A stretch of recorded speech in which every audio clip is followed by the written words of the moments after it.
over. So with that, we're going to pick up where we left off on our ocean planet. So for those who missed the stream yesterday, we made a ton of progress. I had to stop literally in the middle of like mining titanium because I'm taking part of a thing called Streamvestor this year. It's a event run by Salford Sal, who's another fantastic content creator on the platform. But it's basically for like the vague New Year's time. It's just a raid train that we just keep the raids going between a bunch. And we got a bunch of people that I know on the raid train. We also have a bunch of people that we don't know. So like we was it Periapsis, I believe was who we raided yesterday, was someone I was not familiar with. Looked like they were playing a fun game and all that. I had to crash pretty quick after stream there.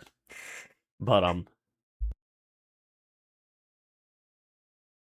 yeah, like today we have our schedule set to raid Nukium as our raid target for today, which is another fantastic creator. I actually know them. Right, so we were mining titanium down here when I ran out of time. And I wanted to say we did detect that there was more down here. To catch up like other things we got going on, we do have steel. So like I have steel chainmail pants now. So we got our first round of steel made. I don't have another round going yet. I did not have, like, some of the brick got damaged and I didn't have enough spares, so I had to wait for the kiln. And then we just beelined down here. Because we want the titanium. Because what the titanium lets us do is the titanium will ultimately allow us to make even better stuff. We got trace amounts of titanium down there.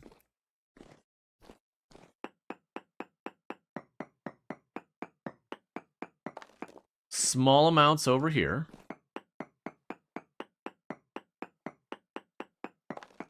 Trace amounts over there. Trace amounts are there. So we had small amounts in that wall. Let's go roughly in the middle of the room and also put a pin right in the middle.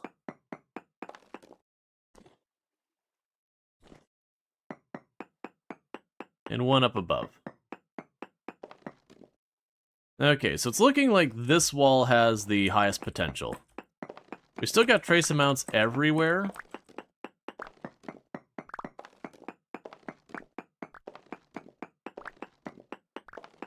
I'm just going to broaden this area a little bit where we found the previous ore. Thought I heard something.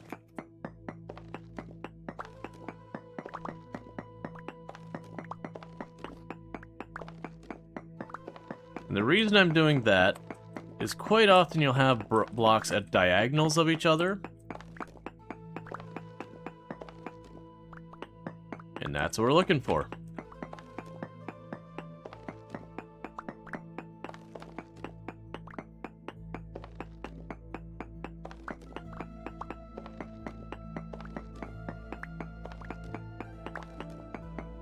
Okay.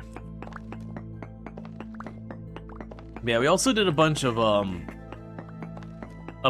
what's the word I want to use? Ruin, like, diving into the cave, spelunking, that kind of thing.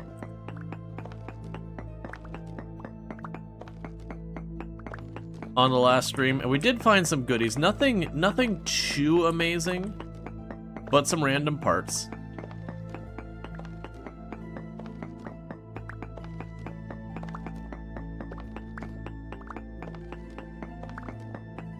Can you get a shout out? Absolutely not. Why is YouTube always this way?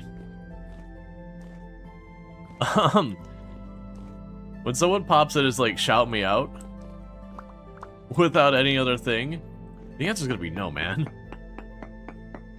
I have no problem with shouting other people out, but it's just, oh, medium. Okay. But like that falls solidly in like self-promotion. I do like that it's a whole thing on the Twitch side of things that like literally you have the what's the word I'm looking for? The not critique. Etiquette. Like, literally in the Twitch etiquette, they call out, it's like, hey, don't do that thing specifically. It's considered faux pas. It's considered rude.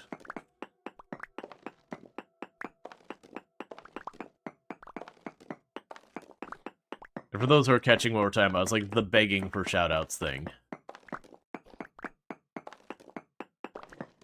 Like, it's on creators whether or not they want to shout you out and all that.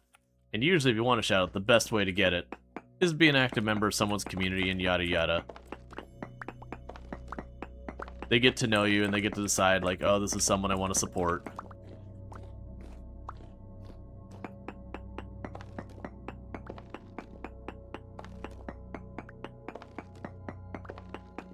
I do not know the indie series Murder Drones. You want a shout out for your favorite streamer, Rawlbot? Technically, I have streamed on Rawlbot once in a while. I actually kind of was going to use that as like what I wanted to test stuff, or stuff that I wanted to stream, but like I know was just gonna murder my poor numbers.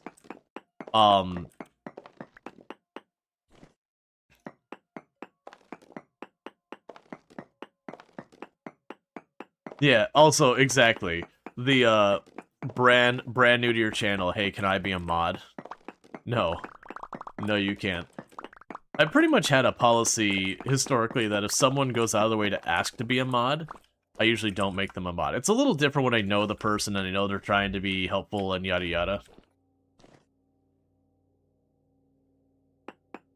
But, like, when you don't know them. Okay, so there's no ore up.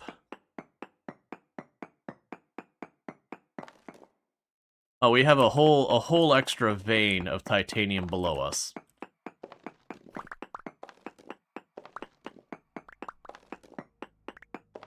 And this is our first time going out for titanium this run, so...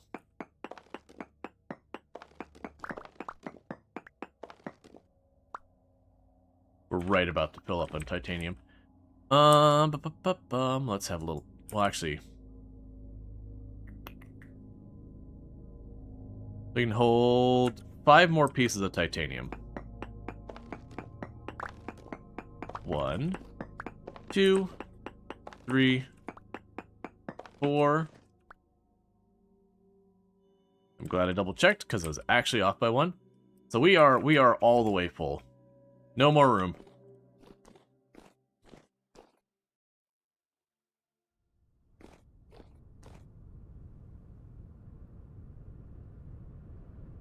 Let's see. Harbus has a great story where he had 100 viewers and streamed, and while his numbers went to 0. He says, remember when you almost killed the channel?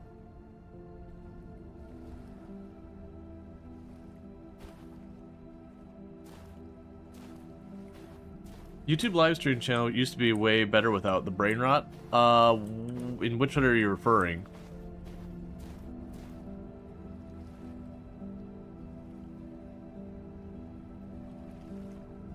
Like, so far as the brain rot, I mean.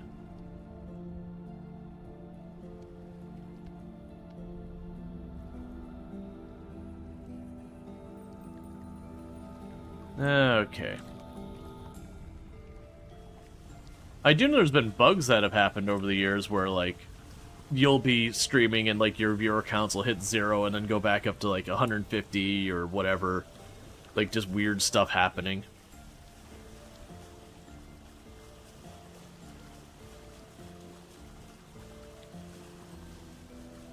Like, every single brain that came in... I still don't understand what you're saying, Lude.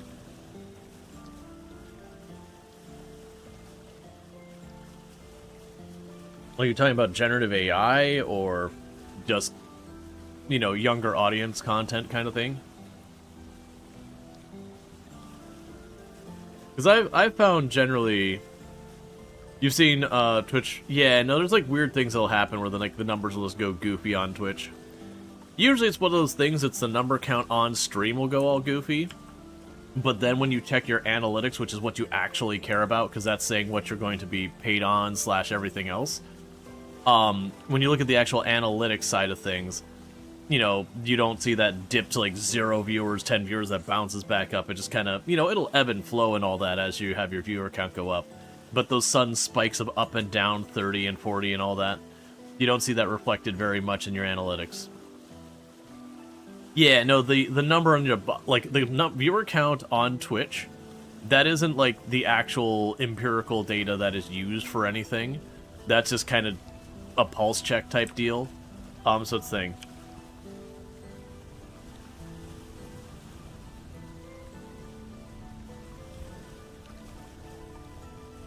Oh, gotcha. Yeah, no, it's, I see what you're saying on the YouTube side. There's just a comment around brain rot. Yeah, no, it's like, there's a lot of streams, and for the record, this happens on Twitch too. You will have a very large number of streams that the person's not even there. They're not interacting with chat. Like, they're basically, there's just a thing there. Maybe they have some, like, chat GPT voice thing that's just talking, like, whatever it is. Like, the big one is all the shorts, not even the live stream, the shorts nowadays, where they'll literally just grab some garbage email, like, email chain letter, they'll feed it into a,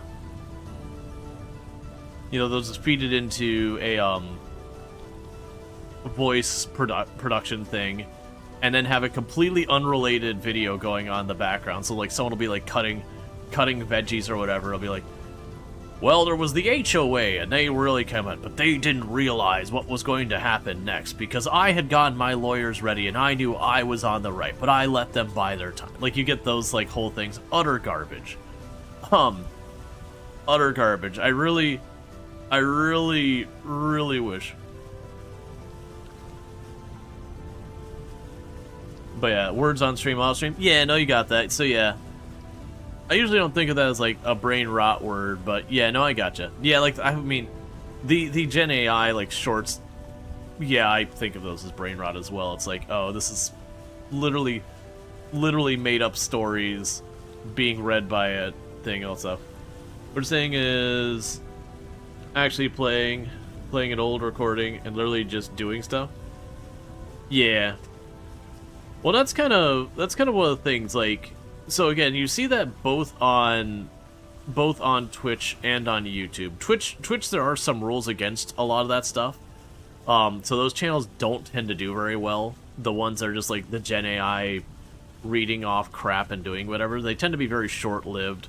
They almost always end up breaking TOS and getting suspended, or the person just gives up because they're spending just way too much money having this, like, voice dictation and all these videos and all that, and getting zero response from it.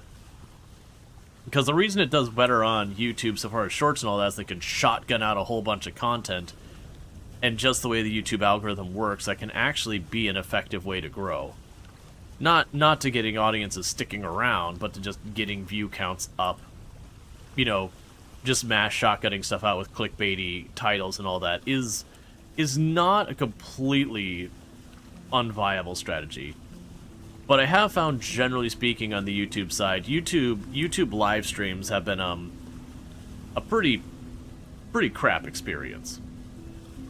It definitely feels like they put them there because under pressure of YouTube creators to have a live experience to compete with Twitch, but almost feels like they really didn't want to. They more did it because they had to, and that's about the support it gets most of the time. Versus Twitch, for better or worse, does a much better job of at least handling the live side.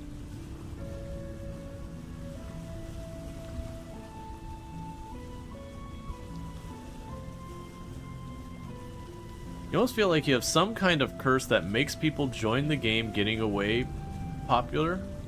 I'm sorry, I don't understand that sentence. It's the AI paraphrasing multiple religions simultaneously because it can't tell the difference. Oh, yeah, just watching AI be terrible. I've definitely seen some ironic uses of AI for that kind of thing where, you know, the person will very much be like, hey, this AI can absolutely do this thing, but it's very clearly in parody. That then they use the AI and they just watch the AI trip all over itself because they can't.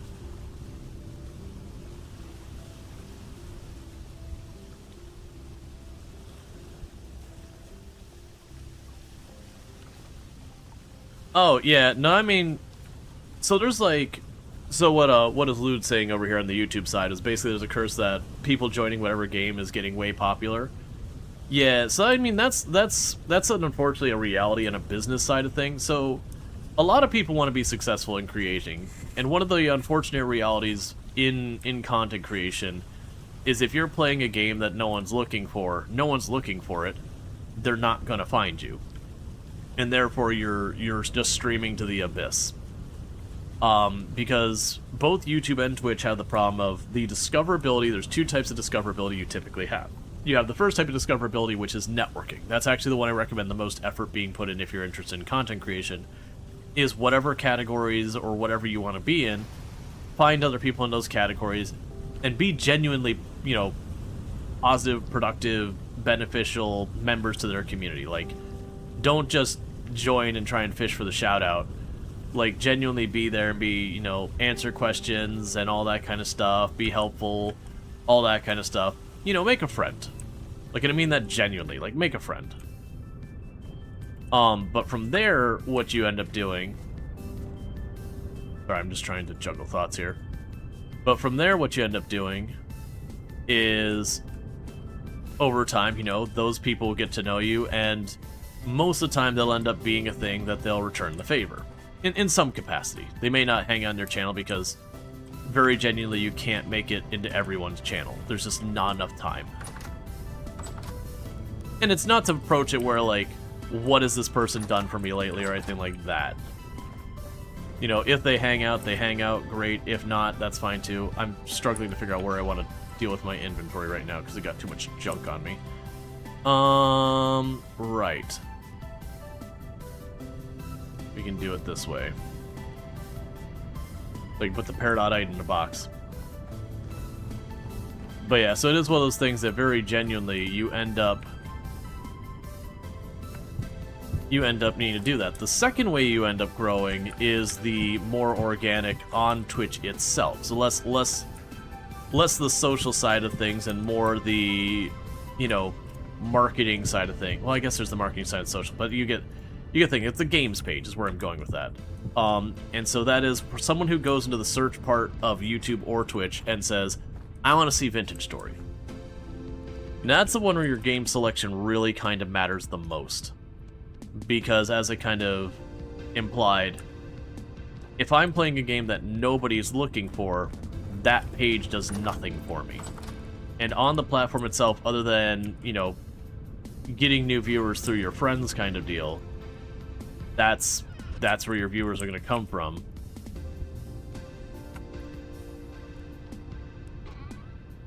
So this is kind of one of those things. All right. So we want...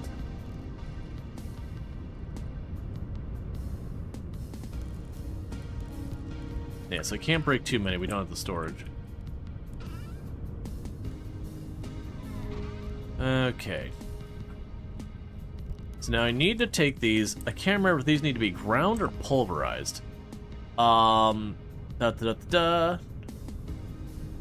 don't need a titanium ingot. Right, so we pulverize it.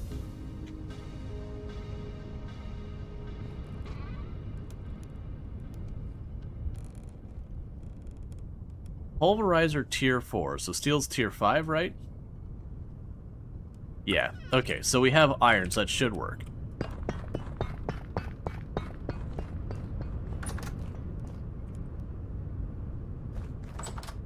Let's check what it's doing down here.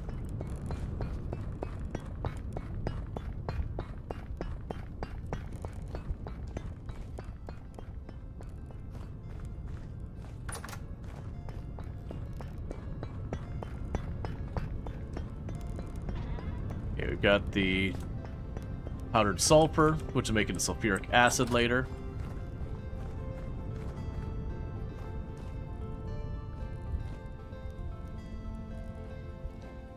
Oh yeah, no, I've played Planet Crafter.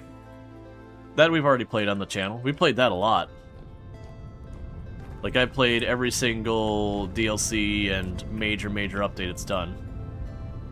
Why not put a box into the pulverizer? I mean, it probably could.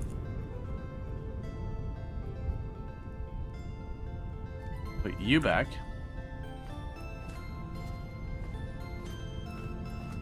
You're absolute liquid. I don't know what that means.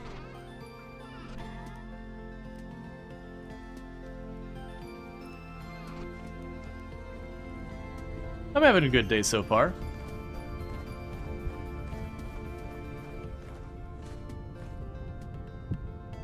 Let's see, up here there's a commercial advertising AI by the father-esque faking a hockey card with better stats to impress his kid. You felt weird because blatantly saying, use our product to lie to your family more. Sir, do you mind?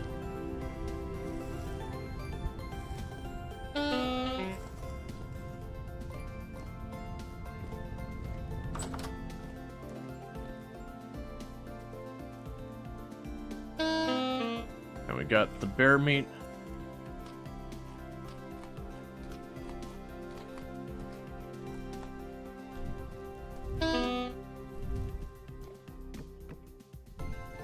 Let's warm up.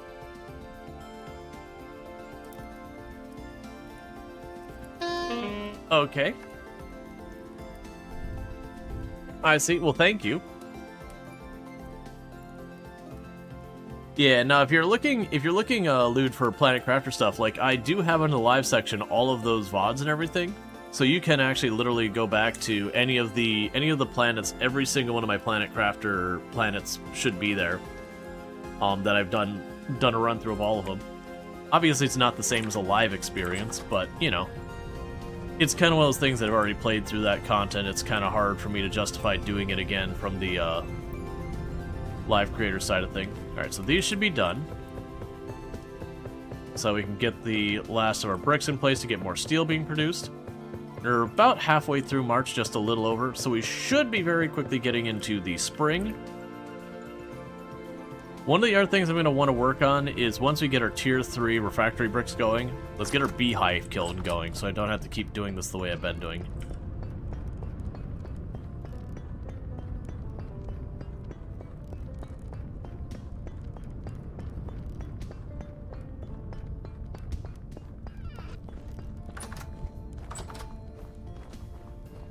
Okay.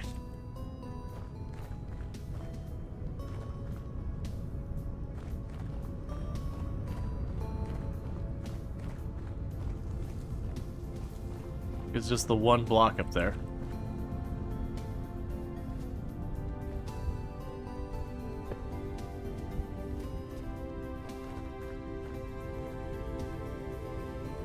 Okay, so I think that's all built. Then I got a couple of spares there.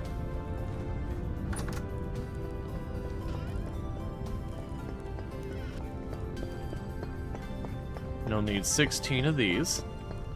Make more steel. I'll grab a stack of coal as well.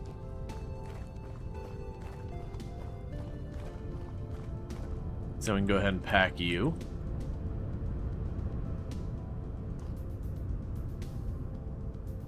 Oh, it has to be coke or charcoal. Actual coal doesn't work.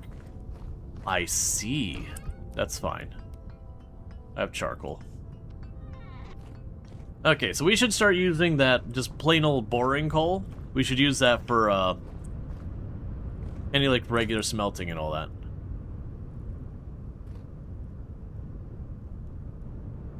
Oh.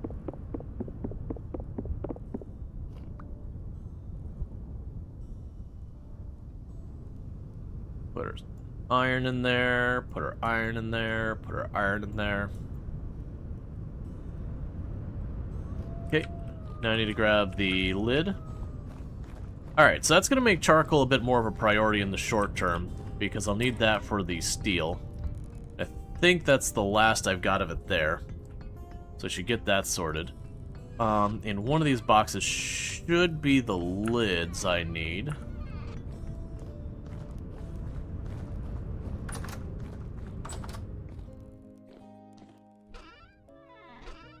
There you are.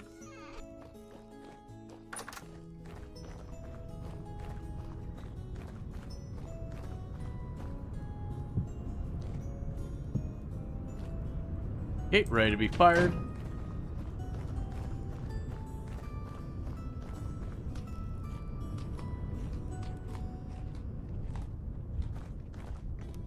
Let's grab the coal here. I'm assuming the coal will be hot enough for, the coal will be hot enough for us to do the steel.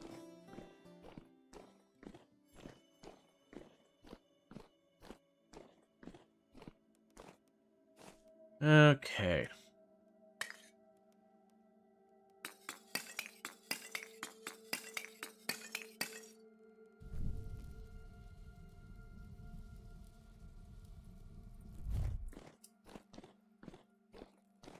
Alright, so it's going to be a lot of coal.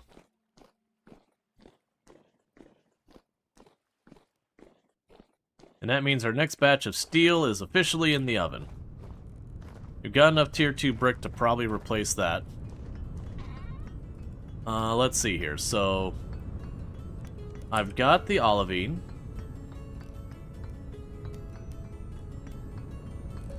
We've got the bauxite.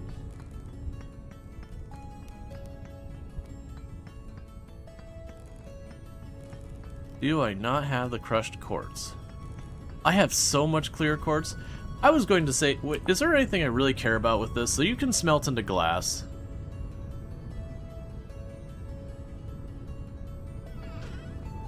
Alright. Oh, that's regular quartz chunk. Yeah, let's keep that. We'll take the...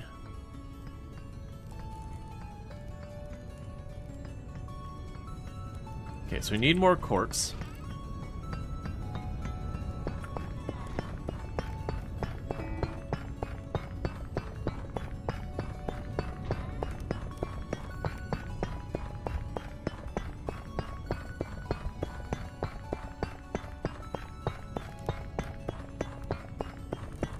Wait.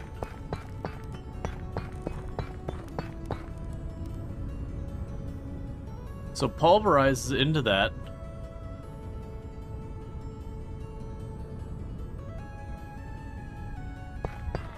Why did I not see the limonite though?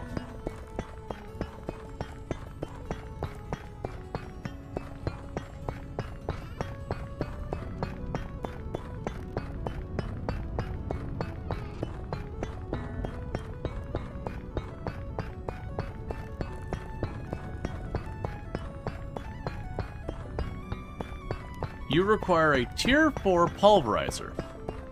Tier 4 should be iron.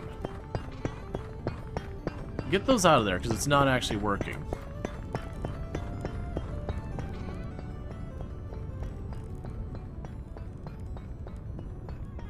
I think it actually lost me material on that too, which is a bummer.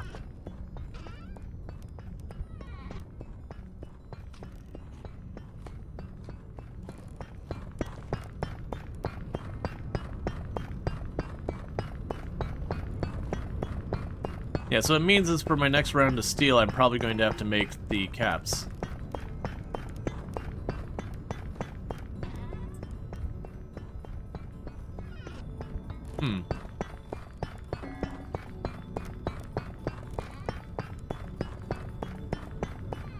Guess that'll be done soon.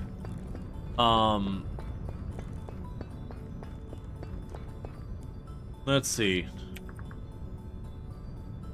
So yeah, the pounder cat. Oh, the iron pounder cats are a tier 3. Okay, so I do need steel caps. Okay. Alright. I understand. So, the tier system for the pulverizer caps is not the same as it is for...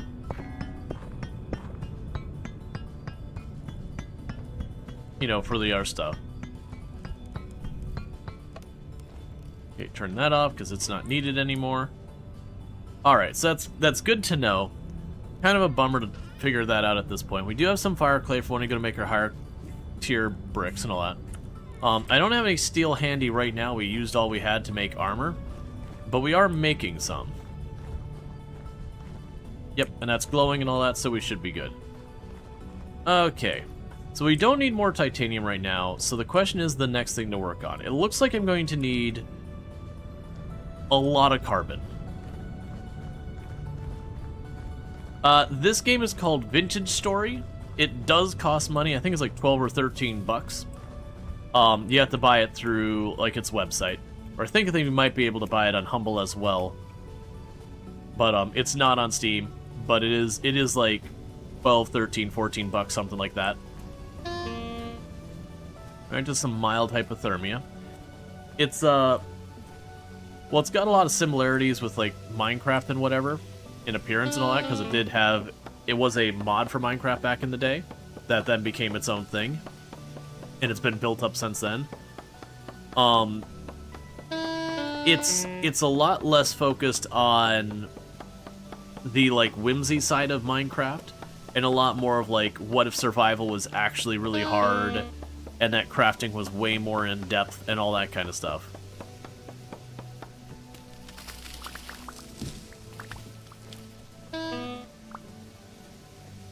Not worried about the damage we're taking right now.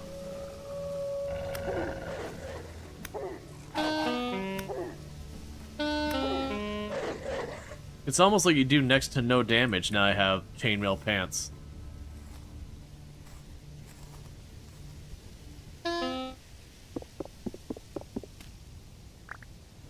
And that honking is us slowly dying, by the way, because hypothermia is a thing.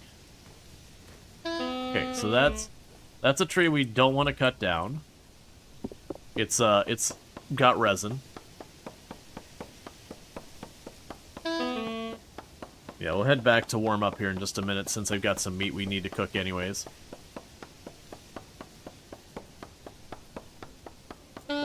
But yeah, no, a game like Planet Crafter with permadeath, I don't think that one matters much to me. Because, like, when you look at the difficulty settings of the Planet Crafter, it just makes it slower to terraform, which is fine if you're looking for a long playthrough. I don't think it's a bad setting. But the permadeath side of things, like, it's very easy to avoid death once you get your food going. Like, once you get any type of food production where it's a net positive, you've basically beaten the game as long as you're not careless. So unlike games like Product Zomboid that have permadeath, that there's a lot there. Yeah, this will be the last tree we cut down for right now. I need to actually make myself like a steel axe and a steel shovel and all that. I'm hesitant to do that right away, since that, you know, that's a steel ingot for good progress. I'm also looking for ways to just delete stone. That isn't, you know, literally deleting it, but like actually putting it to some kind of use. And normally the solution is you make lots of paths, but we turned up the water on this planet for this playthrough to be extremely high. And as a result of that, I don't have many places I can run roads, because it's mostly ocean.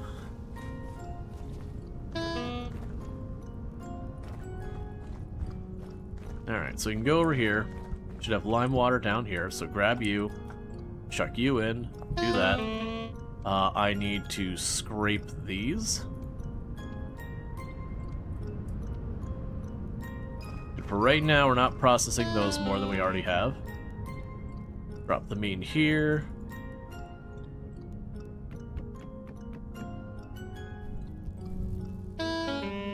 Okay. You can warm up by the fire. Then meanwhile, chop this all into firewood.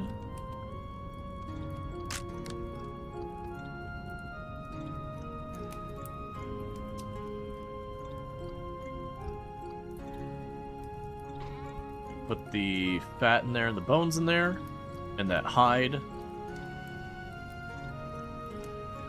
And I'll need to make more axes. Okay, you keep cooking.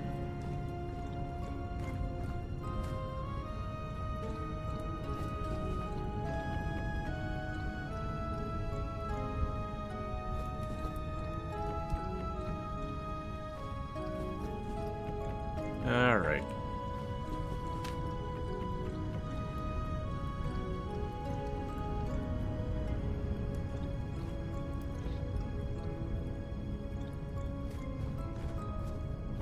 Then go over here.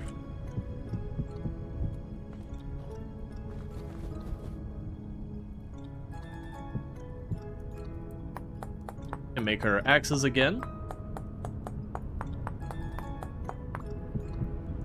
It does seem like I'm gonna need to get myself some firewood to make more charcoal. We should have plenty of time. Basically, until the steel runs out, I don't need more charcoal. I can get away with just the coal that we got. So we'll use the coal for making the steel so far as the heating element, but we need charcoal to actually put in with the steel for the, what is it? Carbonization? Not carbonization, that's soda. Oh, what is it? It's carbon something.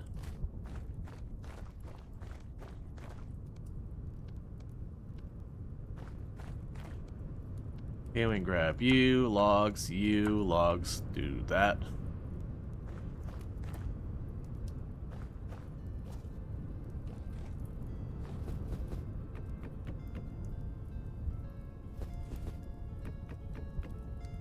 I probably don't need to fill this up too much. Like, one layer on the bottom is probably more than enough for our purposes.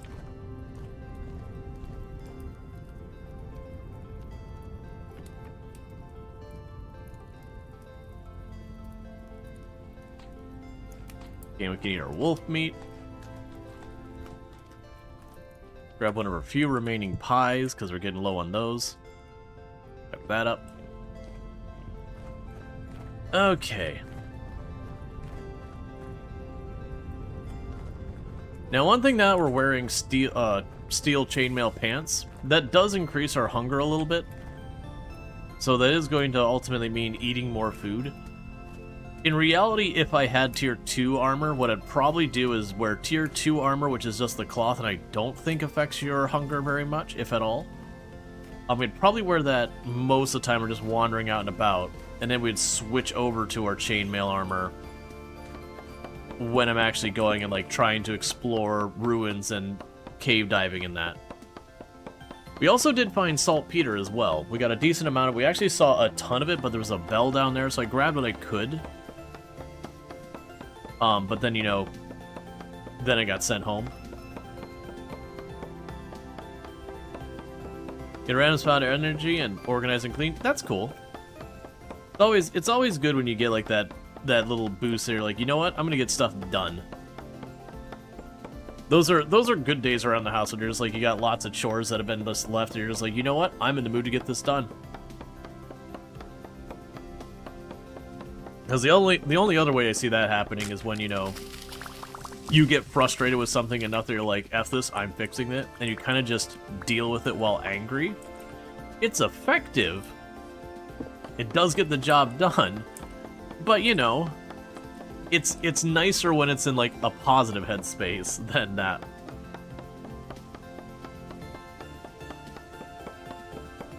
Oh, you know what we can do?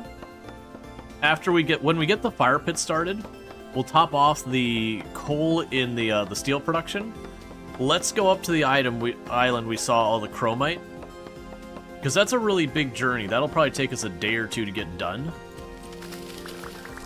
But if we can get some chromite, we can start working on making sturdy leather, which gives me an even bigger backpack.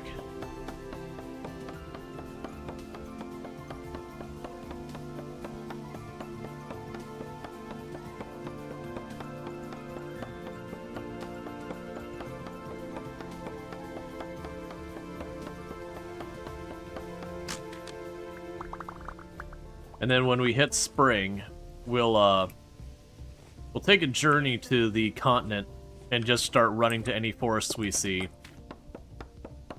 and see if we can't make bees happen.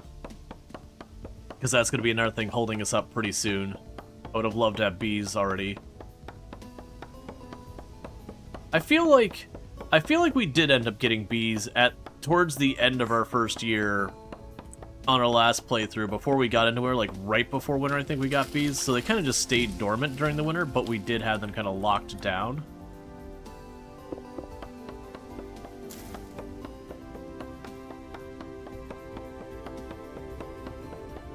And they're just continuing to knock back the forest more and more.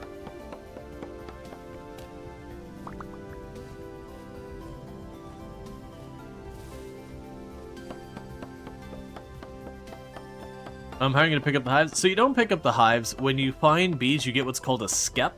which is basically a man-made beehive, and you put the man-made beehive near their beehive, and eventually bees will swarm to, you know, move on to make a new nest. And they'll go into your skep, and then you can take your skep home.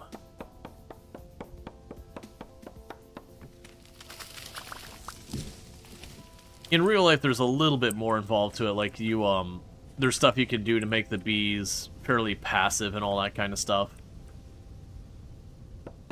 You don't just get stung the hell out of. Stuff like exposing them to smoke will generally make bees go pretty passive. Or if the temperatures get cold enough, same deal. So with that, you can, you know, get your bees home. It's probably actually a thing. You can probably like just cover the door that the bees get out of while you're transporting them. And then do the whole thing where you get to your new destination, you put the skep in place, and then you open the beehive and run away. That's not a mechanic in the game, you just bring the skep over.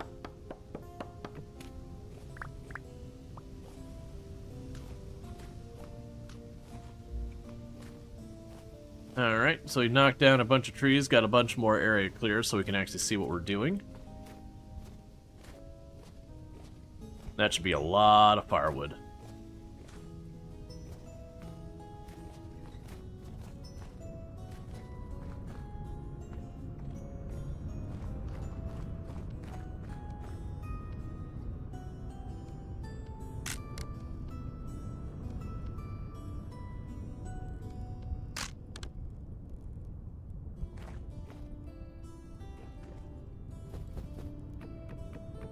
Okay.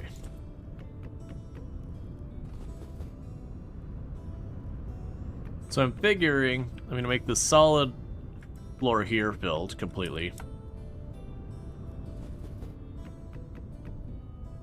And then from there, we'll just get this done. Is there any way to change the volume of the hurt sound? You have ASD, and it's really awful sound. So much that you have to mute the stream, besides loving the game. I can turn down the sound effects at large. I don't know if I can turn down that specifically. We can actually check. Yeah, so I don't have that. Yeah, so I think it's one of those ones that I can... I think it's just under the effects. I can turn that down. I can turn it down a little bit, but unfortunately, I don't think it's a separate thing I can change. There's probably mods for some of that stuff.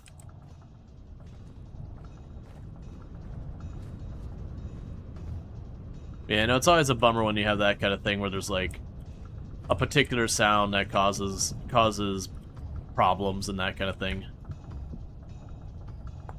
Especially when it's as common as a song as you getting hurt, sound as you getting hurt, which is pretty constant.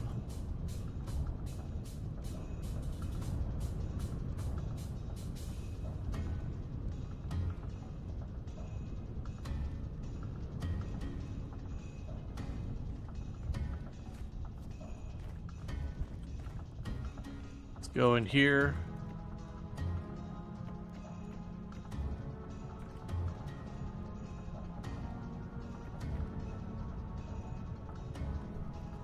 Yeah, no, sorry I can't help too much more than that, unfortunately. Like, if it was the music or something that's easy enough to deal with, I could turn the music off and play our own music, but, yeah.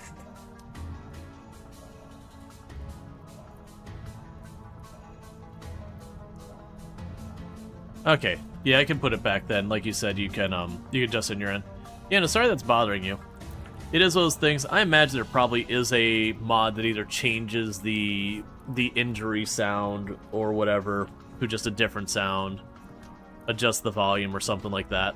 It wouldn't surprise me. Those are usually relatively easy to make mods. Alright, so I got a ton of firewood that's extra.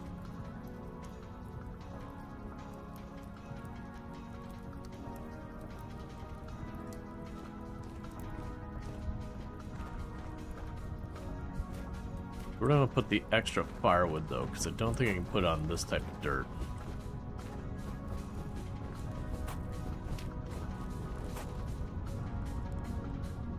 Because I made a lot of it.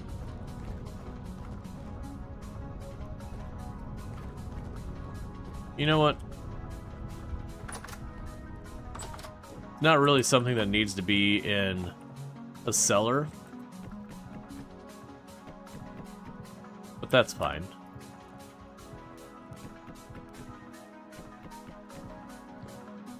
Because in the game, the firewood doesn't go bad. In real life, firewood that's just stacked and exposed the elements will eventually start rotting.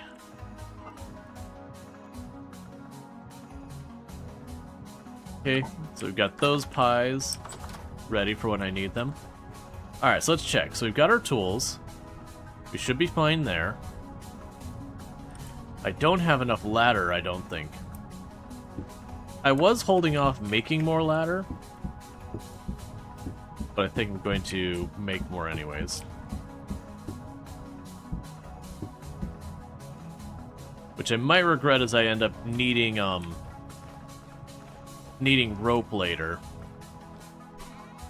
But I got drops to other materials I want. I don't want to drag the ladders back and forth. So what we'll need for ladder, so let's grab our reeds. Didn't read? What did you miss? Mostly just maintenance stuff. Alright. You do not produce very much stuff very fast, do you? Right. For making the rope ladder, it's 2 for 3.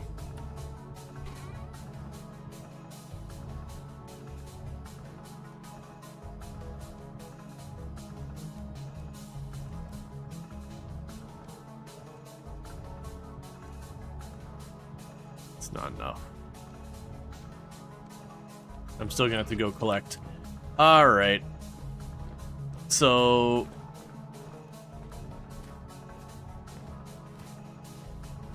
yeah, no, difference is with reeds I can grow them nearby. Vines I have to, actually, no, I imagine you could put vines in the wall and they would grow down the wall, wouldn't they? Alright.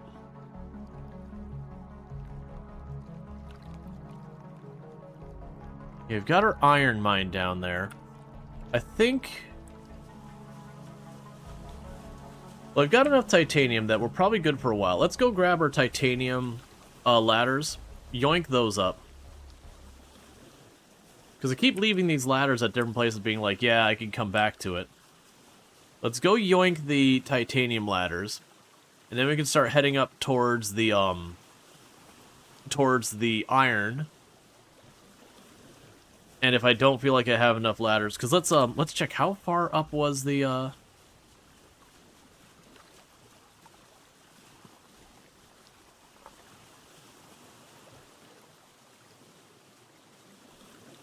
yeah, so we've got the chromite.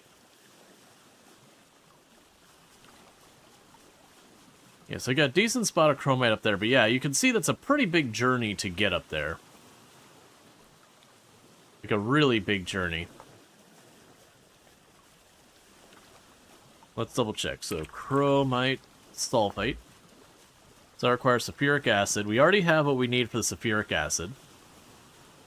So we make that. Then we make the chromite sulfate. We use the chromite sulfate to make the chromite leather. And then we make the sturdy... oh, we can't make it anyways. Alright, so we won't worry about the chromite. Okay. Change of plan then. We're not going for the chromite right now. Because I need bees for that to even be done.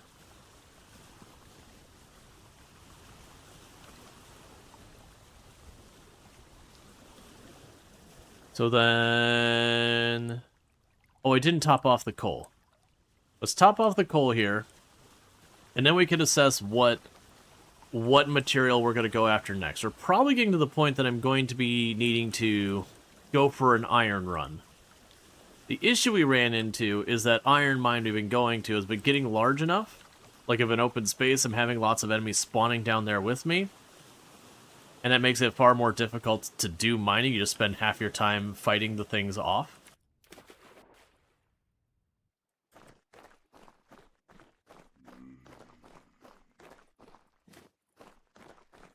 Okay, so let's grab a stack of the coal. Yeah, so it's not even worried about grabbing the stack. Let's check on. I probably can't even put the coal in yet.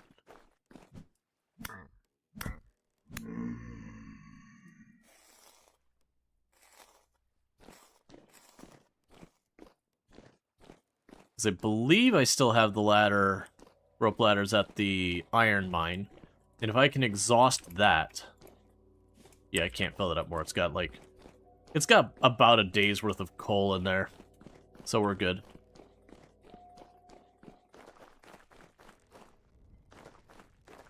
Yeah, what I've not been using dirt. I've been taking the stone and then making, like, the walls. Like the fence wall kind of thing. That's worked relatively okay. It's just a thing I need to actually do. Alright.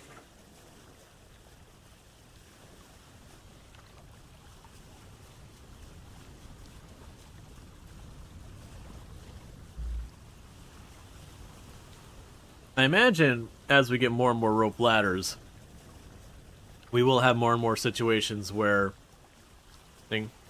Well, I've never thought about that. Yeah, no, it works. You just do like the little 6 on the bottom, make a quick wall. And it's something to delete at least some of them.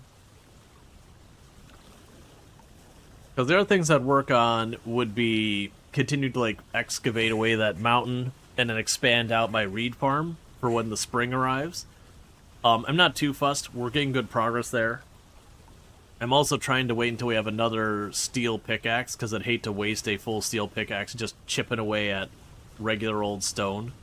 If we do, we do. Like, it's gonna happen. But the idea is, at this point, is I want to primarily be using steel for my tools just so they last longer.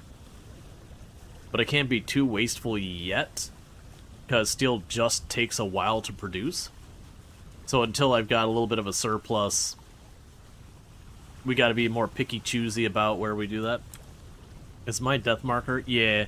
So you can see my death markers there, because I also, where we found our iron eventually punched through into a cave system, and that's where we found a bunch of saltpeters down in that cave system. But like I said, we were finding... We actually found 3 different times we found bells in the, in yesterday's stream. And bells are a particularly dangerous enemy in the game. They have a lot of life, they have 100 hit points, and then they spawn in other enemies, and they only show up at lower levels, so the enemies they spawn in tend to be pretty strong enemies in their own right. So it tends to be this whole thing. I'm going to the right place. Oh no, that's not where I need to be going. Oh, I'm going to the wrong place. And turn. Yeah, sorry. That's the coal that went into there. We're looking for the iron mine. Now, the iron mine had the interesting thing that we detected gold and silver in the quartz nearby there. So, it could be worth us trying to get that gold and silver. I actually don't know what all do we use gold and silver for. Let's look at the gold chunk, if possible. We can do it this way. So, with the gold... we make electrum bits. Because the gold equipment, I imagine, is pretty garbage. We can make clothing and all that. But the electrum is why you want the gold.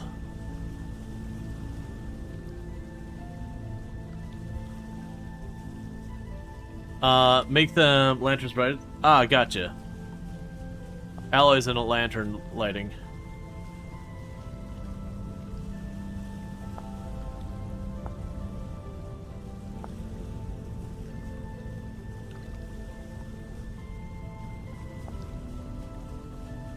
Just trying to remember with the, I thought there was a pattern where you could add the gold onto an existing lantern. Like, I thought there was a pattern where you could have, like, the lantern and then put a gold next to it. Hey, that's fair enough of a reason. I want my lanterns to be brighter. I want to damage my retina's levels of brightness.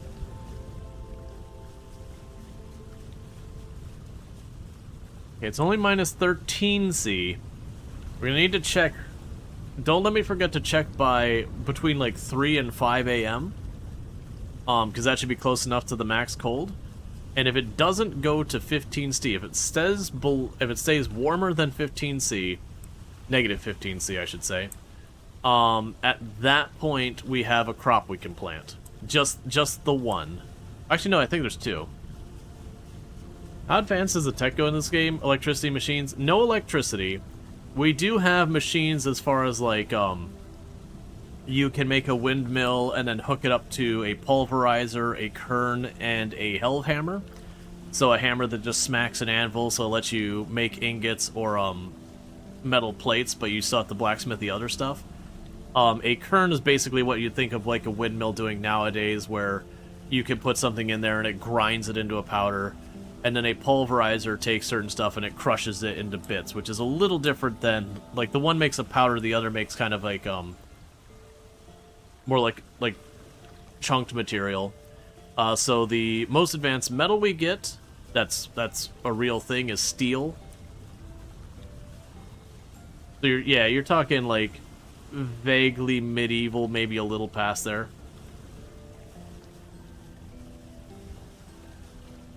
Yeah, and that's the thing. There's a decent number of mods for the game. It doesn't have the amount of modding you'd see in like RimWorld or Project Zomboid or Minecraft or whatever. It's got a respectable amount though. But I think a big part of that boils down to like popularity of the game and all that.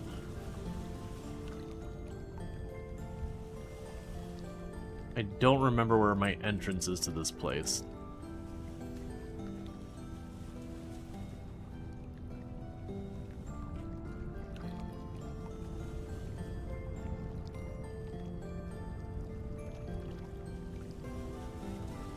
Oh, wasn't it down here? Hey, Raccoon. How's it going? Wasn't it down here as the actual entrance? Yeah, that's exactly what it was.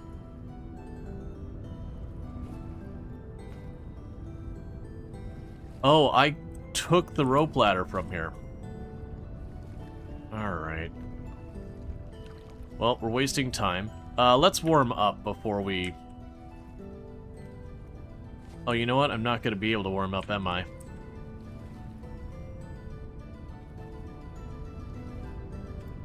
Yeah, there's no trees or anything on this.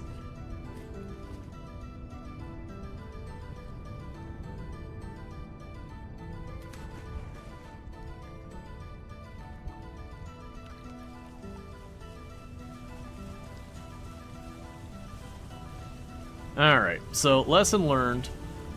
I still have my rope ladder down there. So I'm just gonna have to go to the titanium place and collect my rope ladder. I was trying to avoid doing that, but it is what it is. And I'm pretty sure the rope ladder in the titanium area only has 2 stages to it. We drop down, we go aside, and then we drop down again. And I think it was just a really deep drop, that it's like a very, very deep mine down there. That place is also going to start getting dangerous because the deeper you go, the more dangerous the spawns get. Minus 8C. It's actually gotten warmer. So we saw minus 12C.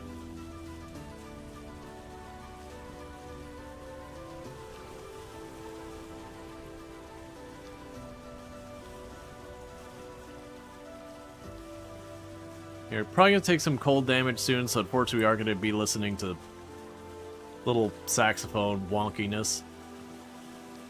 But then my hope is we could run down to where the, Yeah, no, it's actually not a bad idea that I probably could keep, you know, a stack of logs in the boat.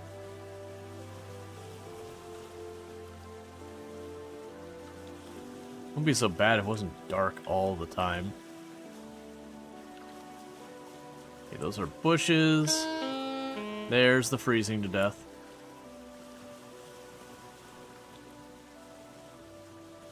Yeah, so it's gonna go down here, quickly chop down a tree, get a piece of grass, warm ourselves up.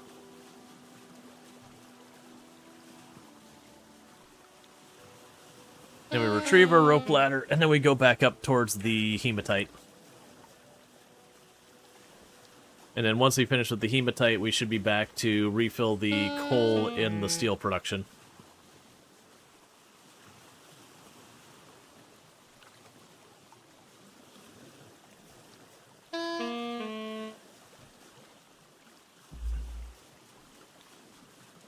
It does make me wonder when I completely mine out that node of steel, if it's worth it to just keep digging straight down where I had the ladder and just check to see if there's more below.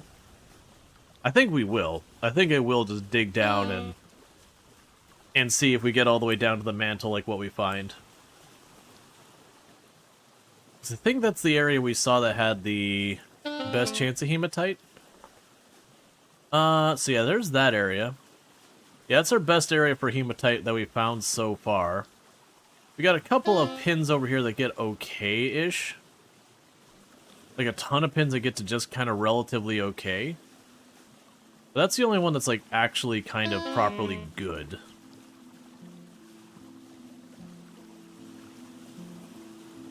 Yeah.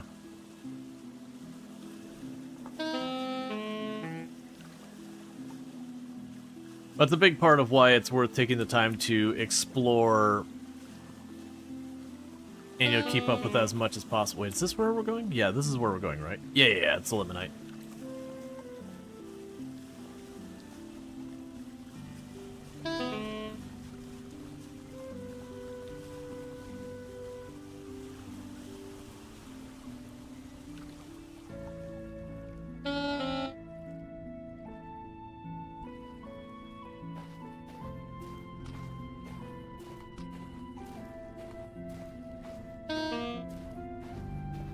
Okay, so what I need is a couple pieces of grass, and I only need one piece of wood. I don't even need a big tree.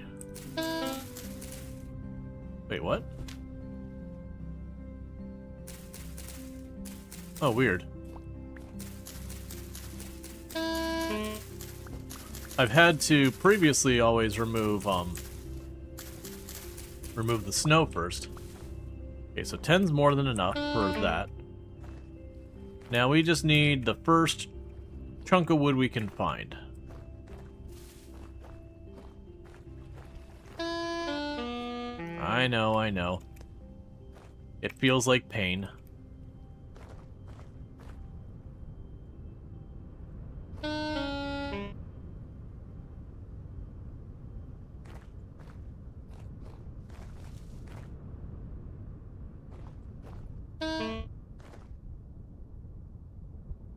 Alright. Probably see Tool at the top of a hill. Oh, I guess there's a lake there that's all covered up with snow. Okay, that makes sense. I couldn't see the lake because it's all covered in snow. I was like, wait, there's no water here in the middle of the desert. Why is there Tool here?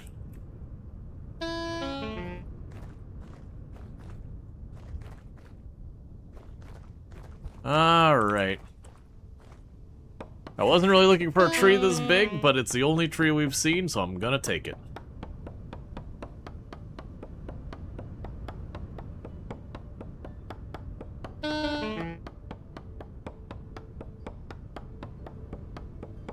Okay.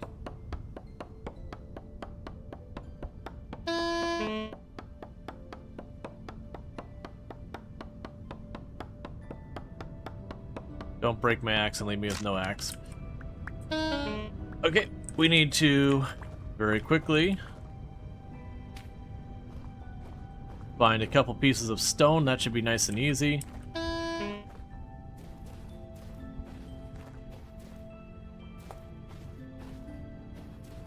There's one.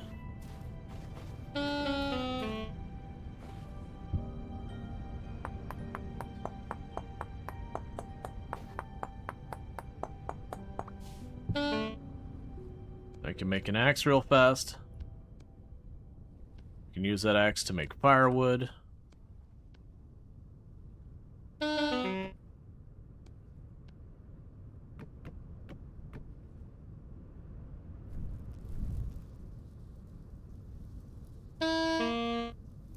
Okay, so I'll start warming us up. I thought I put the ore in the boat.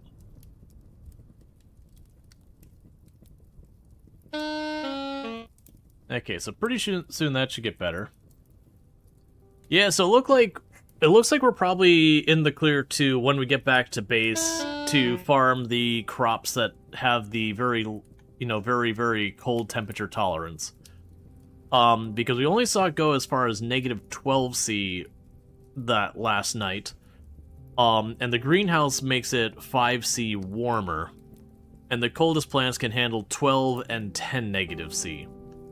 So with the 5 warmer, that should be landing us around, like, 8 to 3 negative C or whatever it is.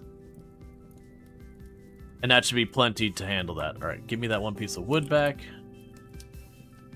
Because we're good here. Let's go back over to our boat.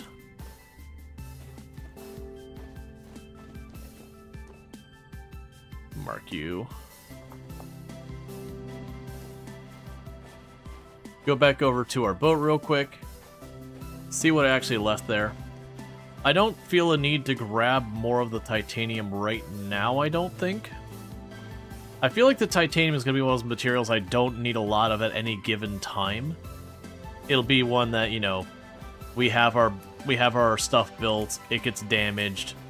We slowly replace the tier 2 blocks with the tier 3 blocks.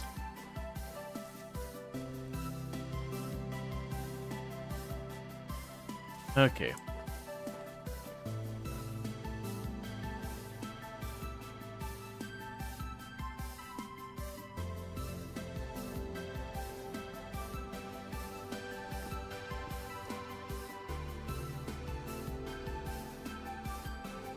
Okay, that's what I thought. Alright. Pull up our rope ladders. Because like I said, we're just basically here to snag the rope ladders. And then we're going to go back up to the hematite. And we're going to mine what we can out of the hematite. I've already hit that hematite node pretty hard. But if we could fully exhaust it, then we fully exhaust it.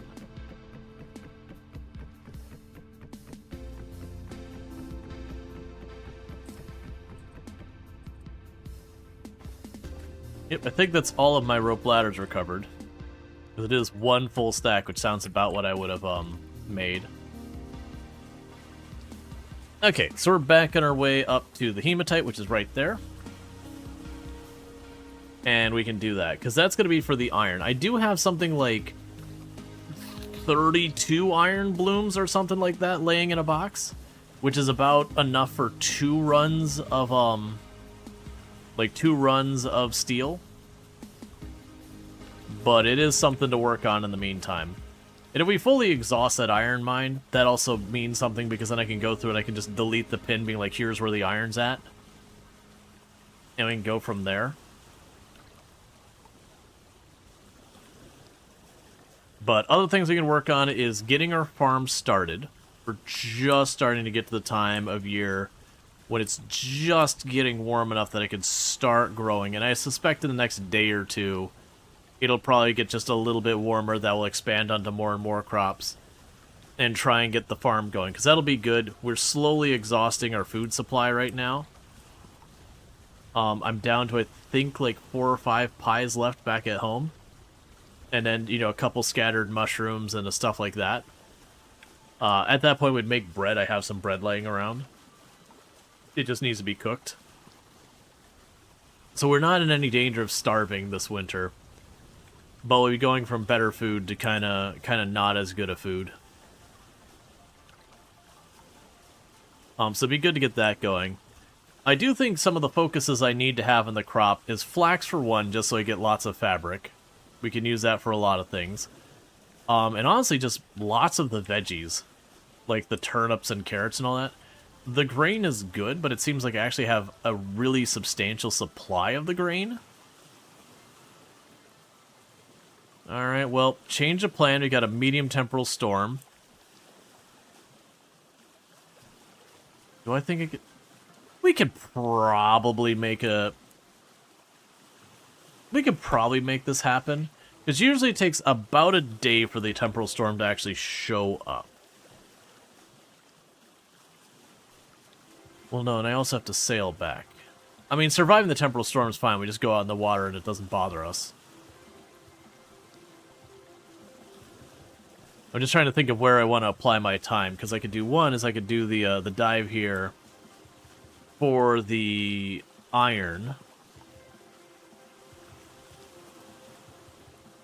But the temporal storm happens while we're down. We gotta go home. I wanted to push the iron. We're not urgently in need of iron. I wanted to push the iron because I could get those materials now. But that temporal storm kind of screws things. Because what that means is that about one day, the enemies are going to start spawning extremely aggressively all around me. And obviously, if I'm underground in a very dangerous area, we'll just simply die. Like, I've got chainmail pants, but the rest of my stuff is just leather and fabric and not that good. And the enemies will spawn way too aggressively for us. So, like, what we'd probably do in that case is I would make little walls and I'd just box myself into a little spot, wait for the temporal storm to back off, and then kind of just hope we can make a run for it with all the enemies still hanging around us. So, not a lot to gain. And it's also the thing is like, okay, I can get to the iron mine and start mining, but if I do actually hit a proper section of iron, I could easily burn a day or two down there working on it, which puts us solidly into the danger zone. And then my luck is it would spawn a bell because we're deep enough for that.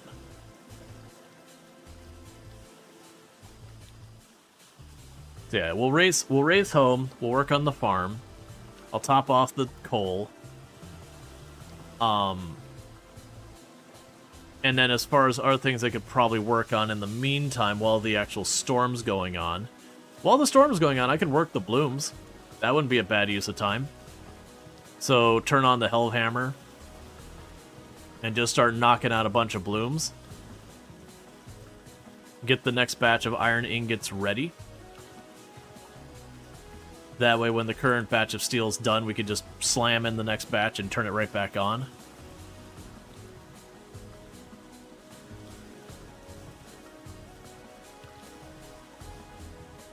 I do really, really look forward to the sailboat. I've been led to believe the sailboat has a lot of benefit over the little raft.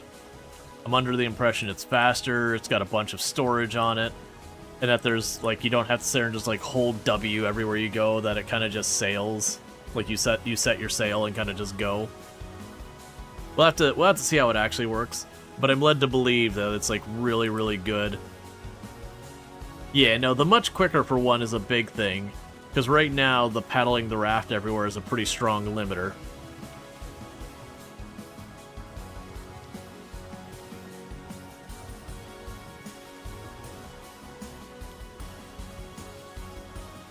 Another thing we could potentially look for, I don't actually think it shows up on the map, I can't remember. Yeah, I know you can find potash. I wanna say, how do you get potash again? I know you can trade for it, because we've gotten potash before. Powder sylvite and water. Ah, that's right. Halite. Right, okay. So that can be what we work on next, is if we don't need the iron, we can look for halite. I know I've got a few places we can find halite, but if we can get some halite located, that's where we can get potash. And potash is the thing you can go to your soil and like give it a permanent boost in how much fertilizer it can, or how much nutrients it can hold. And so I don't need a lot of it. I would want to keep it in pace with my Terra Preta, so when I make like the best soil, I can immediately give it a permanent boost. And then slowly you turn your entire farm into that, so you just have this obnoxiously strong farm.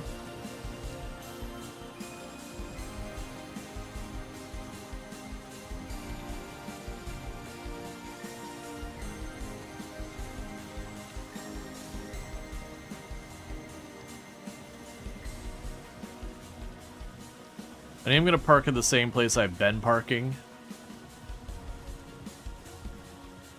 Just that way when I go to grab the boat, I'm not going, where's my boat? And have to remember I left it someplace else. That's the reason you notice there's certain places when we've been going in there on the map, I have not been marking the boat. It's kind of been that strategy. I've been putting the boat in certain areas. Alright, so let's go ahead, because that wasn't a bad idea earlier to, basically have everything I need to start a fire on the boat.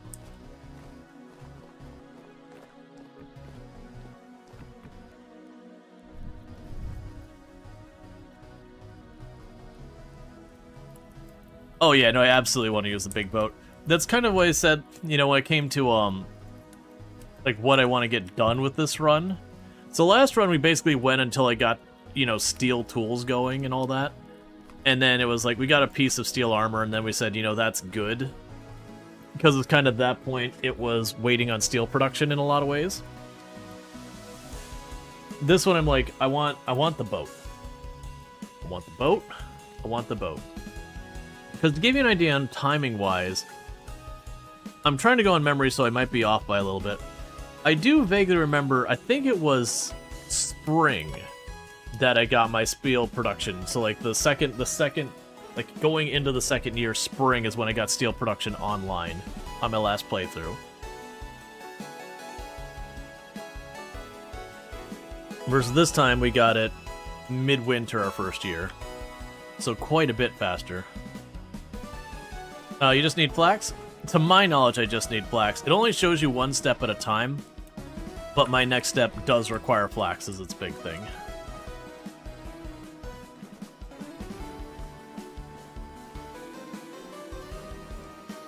So let's make sure this is topped off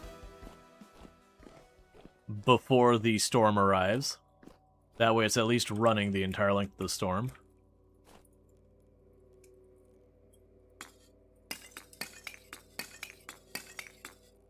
There we go.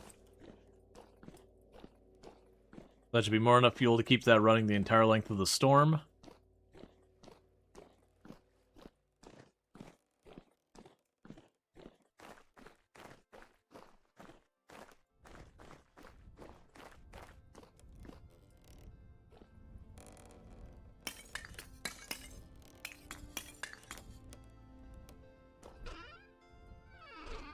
So I have 33 iron blooms. Okay, that's a pretty good number. I have 33 iron blooms, and for right now, we can move all of these tools off my bar.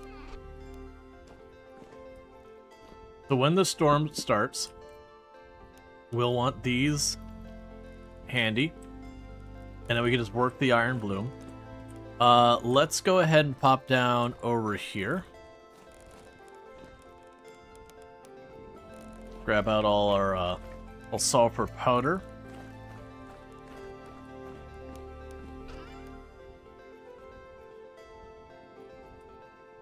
Okay. We got more sulfur chunks we can process.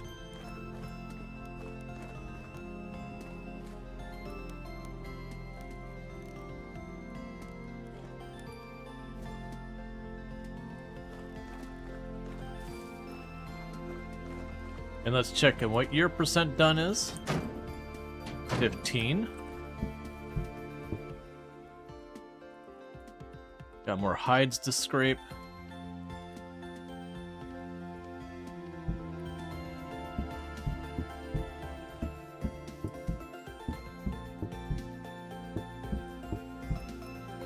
Okay. There's not much going to happen there. So we get a bunch more leather. And I've been deliberately not bringing those so I can work on those for making them into reinforced leather. Yeah, so we got all this.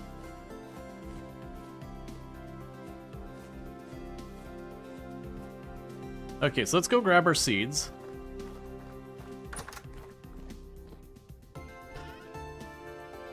Alright, so you're the cold plant. So you can handle minus 12. You can handle minus 10. Let's get those planted for now.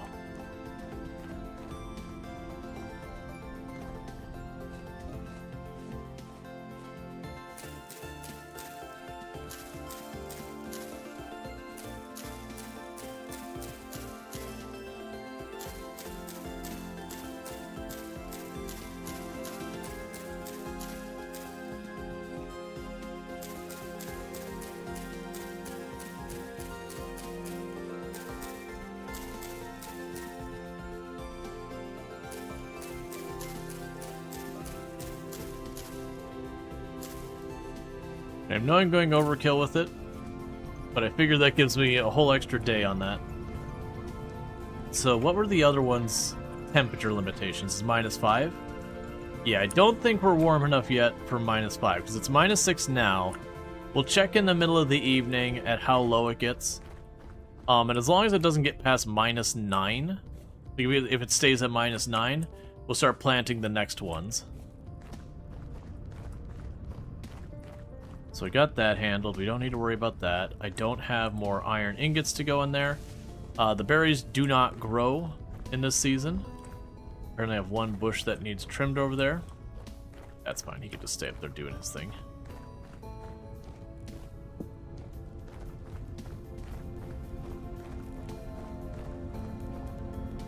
There we go. Got that fixed.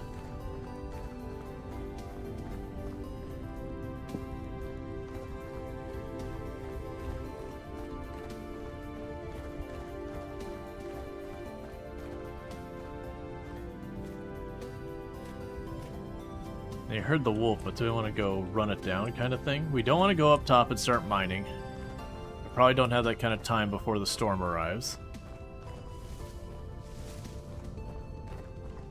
I might be able to knock down a tree or two.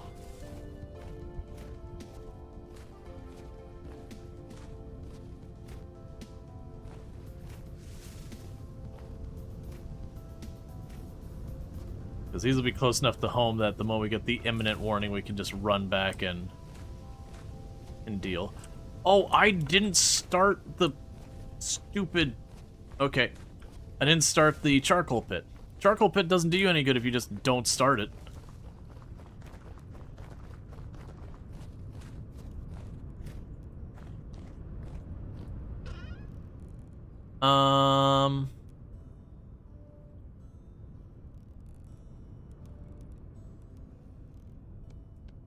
I think it's enough dirt.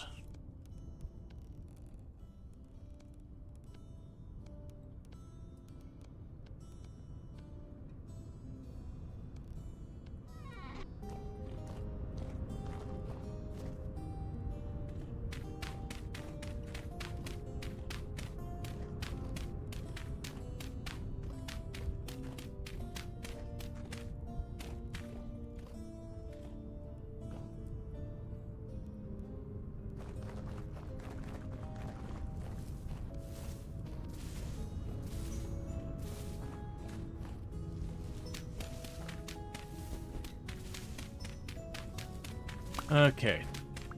I don't need like a full stack or anything, but we do need...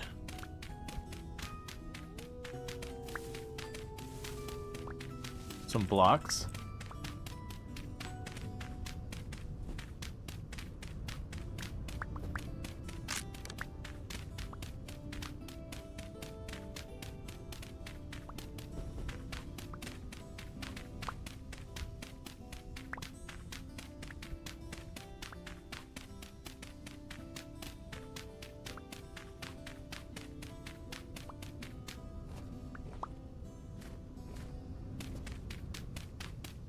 Just trying to quickly pull up some dirt. We don't care the quality.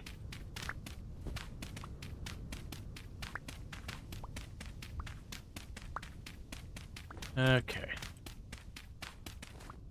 Probably enough for now.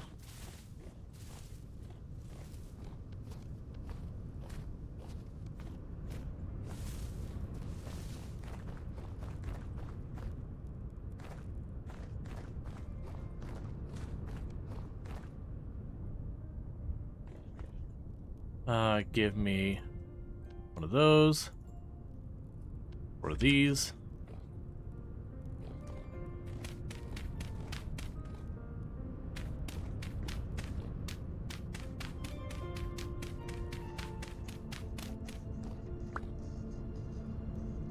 All right.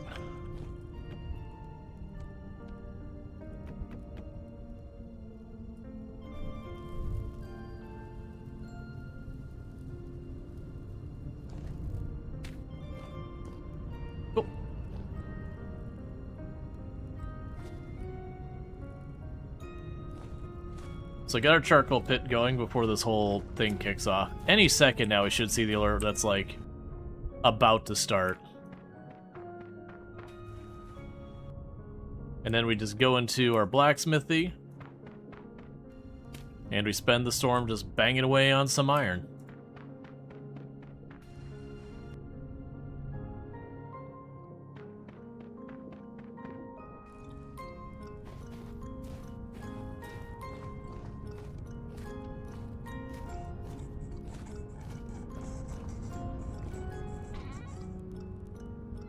All right.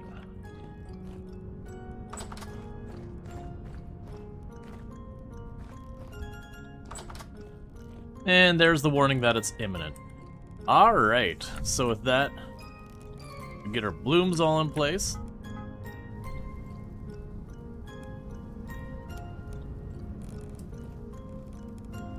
Because it is time for some working on some iron.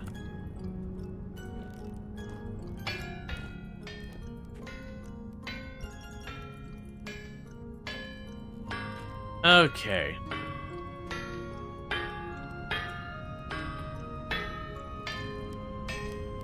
But that way we've got something productive to do while we wait. We've got food with us. So we don't need to worry about food during the storm. We're going to be hovering over some nice, hot forges. So that'll take care of that. Alright.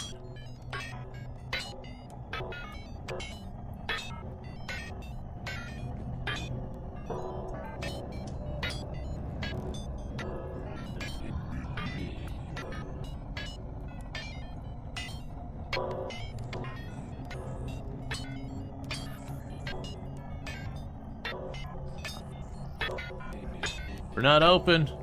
Please leave.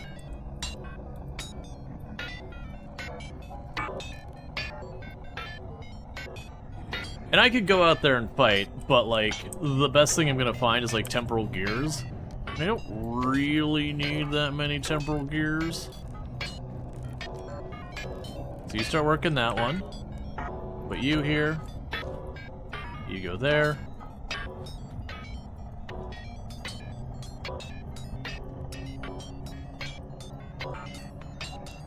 All right.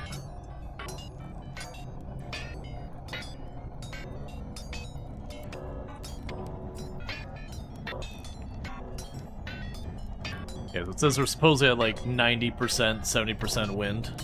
So it looks like we're doing pretty good with our mechanics and all that working.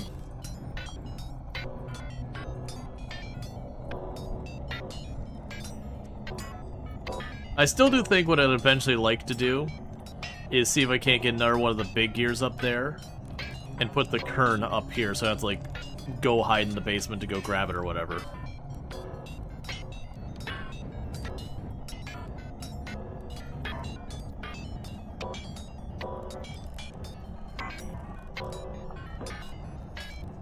Okay.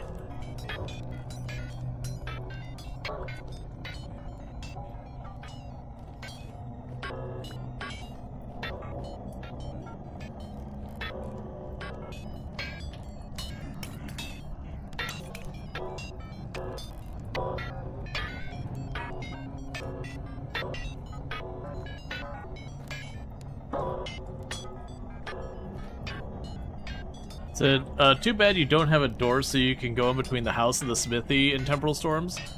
I mean, I probably wouldn't anyways. It is one of those things that, like, right now the spawn rules are, pretty whatever. Like, enemies can spawn in here with me. Just, you know, by sheer area and all that, they're more likely to spawn outside. I have pretty much everything I need in here. So yeah, I could make a door in between this space and all that kind of stuff. I don't really feel a need to.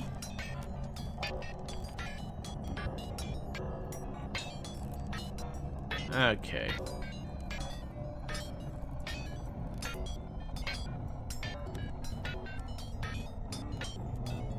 Because, like, temporal storms, they only happen, like, once every, like, 9 or 12 days or whatever. They're pretty infrequent. And even if, for example, I just didn't have food on me, it takes enough time to starve to death.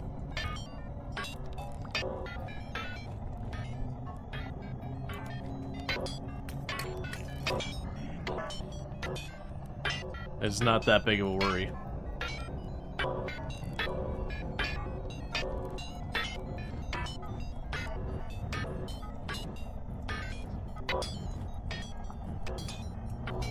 Okay.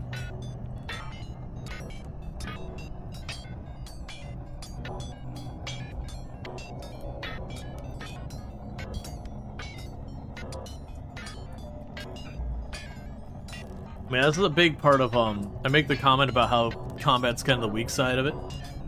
You can go out there as you get equipment, and you can fight through a temporal storm. It's just, yeah, you're gonna get some flax, and that's actually not terrible. You might get a couple of temporal gears and that kind of stuff. But all in all, I found it to be fairly unrewarding. So it's just assuming a lot of risk for no reward.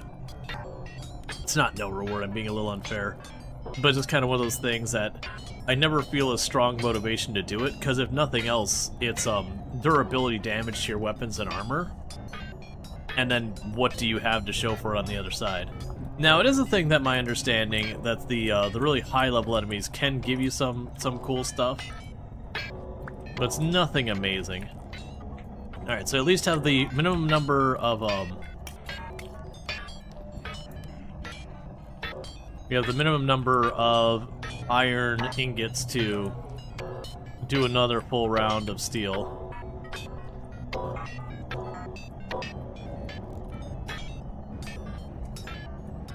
But we're just gonna knock this out while we're kind of stuck hunkering down anyways. And then when the storm passes wherever at, we'll just let the coal burn out on the forges.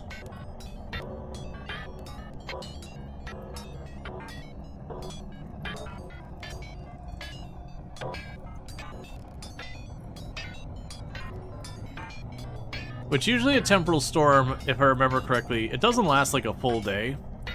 Like, it'll start in the morning, it'll wrap up by evening. Like, if that's the timing. So we're probably looking pretty close to the temporal storm starting to wear down.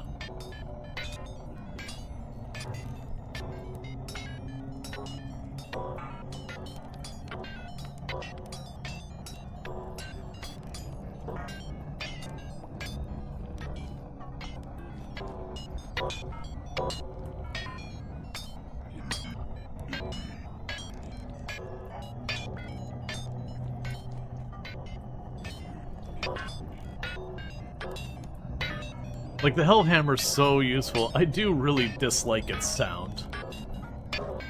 Like, there's a certain satisfaction to the clank, but it is those things that I kind of do wish you could either, like, turn down the Hellhammer specifically or make it not quite as sharp of a sound. Because after a while, like, if you're knocking out, like, a stack of 60 blooms or whatever, you're just like, alright, I'm ready to not hear the clang, clang, clang. Because we had that with the last run, is I never made the transmission or clutches or anything. So it was just a thing on that run that we were just constantly listening to the clang unless I ripped up the gearing.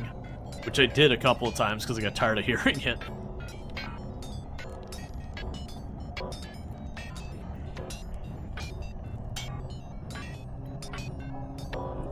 Alright.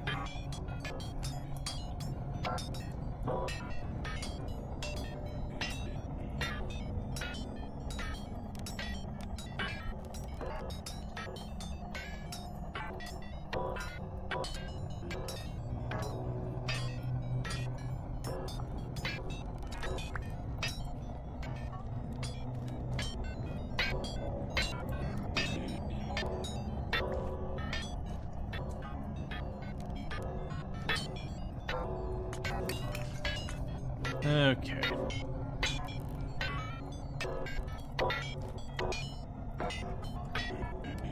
Okay, so the storm is waning. We're not going to put any more coal in. We use what's here. And when they run out of fuel, they run out of fuel.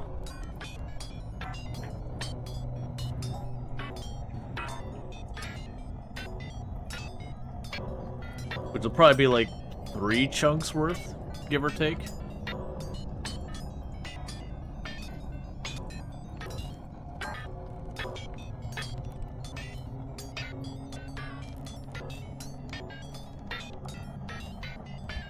Alright. Right, we were going towards hematite, I think is what we were planning to do.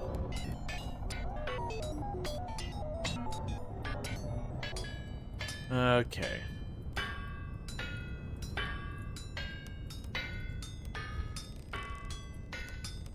Yeah, we had the hematite, which is for the iron. We were heading that way.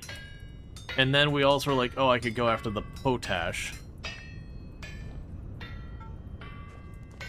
That's something to work on.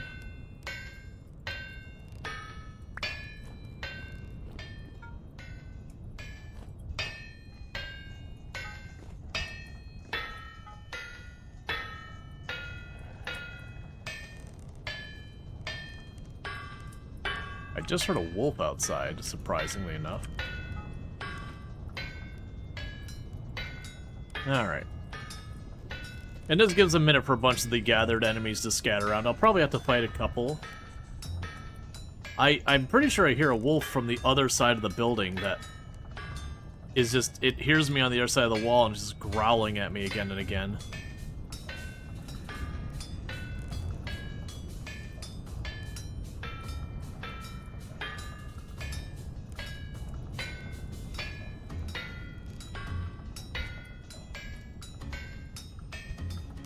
Okay. Bear with me. Want to get it so that when Tomb gets home, I'm aware right away. So that I can run down, welcome her home and all that stuff. And so I, you know, get to taking the trash around before she gets home, because... Do it. There we go.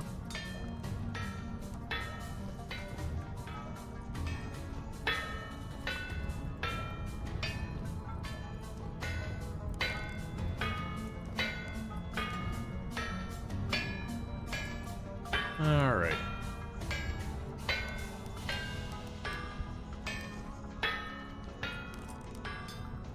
Yeah, so it looks like I'll probably get just a bit over halfway through the entire amount of iron blooms I had piled up.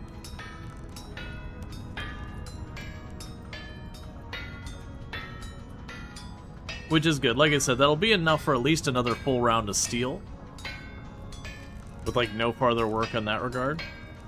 And there'll be a question of, like, do I have enough for another round of steel after that? Because we definitely want to keep enough iron on hand to keep the steel production rolling. Just because, like, there's a lot of time and effort that goes into steel. And the more stuff that gets switched over to steel, like, the easier my situation gets. And because the steel tools last a lot longer, it shouldn't be too much of an issue. Like, for example, when I make a steel hoe, it's going to be an extremely long time before I end up breaking it.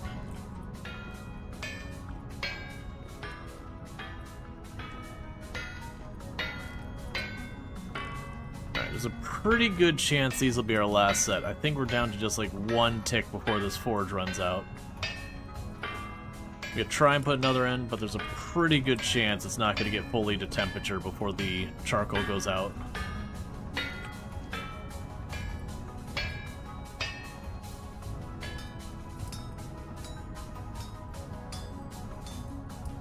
Well, that's not what you want to see.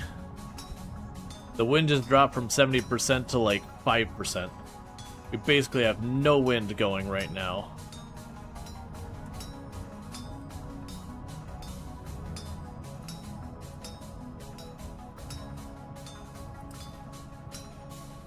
Oh, I know what I'm hearing. I kept thinking I was hearing Tomb getting home. Right. There's a whole bunch of people like lighting off fireworks and all that, even though it is not New Year's yet here. Like, you know, New Year's Day, or New Year's Eve, not even like the actual day. So we've got a bunch of people kicking off fireworks because that's the way people are.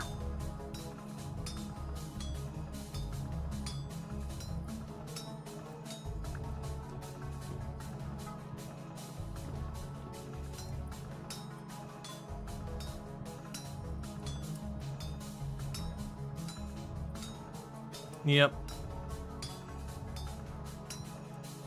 Yeah, no, we had a whole conversation about this over on the Discord and everything, that, like, I don't have a problem with fireworks in general, but it is one of those things that, like, we do have a bunch of rules around when you can and can't do fireworks here because of a whole mess of reasons and all that. And so it's kind of one of those things that I think it's totally fair for people to do fireworks on the days that are like pre-designated for it. I still don't, not a huge fan of fireworks, but at least then you can be like, oh, if you're someone bothered by them, you can at least make the conscious decision. Yeah, that just ran out. They both just ran out of fuel. You can at least make the conscious decision of being like, okay, I'm going to wear a headset today, or, you know, noise canceling stuff, or whatever it is to try and like drown it out, or, you know, do stuff to try and comfort your pets or whatever. Like when you know it's going to happen, even though it shouldn't have to be that kind of thing. At least there's something you do. But when people are just lighting off fireworks for like a week at a time, there's definitely points like, come on, man, that's not okay. It used to be a problem we had here all the time, was just for like the whole week of the 4th of July and the whole week of New Year's and all that, and people just firing off fireworks like all day and night for like the full week. The whole area would just smell of it and everything. And it was just a couple of neighbors who were doing it. And I do know, and this has been going back like 4 or 5 years or whatever it was, that the cop showed up on someone. And they haven't done it since then. I don't know what the outcome of what that was. So far as like, did they get fined? Did they get yelled at? Or what happened? But it definitely was one of those things that outside of the day itself, it's been far more tame. Like, it still happens, but you don't have like people doing, you know, really big things. Because they're also doing, at that time, they were doing fireworks that you're not allowed to do in city limits, like mortars and all that. Let's see, yeah, you're in Boise, and there'll be fireworks all weekend from dusk till 2 a.m. Yep. No fireworks here, just roasted marshmallows and all that? Yeah. It isn't to be like, oh, you know, fireworks should just not be a thing. I personally find over the years I enjoy fireworks less than I used to. Like, I'm not against them or anything. Like, not, I mean, there's the environmental impact and all that, but I'm not like, oh, hey, you shouldn't be allowed to do them at all. But it's definitely one of those things where I used to be someone who would get fireworks and, like, really, really went all in for it when I was, like, a teenager, early 20s. But then, like, as an adult, I'm like, man, I don't want to deal with this. Such a mess.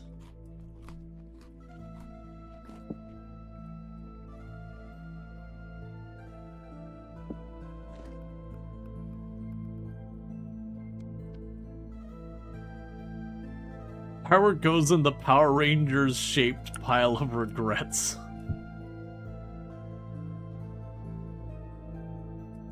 Let's see, you've had a problem since they ran... We haven't had a problem since they ran for the fine. It's 1,000 per device. Someone got hit with a $100,000 fine last year. Yeah, and that obviously feels a little heavy-handed. But, like, at the same time, I'm also not against them fining for people. You quite like fireworks, just as long as I expect them. When it's a surprise, it's more of a bother. Yeah. I mean, part of it's also, we live in a very touristy area, so when you're over in those more, touristy things, it's like they do fireworks almost every night and all that kind of stuff. So they don't really have that much of, like, a magic, that much of appeal to them. Okay, so it's still too cold for me to go for the warmer crops, which I kind of figured was going to be the case.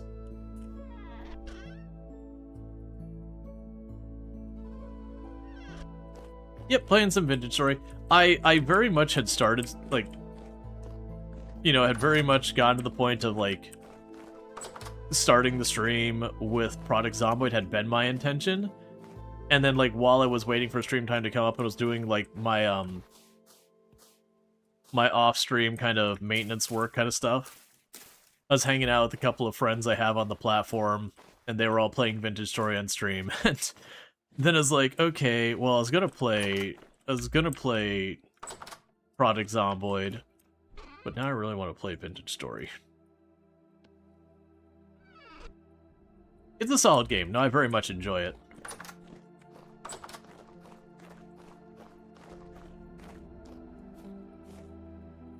Yep, so we got all of these. They're all growing fine. Yeah, but to give you an idea of how much of a difference the soil makes, this is the medium fertility soil, and this is the Tetra. So this one has 32 in-game hours to go to the next stage or whatever. That has 42, so it's literally taking a 25% off that time. Which, you know, over the course of multiple rounds. You know what? I shouldn't have a reason to do this, but I want to see how much of a difference this makes. Okay, so 28.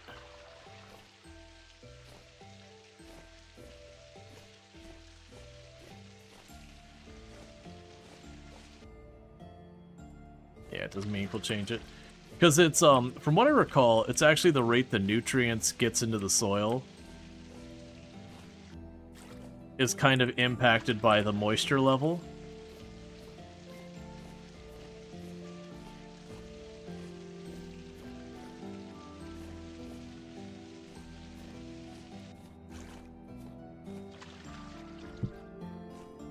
Figure what the heck. Let's say, as a teen in the early 2000s, you worked the local bar park. They did fireworks.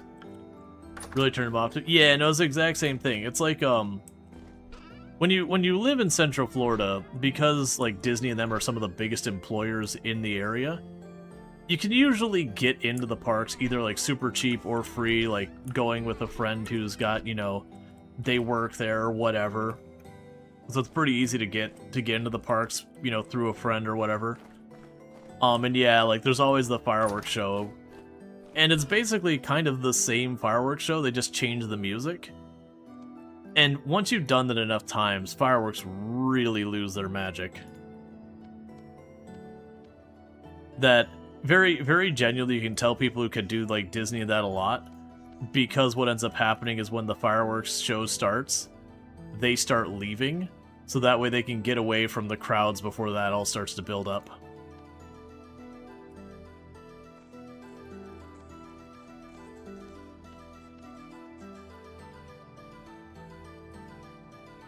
Kind of the, oh, it's time for us to go.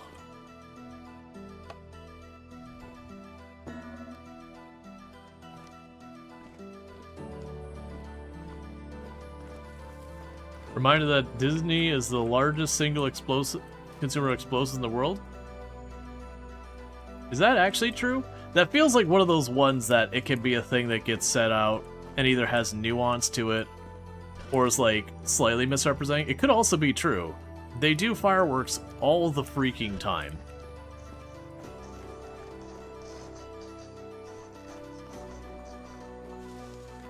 I would be curious to like look up the information on that statistic, because they definitely use a heck of a lot. There's no doubt about that.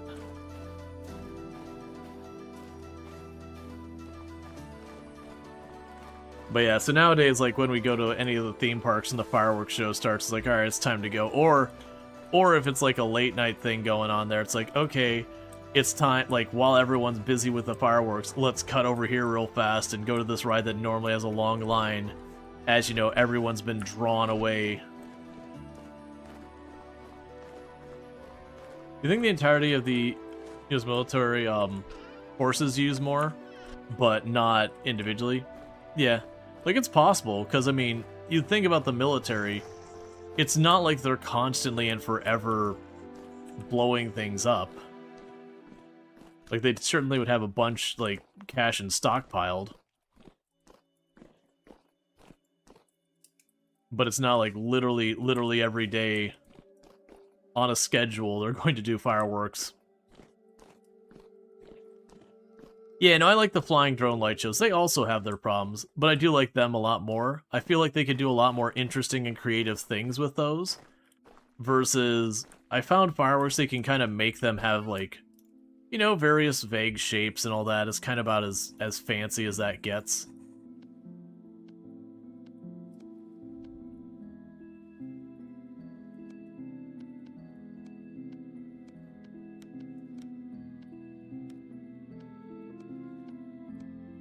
Rearranging this a little.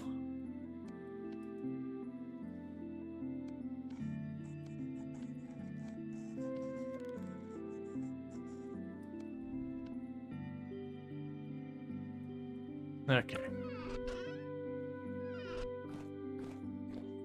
All right, so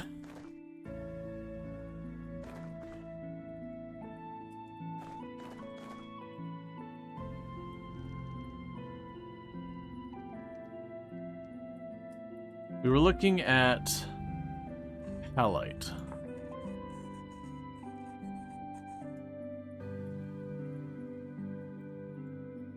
So we've got decent halite in this area. What's interesting is the halite... Oh no, I'm sorry, that's poor halite.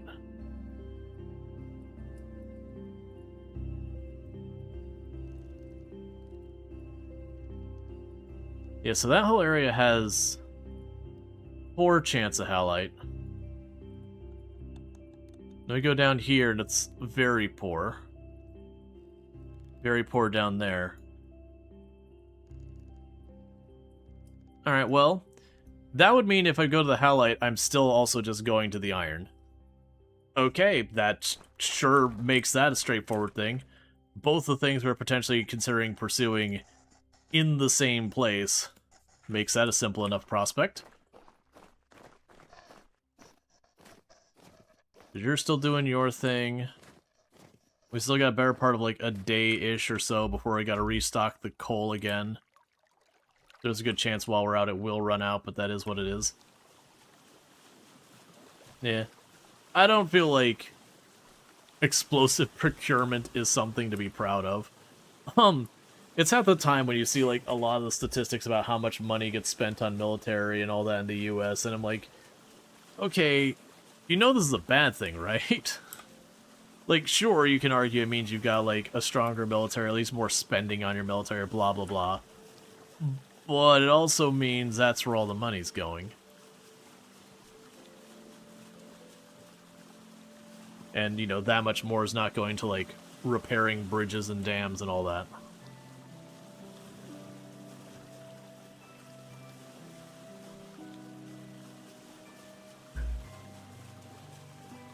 Okay, but we can move on from that before that gets too political. Yeah, so right now we're looking for hematite and halite.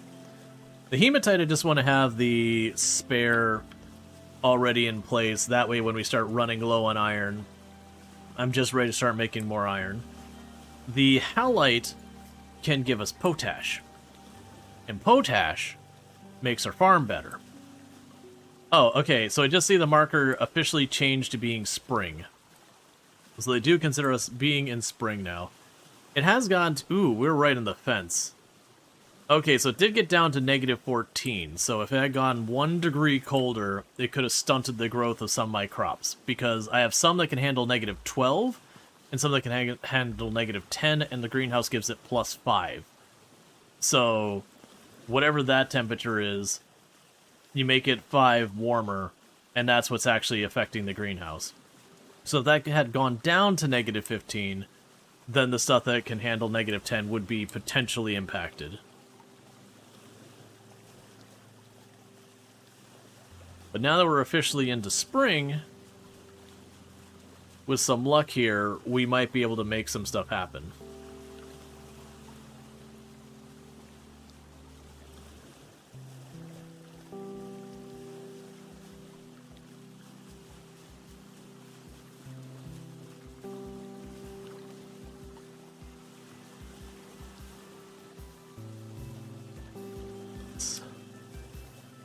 Not the island all the way on the right, it's one of these ones in the middle. Yeah, no, I like the drone shows, because like the drone shows, you can see them where they go up and they'll make a 3D shape in space and they'll spin it around, or they'll actually move the drones to like make stuff like, you know, they're representing, you know, different shapes and all that, and those shapes they'll move around through each other. It's really fascinating to watch. Versus kind of like with the fireworks thing, a lot of the fireworks shows, it's just bum-bum-bum-bum. Pop. Ba-ba-ba-bum. Pop, pop. Ba-ba-bum-ba-bum-ba-bum-ba-bum. Pop, pop. And it's just that kind of thing. And it's like, you know, it's cool to see. But kind of when you see in your like 20th or 30th show, it really does feel like you're just watching the same thing, but they just played different music. Versus the drones, like, they can actually, again, do, like, all sorts of creative shapes and do stuff. So, like, not only can they change the music, but they can change what they're showing and how it does. And I understand there's probably going to be people who, like, they see their 5th or 6th drone show and go, eh, whatever. Which is totally fair.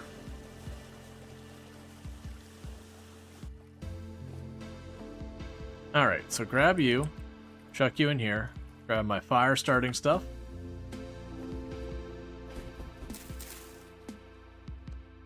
And give us a quick warm-up before we start whining a bunch.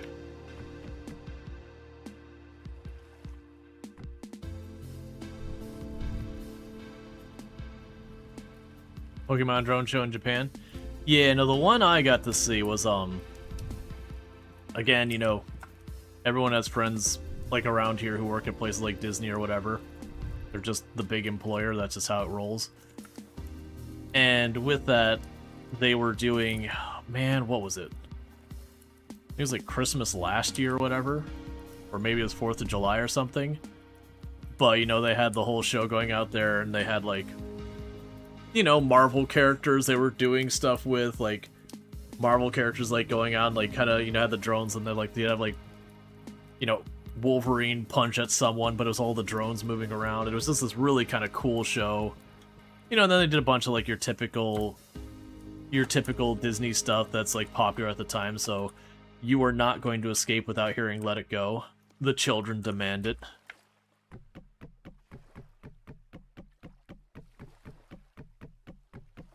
But it was, like, really cool to see them doing all that stuff.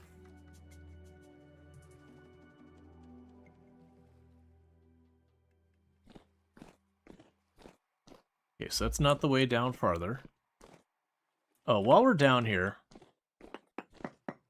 because while we were looking for hematite originally, I just want to do quick spot check kind of thing.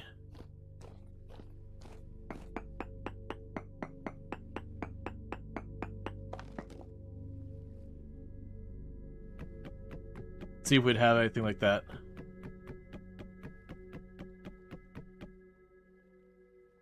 Okay, so it is calm. The downside is, as you can see from that gear just going, that this is a, this is just kind of a dangerous place in general.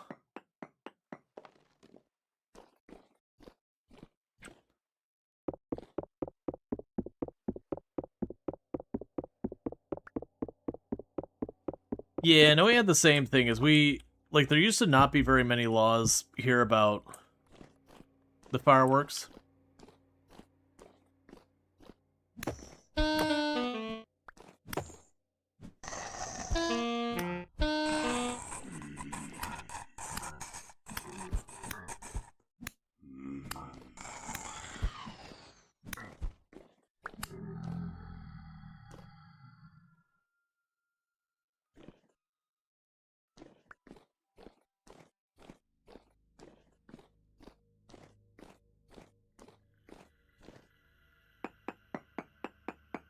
Alright.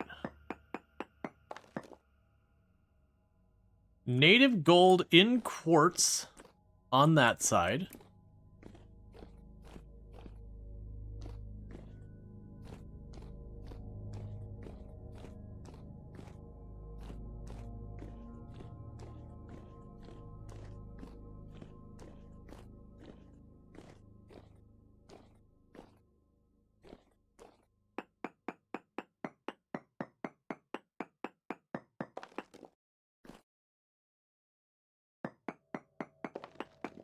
Okay, let's just start widening this up a little bit.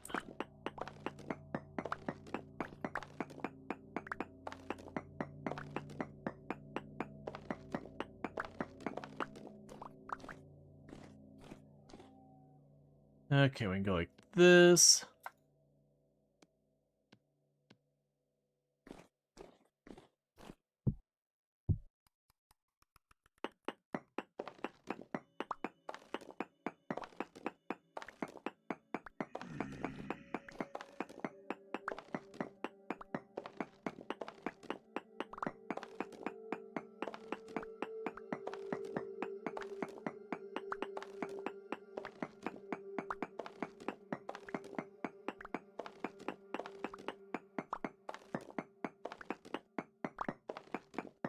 Got a little bit of gold there.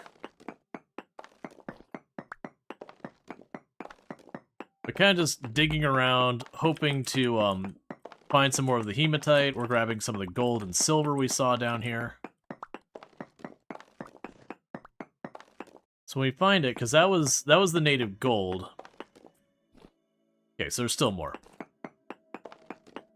I was curious to be a thing that we'd see like lots of it, because I haven't gotten the native gold in the quartz before. That was not expected. Okay, so fences don't do anything about that.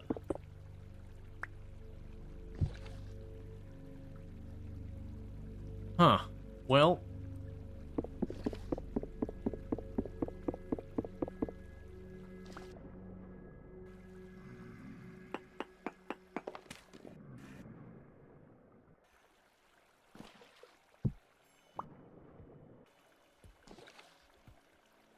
So it's a little obnoxious, but we'll work around it, I guess.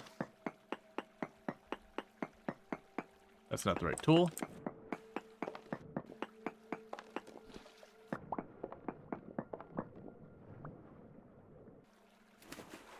I know I can do real fast.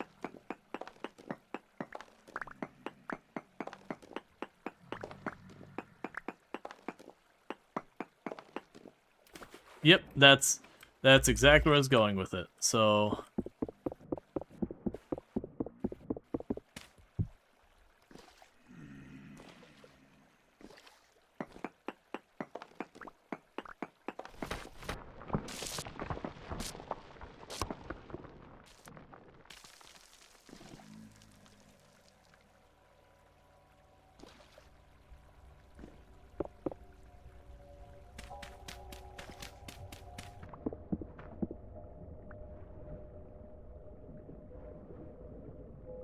okay.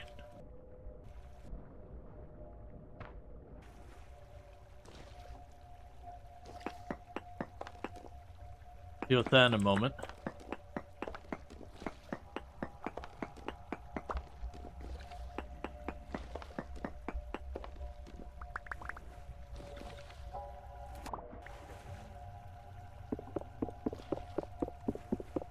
So I think that's just a tunnel way down there. Alright. So let's just leave that whole area alone.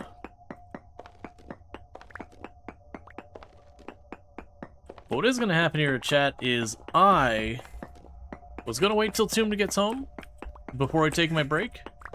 But I've got to use the restroom real bad all of a sudden. So what I'm going to go ahead and do is just leave that alone for 2 seconds. Use the restroom real fast. I'll be back in just a couple minutes. And thank you again for tuning in. I'll be back in just a few minutes. But thank you again for tuning in.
Okay, sorry about that. I know that break took way longer than I intended.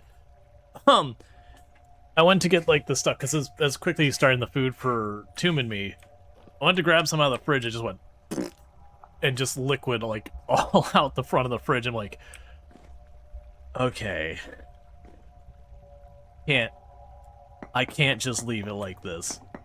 Tomb's gonna get home, and either one, will be incredibly frustrated about the mess, or two, is going to potentially slip on this. Neither of which is an okay outcome. So I just had to do like a real quick cleanup of it. So the fact that we keep punching through into the outer ocean area really kind of sucks here.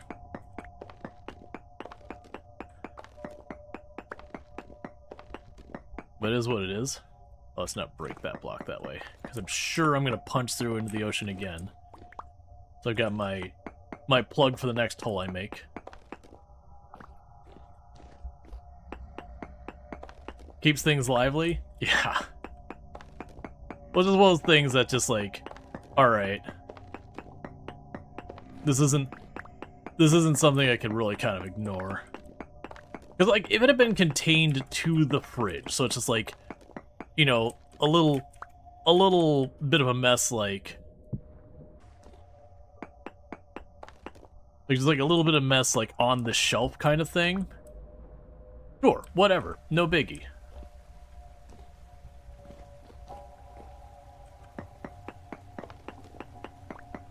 But, it had solidly breached.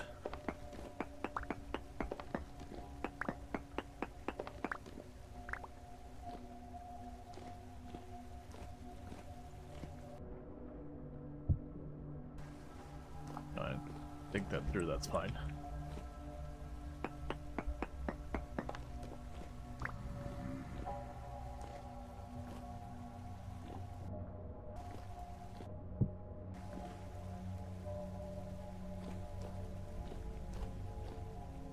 Alright, are we still picking up that there's gold and all that here?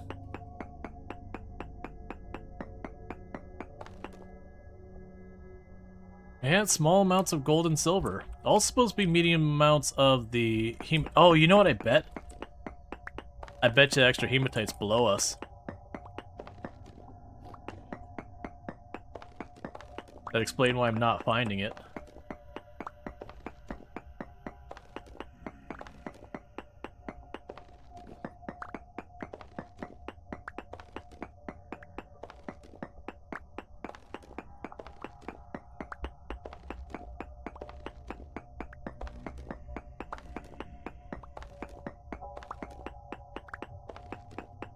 You can configure all that, Shade. Permadeath is not on by default, but you can turn on permadeath. You can also decide, like, oh, I want to drop my inventory, or I don't want to drop my inventory when I die, or, like, all that stuff. It's got a lot of configuration you can do to the game. But as far as a new world, so far for me, the determining factor of a new world is the game is being actively developed and updated. So it's when they go and they make something that changes the world enough or changes the play enough that's like, okay, like, it's probably time we start fresh, because, you know, the world generation... Oh. Got to eat.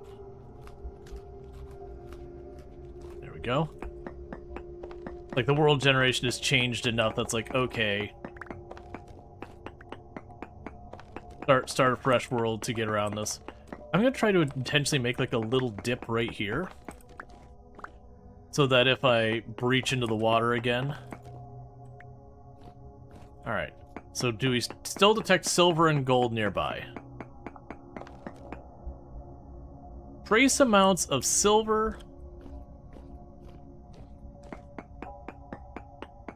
and a decent amount of hematite.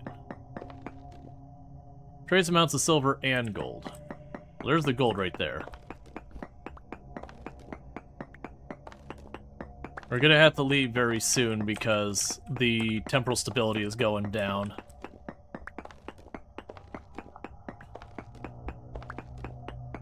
But yeah, no, it's one or if you're just like bored in it. The thing to keep in mind is progression for this game versus progression in Minecraft. This game is far, far, far slower. It is a thing that just takes time. And it's not like a at least to me, it's not like a tedious type of slow, so much as there's more depth to the progression. So instead of you grab a log, you slap another log together, boom, you got yourself a pickaxe.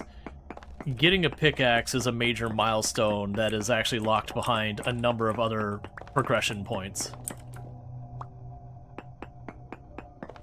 So, like, you gotta do, like, your napping, your clay working, and all that to get your first pickaxe. And since I know we're right against the water, I'm going a bit longer than I should so far as pushing my instability concerns. What I'm gonna do is ultimately just breach the wall and then swim out. Because normally the moment the screen does that little twitch and all that as the instability gets bad, that's normally my tell of drop what I'm doing, it's time to go.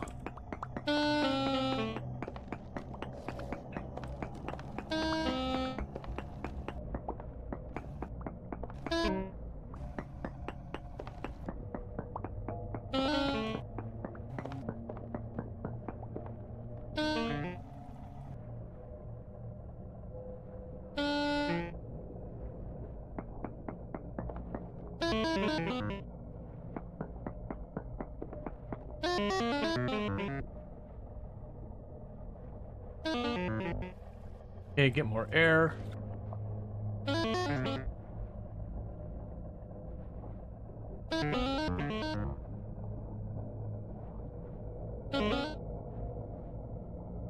Okay, we're going up.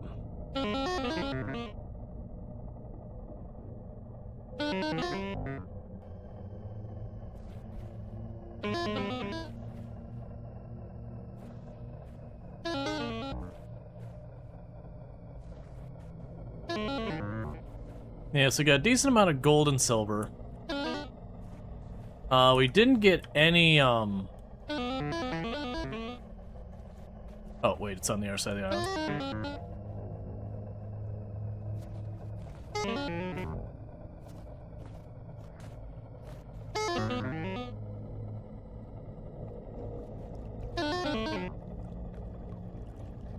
Where's my... Oh, there's the ore.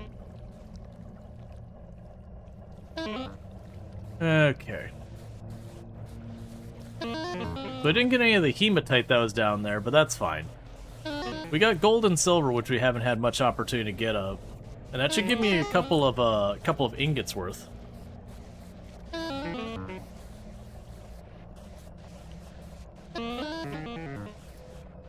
Oh, and the reason our character is screaming a whole bunch is they're slowly losing their grip on reality. Because they were just down in the mines too long. We'll get over it. Hey, DG, how's it going?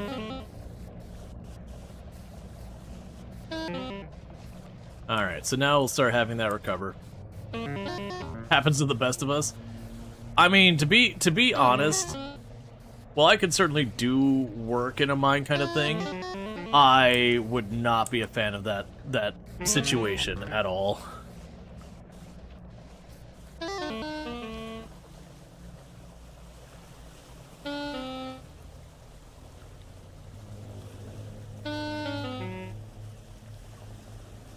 Okay, so pretty soon our character should stop throwing a fit.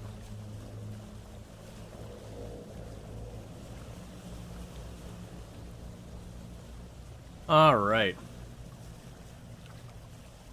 And so last night in-game, it definitely got too cold for us to do the warmer crops.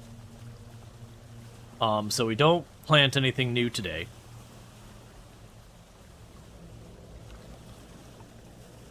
But yeah, now that particular spot where we've got the iron down there is pretty unstable. Which has been kind of one of the kickers, is it's super deep underground. It's a very large space, there's plenty of room for enemies to spawn around me. And then the stability sucks. So it is a pretty rough spot, but it is a really big area for iron. We've gotten we've gotten a lot of iron out of that spot, and there's still at least a decent amount more, considering we've seen a couple different places where we're seeing at least like medium hematite. So it's still like a good couple large patches of iron down there. That time we just were kind of focused on the quartz because it's like, I don't have silver and gold. That's actually not as much gold as I was hoping for. Yeah, because that's 20. Those together are like 90. Okay, so silver and gold you do not get. If you do exclamation mark mods, it should show the whole list. But it's Napster's the big one. Otherwise, I've got, I think one's called like extra information. There is one like status or whatever. Yeah, status HUD, extra information, and then auto map markers. Yeah, no, if it's a playthrough that I tend to be playing for a long time, I'll usually take the time to update the command. Actually, I do believe I have a bees mod also there that's not been relevant, but I did turn it on. I don't remember what the name is. I'd have to look it up. But yeah, so it's got everything, but there's a mod that makes it so the bees are a little bit louder, and they took a model that apparently already exists in the game's file of a bee and have it occasionally fly between the hive and nearby flowers during the seasons that the bees are active. I wonder if the bees' activity is based on the outside temperature or just hard-coded to the season.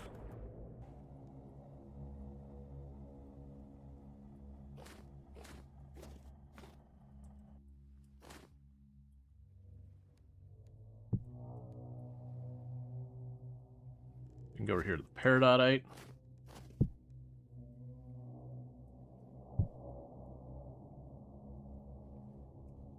Okay, and I'll put all the rest in here.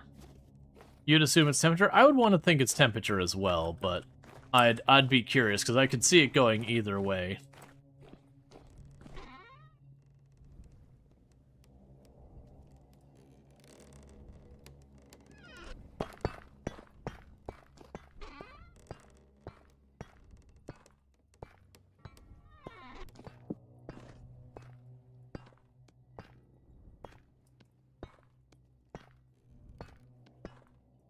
Yeah, so I am learning that even when you find the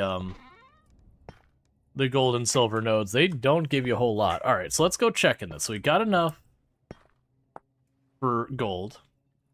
So I could certainly make this stuff down here with the gold. None of that seems like it'd be a thing I want to do.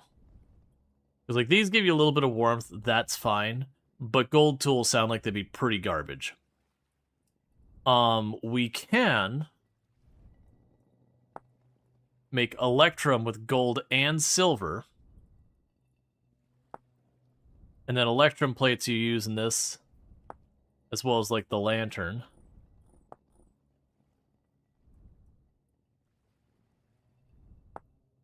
Yeah, so that's where you can make like translocators and all sorts of fancy things. So that'd be a thing we'd want later on. But then the other thing we can do is apparently we can make gold plates. And then in your lanterns, you can add a gold plate. Let's see, adding reflective lining. You can add gold, silver, or electrum lining to a lantern by placing it on the ground. Right mouse click with the gold, silver, or electrum plate. This will slightly increase the light radius.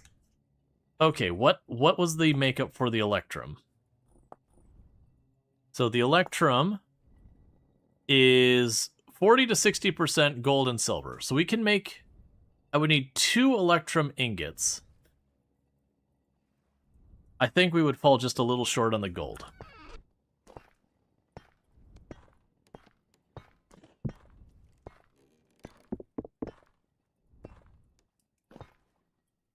Alright, Bassett, you have a good one. Thank you for hanging out, all good stuff.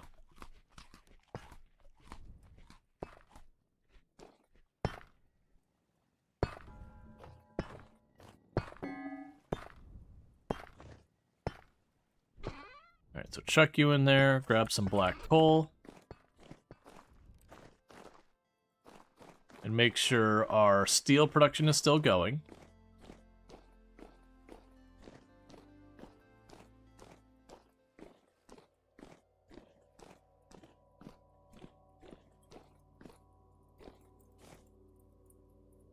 Cool, just in time to top it off.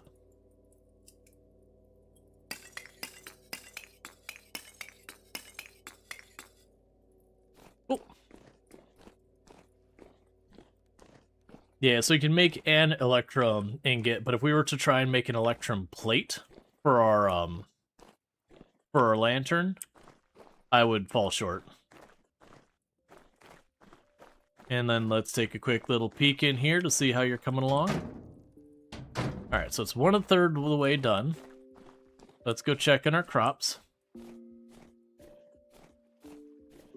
Yes, they're coming along alright as well.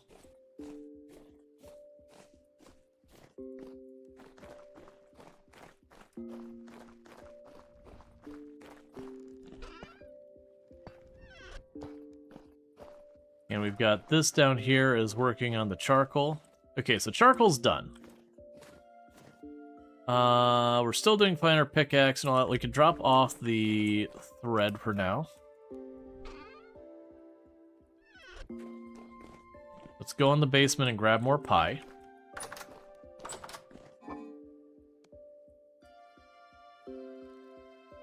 Down to our very last bit of pie.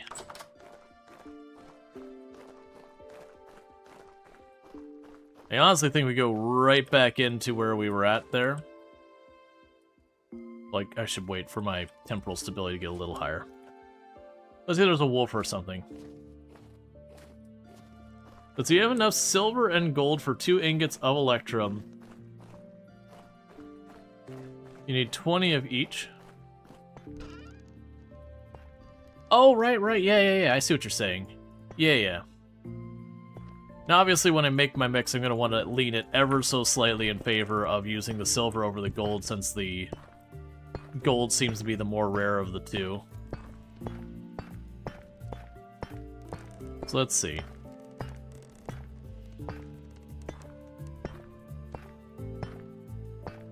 So there's 20. So it could be 40 and 60.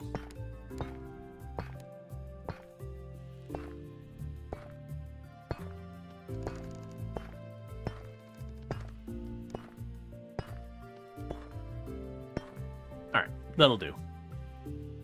Yeah, that'll work. Let's make some electrum.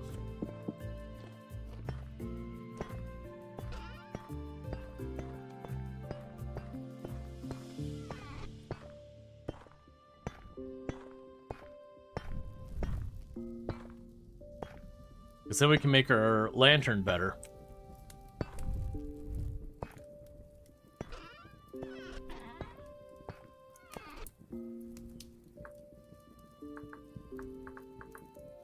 Yeah, so the electrum plate, we can use that to make we can make electrum ingots into plates, rods, and bits.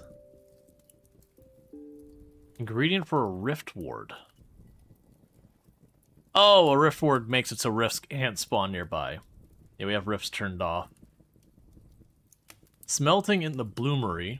That's fine. Let's see, because I also saw there was electrum sheets. Oh, it's just a thing you find. Okay.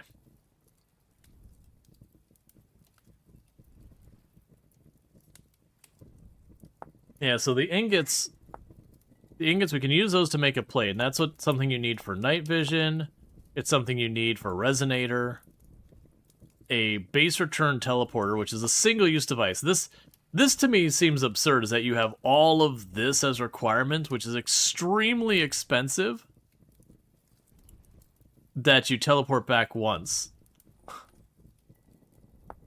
A terminus teleporter.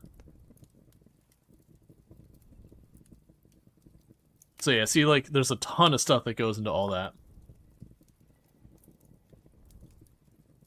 Use temporal gears to refuel it. So that stuff's cool, but it seems like it'd be pretty obnoxious. You know, use a alloy calculator, because some of the ratios your brain does not compute.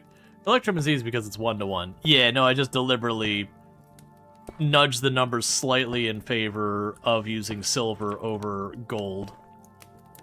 Justin Silver's been easier to come by.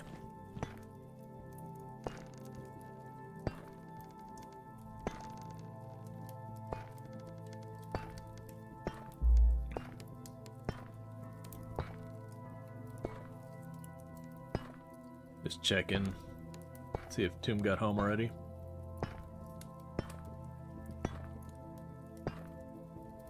No, she's not gone home yet.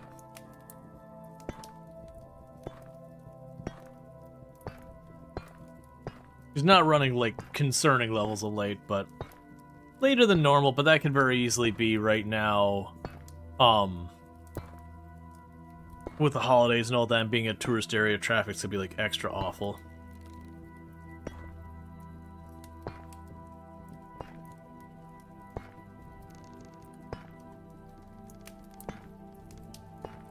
So we're just waiting for the Electrum to get molten. We'll put the 2 ingots to start.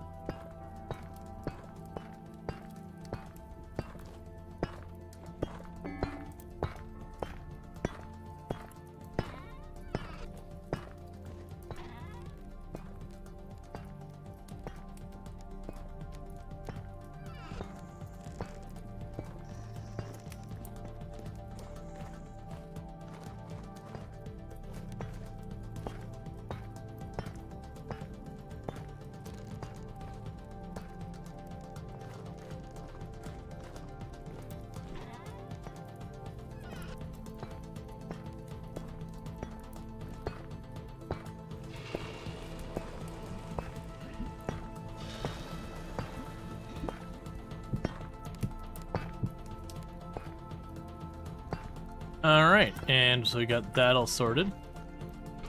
In the meantime, what do I want to chuck in there next? Looks like that's just basically available. Let's go grab some,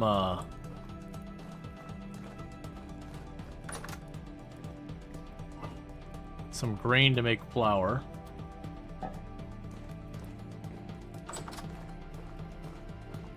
Keep that thing working.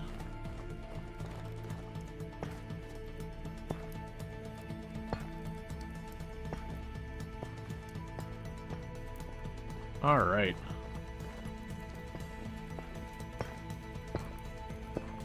Yeah, it's gonna take a while to cool off, so we won't worry about that right now. I have plenty of spare food, tools, and all that. Our stability is now actually stabilized. We're at -5C. We'll want to keep an eye on that temperature. If it doesn't get below -9, we plant more crops.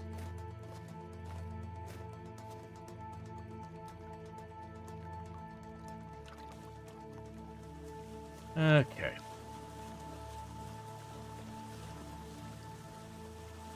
Then we can try and go for another round of trying to get the hematite and the halcite and gold and silver.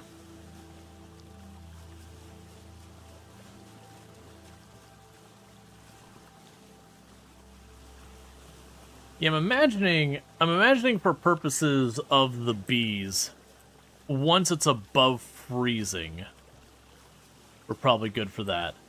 At which point, like I said earlier, we'll probably just go for the mainland there, get everything planted and all fueled up and all that, run to the mainland, and just start running to any place with lots of trees and just see if we can't manage to score some bees. Because once I locate some bees, that'll be good. It's probably also worth it potentially for me to run around the forests nearby on my little island. Just in that off chance. Okay, so we got medium activity, so this is going to be kind of a spicy day. I'm leaning towards potentially... Well, I don't want to get too much more quartz right now. We got an electrum plate happening. That's fine. Let's go down the ladders. I'll probably be in for a fight.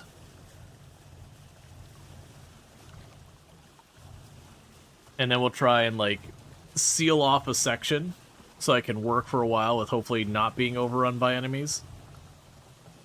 The big thing is got to figure out where that patch of hematite is. I do think it's literally just below where we're at. Over there. I think literally it's kind of in that same area, but down a couple of blocks.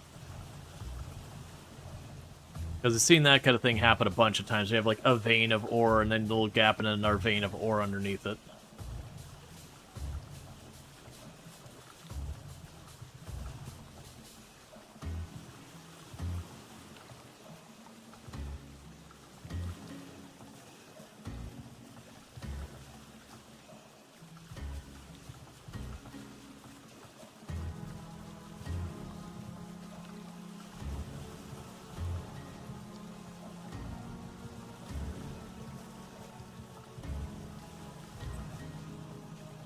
Okay.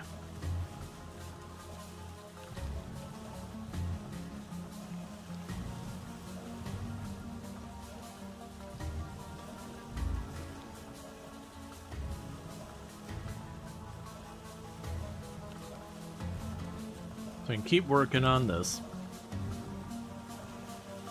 But yeah, once we get to the point where it's not dropping below 9 degrees Celsius at night, we can get the flax planted. And then it's basically as fast as the flax grows is how fast we manage to get stuff. I'm half debating going in from the quartz spot just because if we go in from the quartz spot, I won't have to deal with like that main room that's just a big room. I think there's really a right and wrong answer to it, no matter what. We're going down there with decent activity going on. Alright, so this is kind of promising. It's started to warm up a little bit more.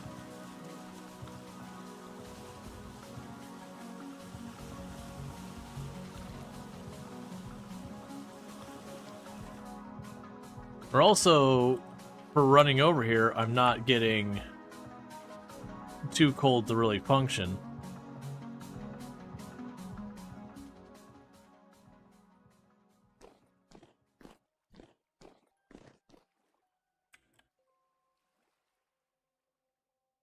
So we're probably going to be immediately attacked when I go down here.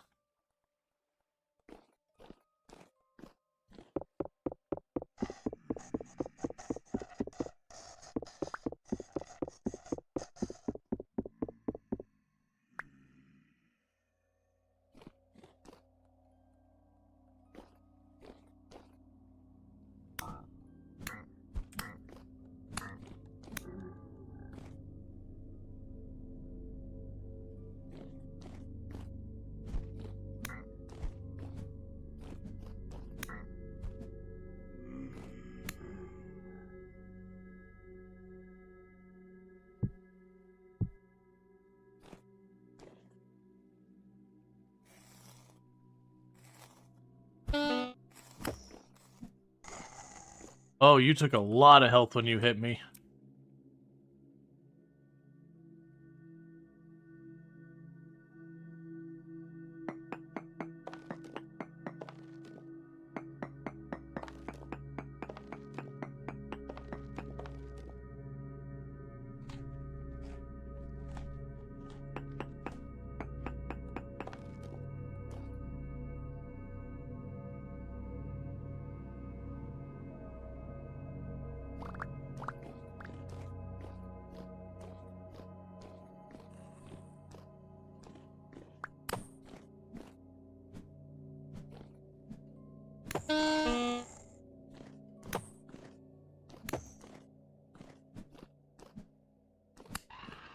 Okay, jeez.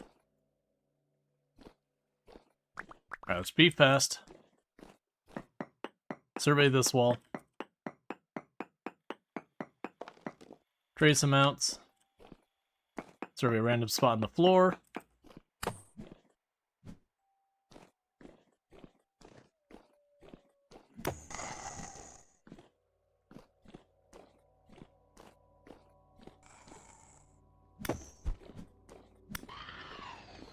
I was like, if he hits me, it's over.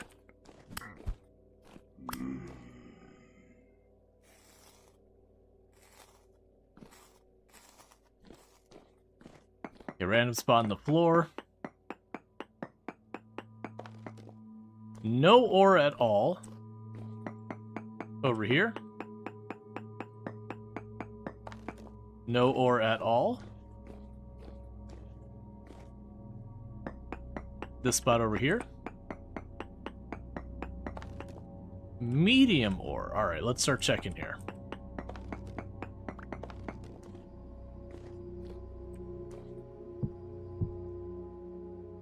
So I'll go here really quickly, make more of those walls.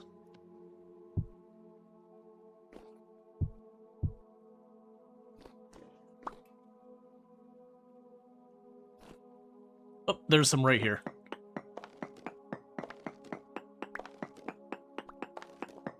Hey, Elder Druid, how's it going?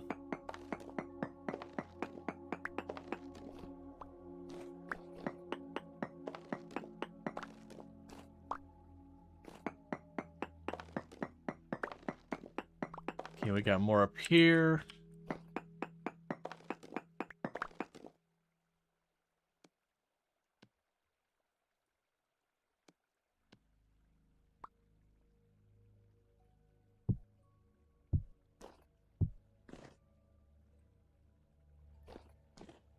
There, so got them all kind of walled off. I'm doing pretty good. Just down here trying to collect more ore and all that.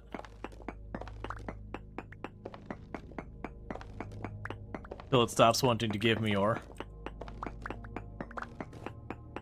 Doing this as we continue to produce steel.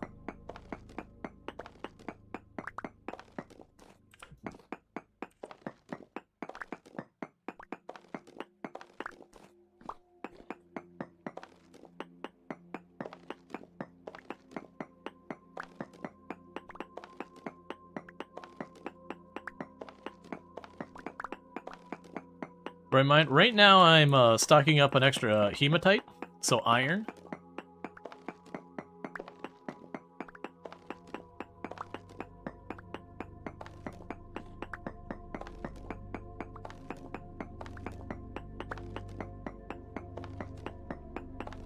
Let's go up so I don't cut into that cave area below. Yeah, because we've actually got a decent amount of iron already in stock. But it's each time I do a new round of steel, that's another 16 iron becoming 16 steel. So as far as like actually making tools and armor and all that, this is the primary material we're using now.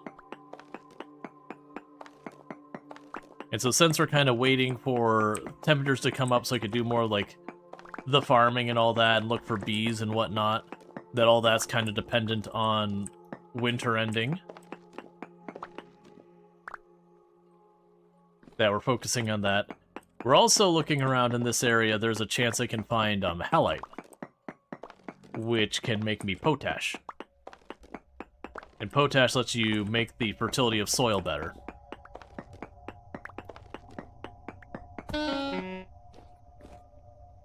What?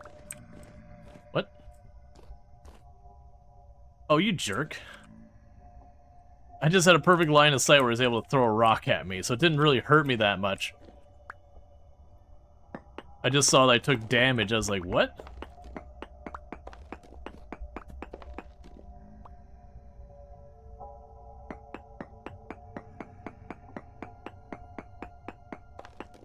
Okay, so small amount still in the area.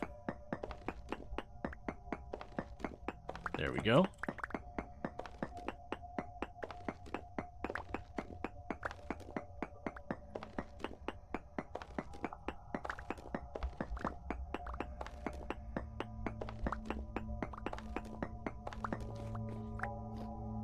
Any stream next night for New Year's?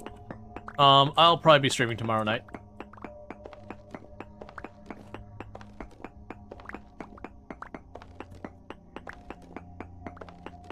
Okay, and that'd be Tomb getting home.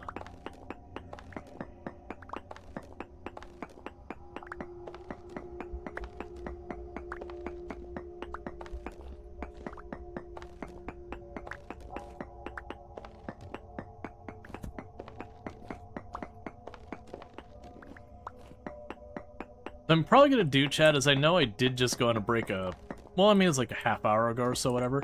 I'm gonna step away for just a minute to welcome Tomb home, because I'm assuming she got stuck in traffic and all that. So she's not gonna be like in a bad mood or anything. I'm not trying to imply anything like that. But, you know, she's probably had a long day, so welcoming her home kind of thing will, you know, probably make that not as frustrating for her. I'm gonna quickly do that. Let her know that her dinner's up here and everything and all ready to go and all that for her. And I'll be back in just a minute or so. Like, it won't be like the full, like, 5-minute break. It'll be a quick pop in, welcome her home, pop back up kind of thing. So I'll quickly do that, and I'll be right back. And sorry again for the double, but I'll be back in just a minute, so thank you again for tuning in.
Okay.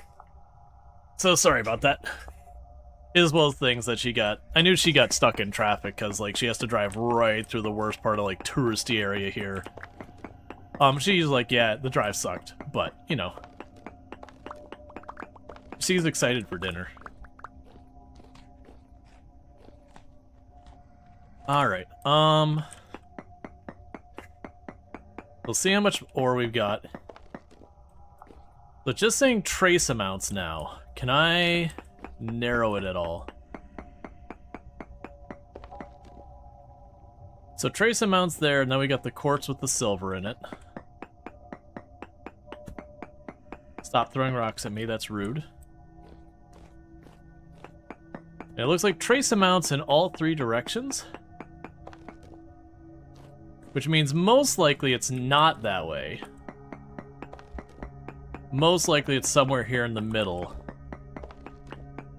Either directly above or below kind of deal.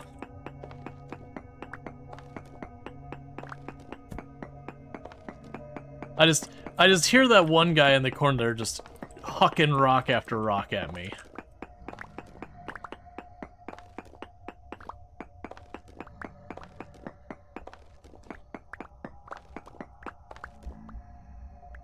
That's not effective for containment. It doesn't even hurt that much. Stop. So rude. There. Have more wall.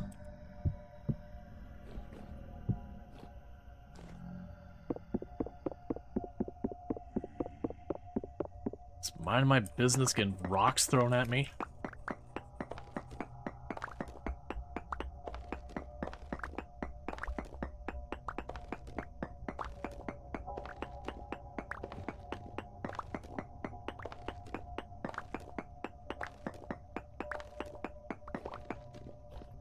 Okay, so new plan. 1, 2, 3. Do you detect? Trace amounts. Do you still detect? No. Okay, so 1, 2, 3, 4, 5, 6. So it's probably going to be above us, like, just a tile or two. No, because then it would be not there.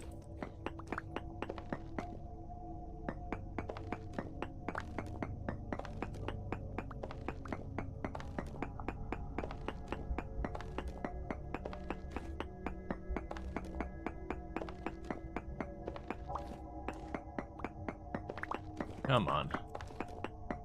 I'm probably doing all this for one piece of hematite.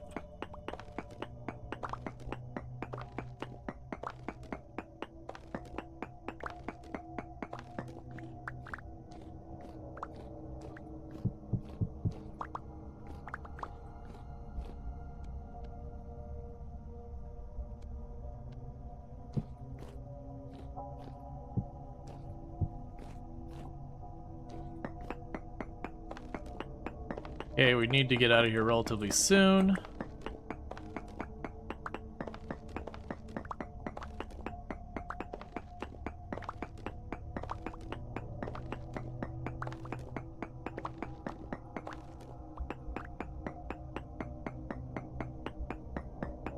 Because of temporal instability. Still seeing trace on this side. Are you? Wait a second.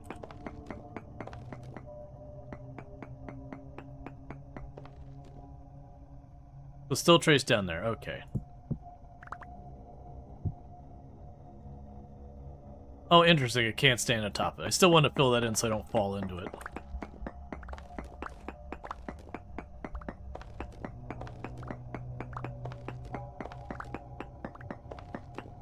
So basically I'm just digging through here. I should pretty soon breach the wall into the water. And be able to just leave that way. Which is going to need to happen soon because we're going to start spawning monsters down here with me. Alright, so that's just the quartz and all that.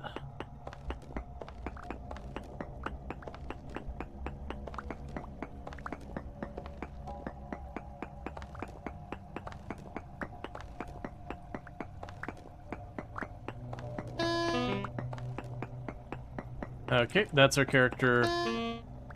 What's the pink stone? It's bauxite. It's normally pretty orange, but we're slowly losing our grip on reality, so you know. It's looking a little pinker than it normally does.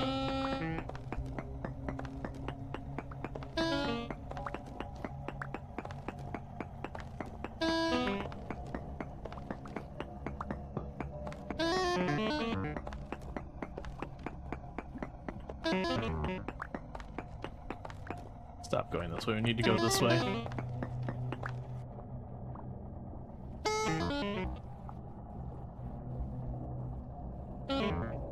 Let's take a quick look here real fast.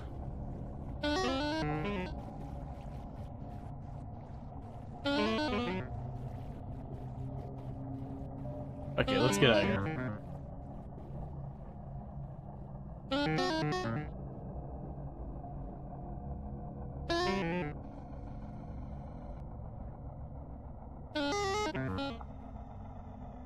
Okay.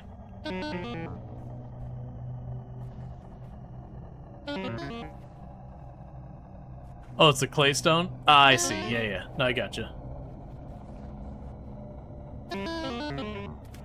So unfortunately, like I said, this area is unstable regardless of depth. The depth just makes it worse. So we're continuing to cause temporal instability as long as we're here.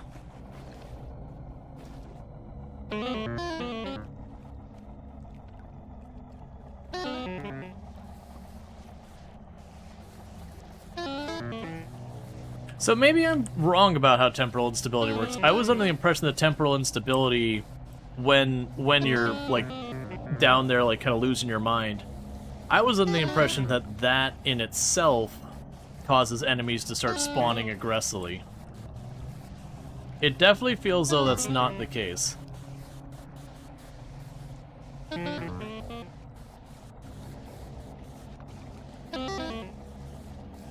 We might actually be in trouble because the instability is slowly killing me, and as such, my hunger is starting to try to heal me, which is causing us to get hungrier faster. And then our hunger is getting pretty low. I have food on me, but I believe I need to cut it up in order to eat it.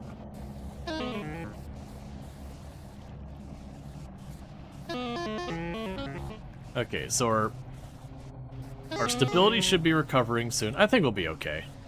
The good news is a lot of stuff takes a little while to actually kill you. Like, hunger does start draining your life, but it's not like one of those things where you miss some food and you got like seconds to shove food in your mouth or it's over. I did see there's a mod to add hydration/thirst as a mechanic. I'm curious about how that works. From what I've read, it's basically like hunger, but like more readily available to get water from just drinking from ponds and all that. But if you don't keep up with it, it kills you twice as fast as hunger.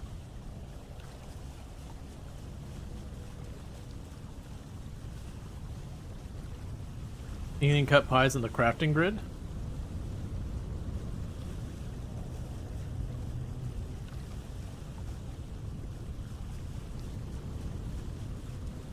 It doesn't look like it. Not unless it's a weird pattern.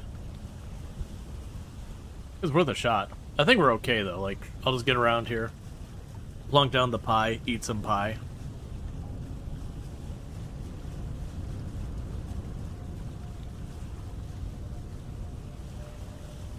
Minus 12 is still too cold.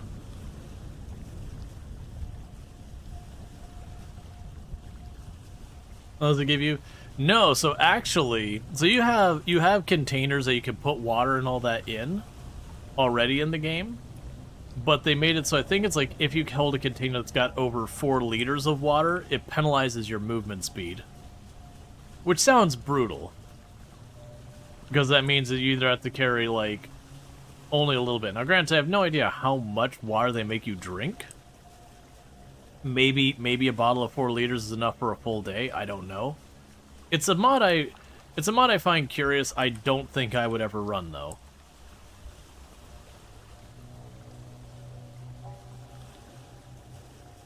Because it sounds like one of those things where you just added another bar to keep track of, but is that bar interesting? Probably not.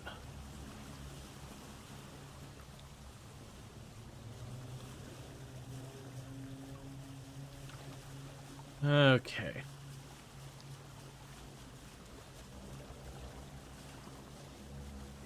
But the good news is we got a stack and a quarter of more hematite. So we can keep iron production online. It looks like our steel's still going, so that's good news.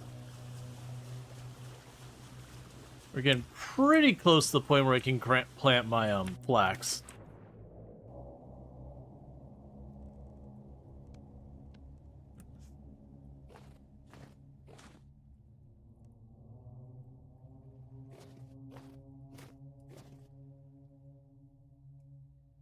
Oh, wrong box.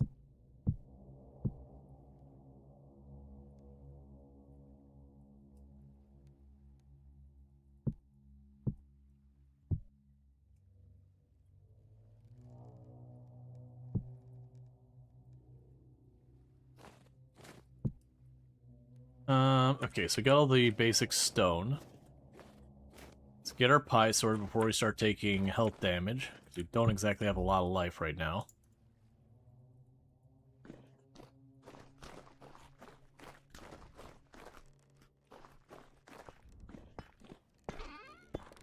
Chuck you in there, chuck you in there.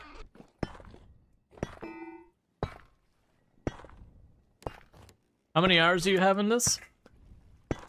I don't actually know the number of hours I have in this save. I think people figured for about this it'd probably be around like 60 hours or whatever in the save or whatever.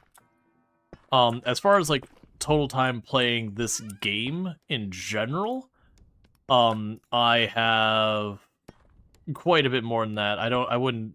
The game doesn't track hours like you have on Steam, so it's really kind of hard to tell at times.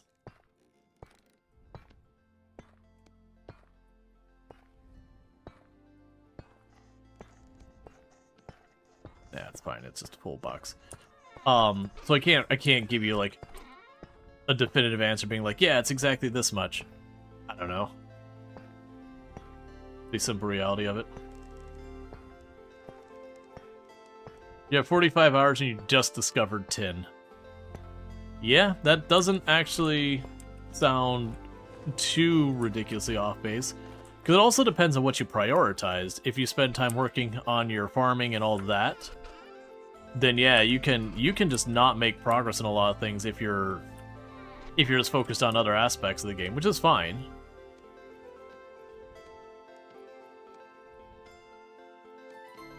Alright, so got the chunk there we need to deal with. You're fine here.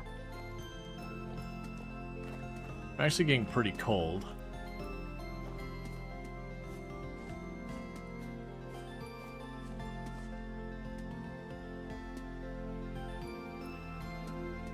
I'm always curious what it says, like, negative some odd number of minutes. Like, how that even ends up working.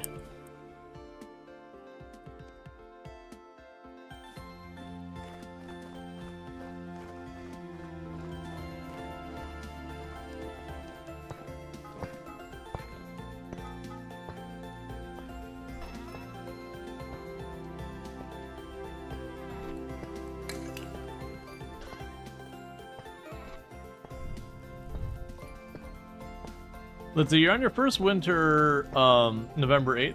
I was hoping to get some notice when winter arrived. Not just kill all your crop. Or crop full of berry. I'm going to have to reread that. You're on your first winter, November 8th, at the moment. Was hoping to get some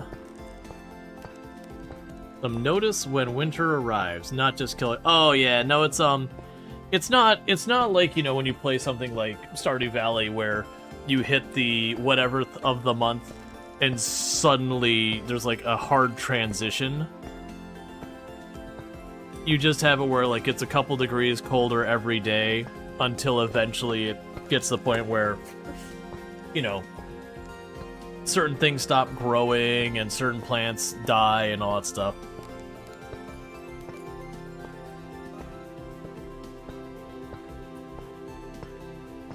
So yeah, no, unfortunately that's just not how it works.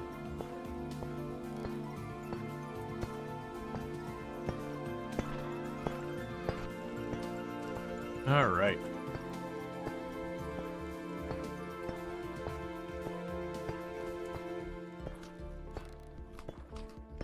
Can we get a thing to mute the hammer? If it comes down to that, I'll just stop playing the game. I don't know if there's a mod to do it. If I have to deal with that for a mod, it is just the thing.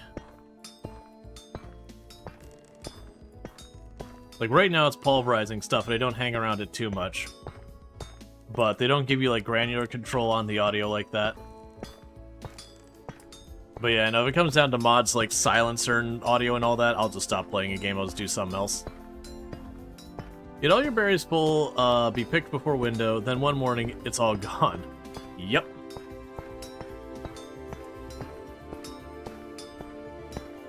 I also don't think I would want to fully mute the hammer, but I would like it if we could turn it down. How do you smith the metal like that? That is a mod called Napster. It just basically makes so I don't have to, like, do the mini game quite the full way through.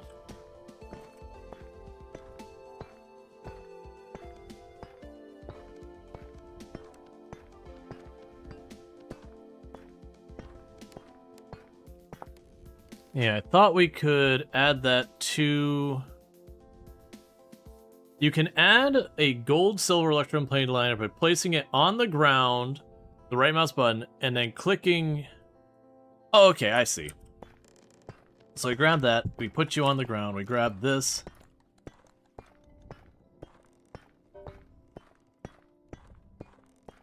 And now it's an even brighter lamp.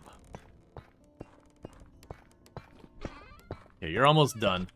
Because, yeah, when it's not actually working on something, I do take the time to,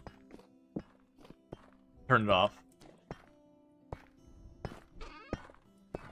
Down its home stretch here. Got processing all this stuff.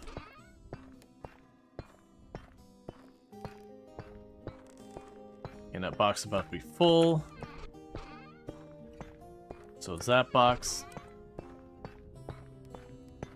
I move that in the other room.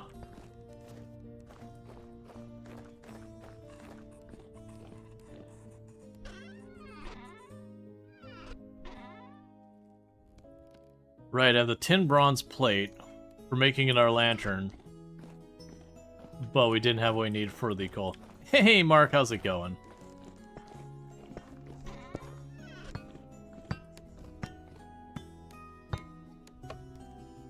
Alright, so that's done.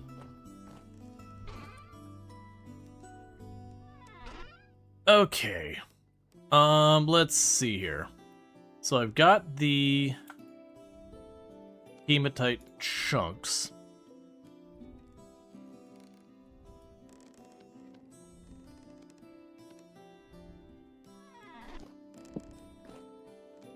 We'll smash those.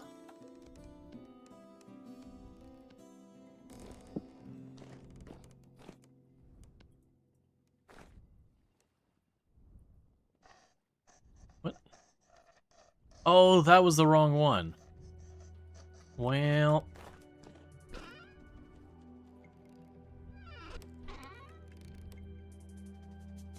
wanted that one. Okay, this will complicate things, but alright.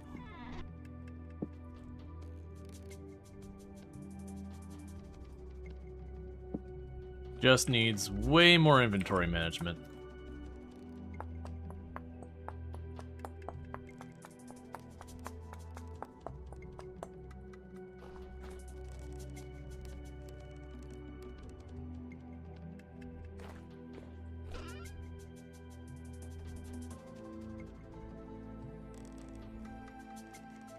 One, two, three, four, five, six.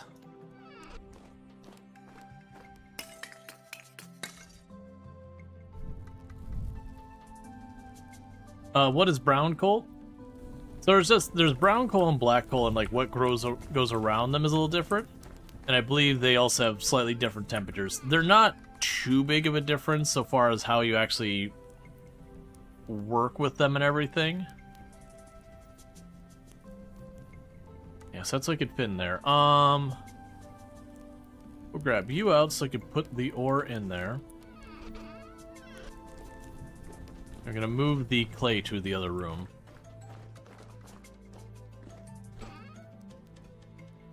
Let's actually grab all the clay. And all the clay will get moved to the other room. Give me some grow space here. Okay.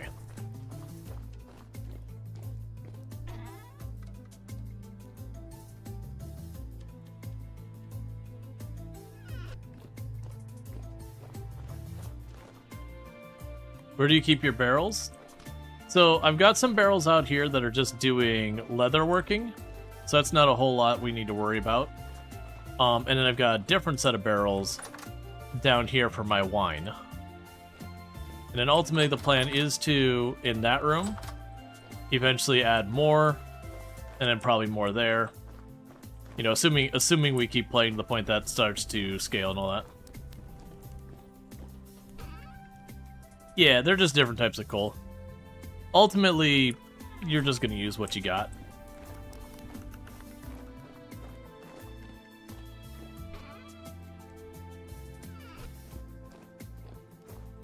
Okay, meanwhile,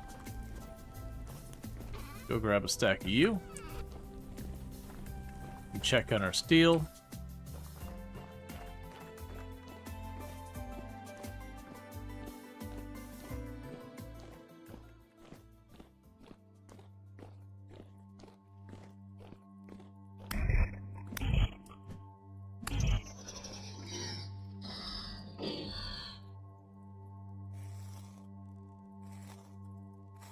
Alright.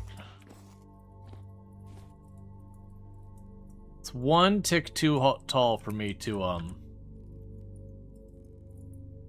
add to it.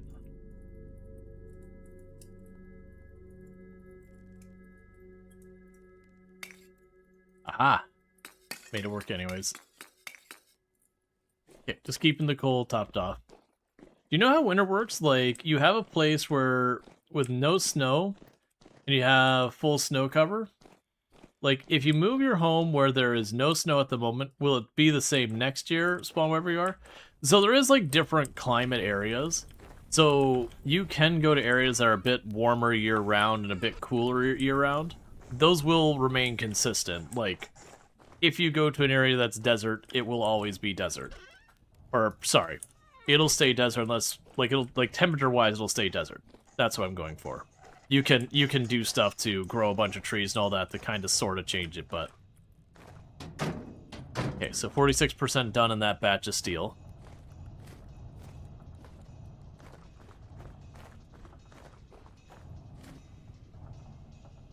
Yeah, so we got all that. We got the hematite.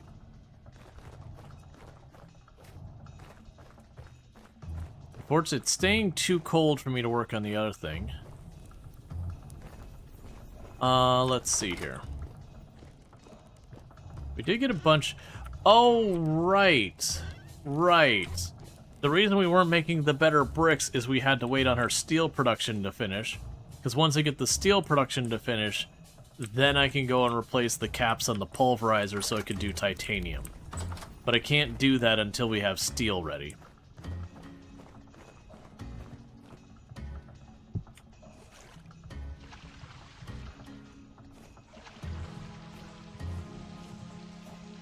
This doesn't really matter, but I'm doing it anyways.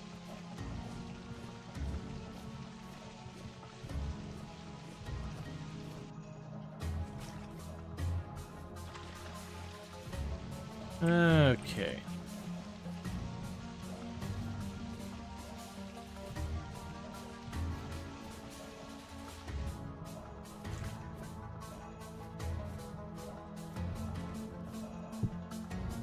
Okay, so survival-wise, finding a spot with no snow in the middle of winter would help survive? Yeah. Yeah, no, if you could go enough out of the way to do that.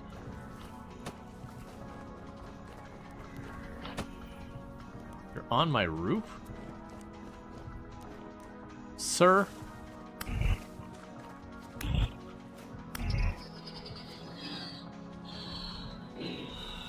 Alright. I'm also debating that maybe today we'll do a split stream. I haven't done that in a while. When I talk about split stream, like maybe today what we'll do is we'll spend half the stream playing Vintage Story, and the other half in Project Zomboid, because I intended to do Project Zomboid when I started today. But I had been watching some other people play Vintage Story, and I was like, okay, well I'm really feeling like Vintage Story now. I've been watching all this.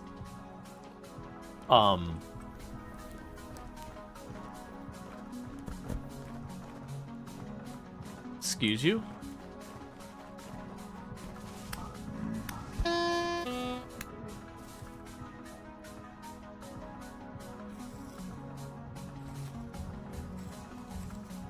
Man, we're getting so many more of the enemies, and they're like easy to fight.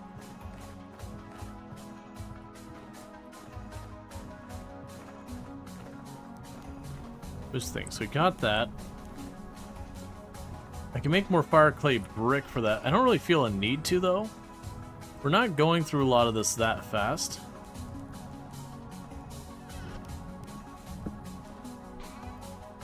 Go ahead and just smash all these.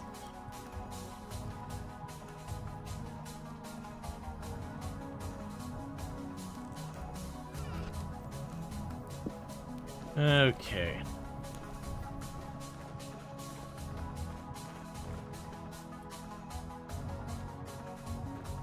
Go make ourselves some more pie. And I can't really go to the cave diving like we've been doing, because I need rope for that, and all my rope is currently over in the iron mine. Or not rope, rope ladders.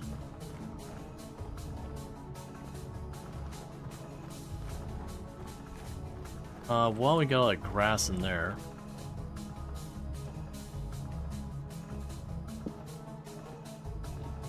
Let's go collect the grass from in here.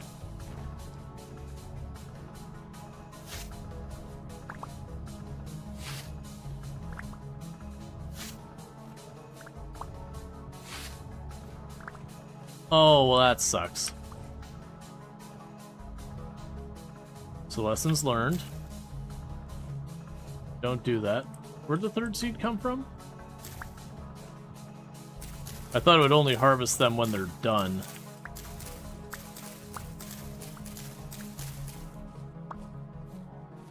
Well, that'll be a set of 3 seeds. They'll be way behind the others.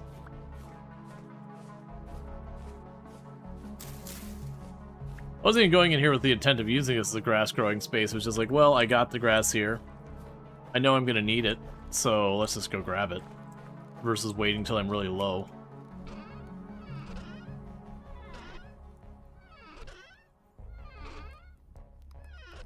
There you are. Okay, so let's see here. Do I think we would have bees active yet? I don't think we would. Let's go bully some local wildlife, I think. Oh, let's drop off the scythe. I don't need it on my person. Let's see if we can't find some local wildlife to bully. Maybe, maybe not. Notice some bees.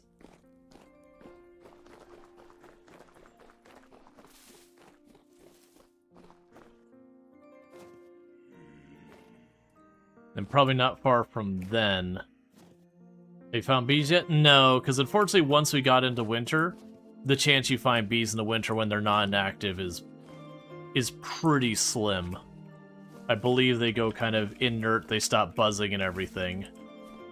So, trying to find something that is near impossible to see when you do know where it is without the sound cue is even more impossible. But we're technically in spring now, but we are negative temperatures still.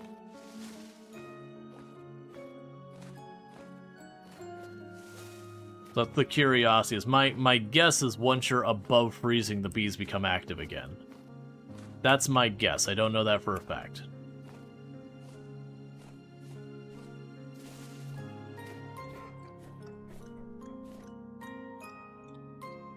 What's it take to make a trap?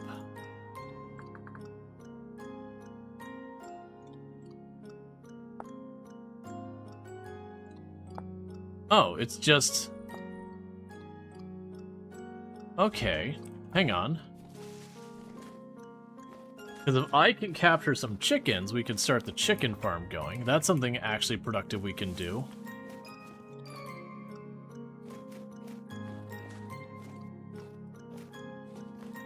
Because then we could just, like, cordon off an area. And we would need... Because there's what, animal husbandry. Let's see. Rearing livestock and all that. So we would need a basket trap or a crate trap. We would need a trough, which is easy to make. And we would need a hen box for eggs. Okay. And then you can also do, pig, sheep, goats, and other large animal. Okay, so we can try and get that to go. So let's first worry about getting the trap box.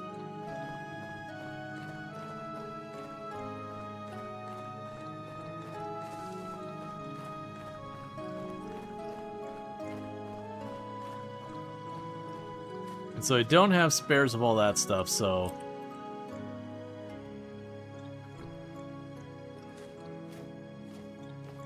Gonna make not great decisions. There's the trap box.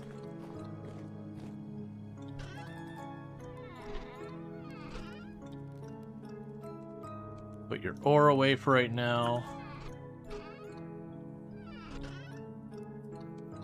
Put the grass away. There's the firewood. And I assume we will need bait.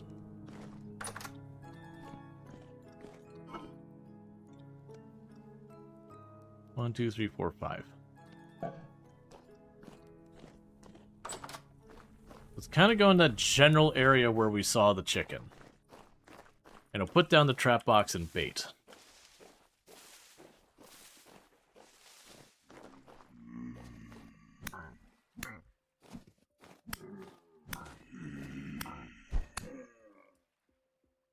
And assuming we're successful in getting ourselves the chicken, then I'd go ahead and make like a pen with, you know, a trough and all that stuff.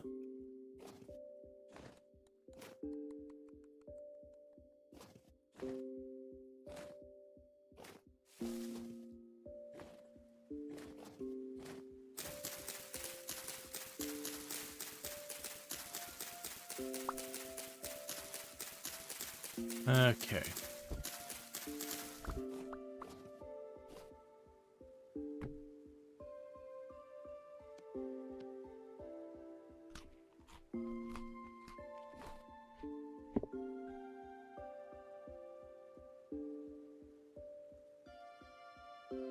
Okay, that works. Alright, so we got a trap box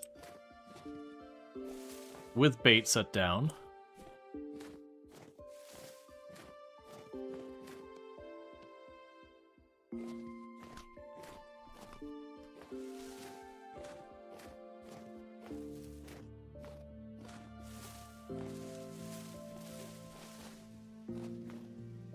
No, it doesn't mark where it is. Let's put a marker on the map so I know where to even come back. We'll just check it each day.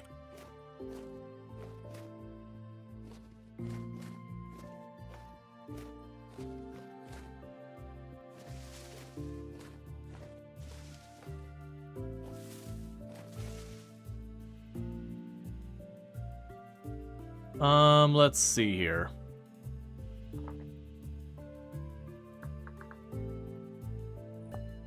There. Put an icon for a trap.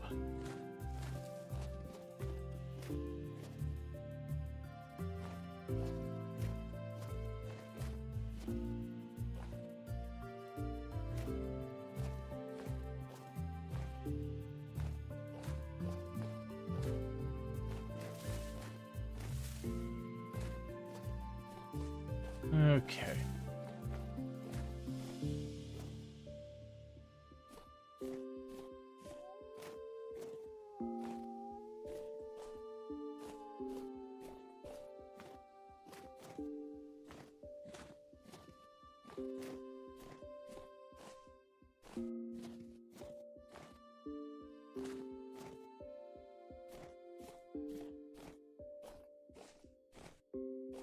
So I heard the wolf in this direction.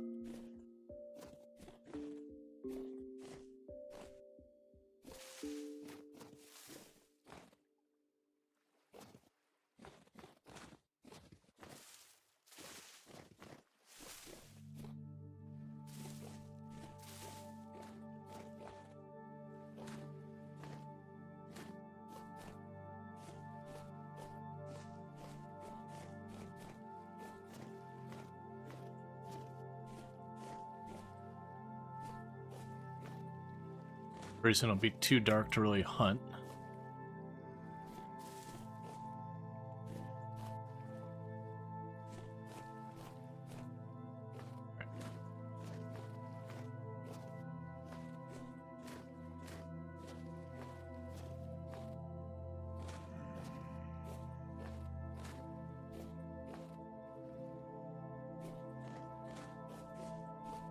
In your country, bees find you. Oh. I was like, what is that I'm seeing down there next to me? Oh, it's just a wolf staring at me, figuring out what's going on. Alright, that's fine. It's getting too dark for me to keep hunting anyways.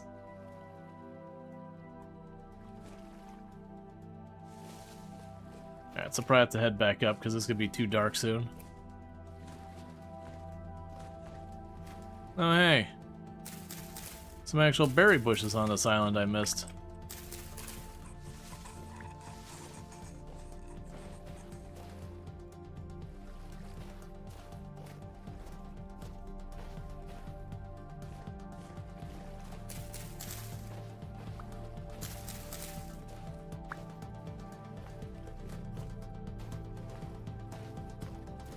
Okay, and we're watching the temperatures just to see if they go below 9C. Negative 9C, I mean. If he doesn't want to give me berry bushes, I'm down. Let's add them onto my giant berry orchard.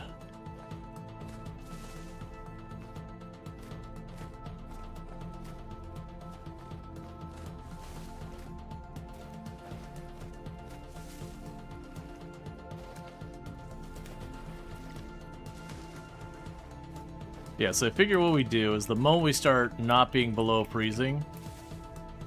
Okay, just almost jumped into a hole that... Luckily that one isn't going to be too bad.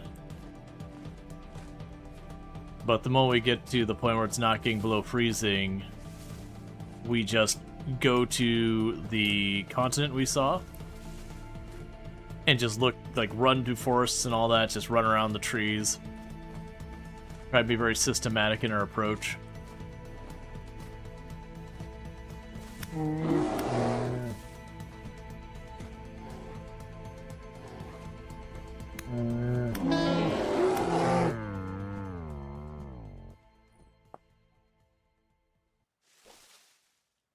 Cool.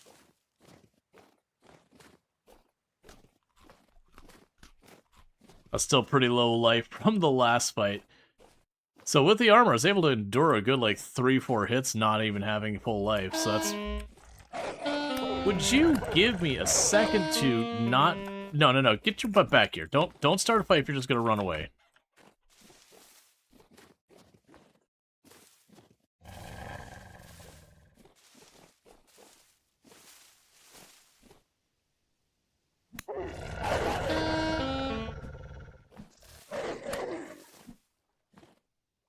The heck with these woods? That's not even the same wolf that attacked me the first time. The one wolf ran past another wolf, so I aggroed another. I still got a bear up here somewhere.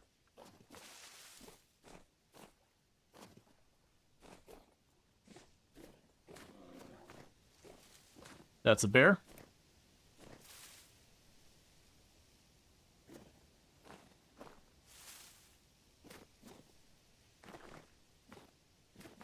Really hoping you get more stuck in the train than I just did.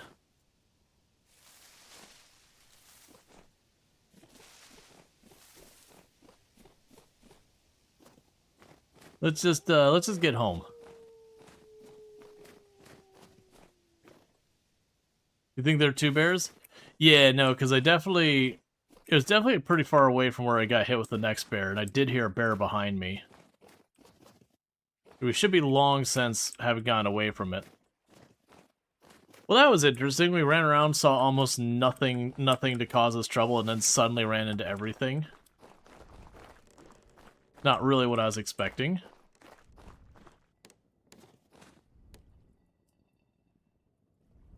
Okay, so you're still doing your thing. Okay.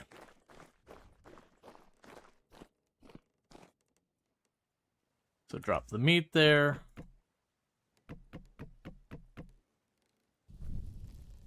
Get that cooking.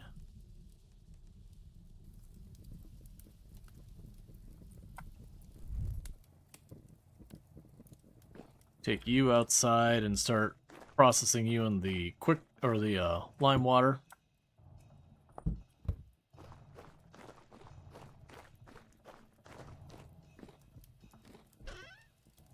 We can drop the fat and bones in there.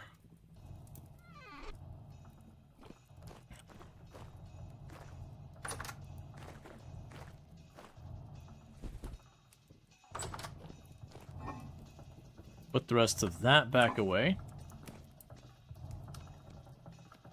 And we can drop off the cranberries and blackberry bushes that we saw.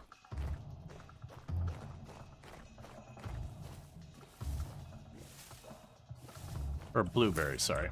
There's the blueberries. No, that's not the blueberry. Hang on. You're the blueberries.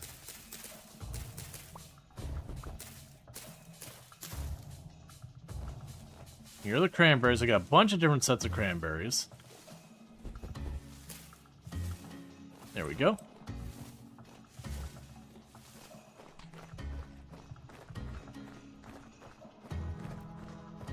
Okay.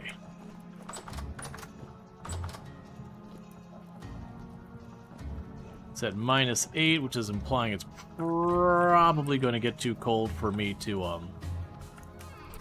get the next crops going.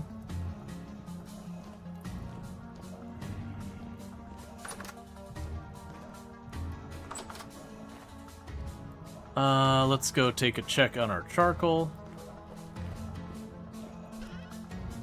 Not our charcoal, our actual coal.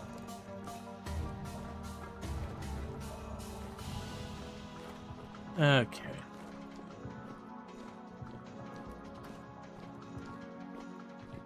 So at the point of trying to maintain the steel.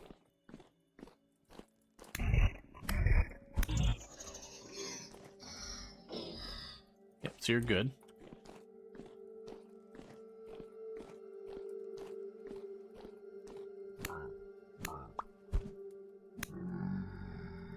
All right.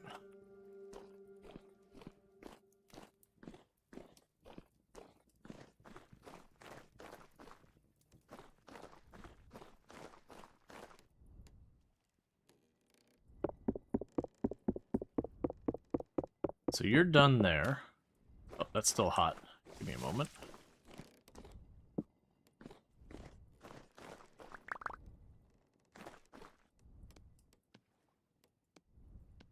Take this. Chuck it up here. And add those to the stack. Then from there we need to grab the hematite.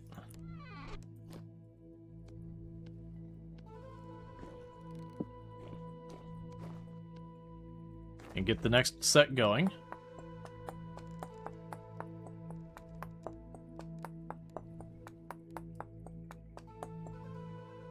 Because every round of that I do, we're basically getting 6 iron ingots out of it.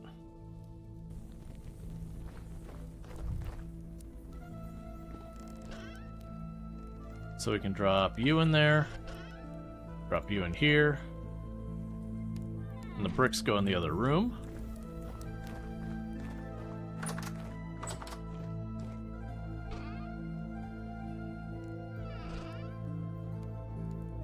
Okay, so I got some more of those.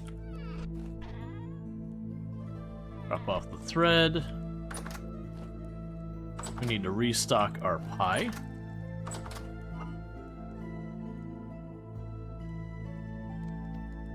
which is the very last of my pie. No more pie. So I got tons of grain and flour. I got a handful of mushrooms I can use. I got some bread just sitting in here. The bread we probably need to cook. Even in storage, it's only good for 6 more days. Yeah, I mean, it might literally rot while I'm trying to cook it.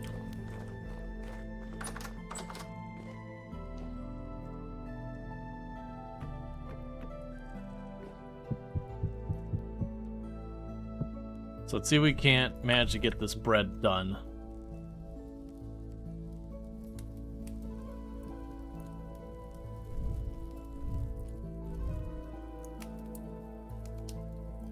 Okay, put those away for a minute. Yeah, because you have 13... Yeah, both are at 13 hours. So yeah, so we just try and get this rye bread cooked. We did this for like our last pie cooking session. Just tried to make the most of it.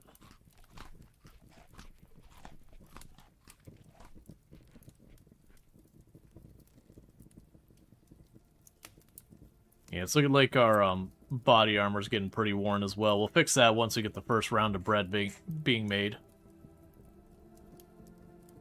I remember, I think you can put 4 bread in per round or whatever.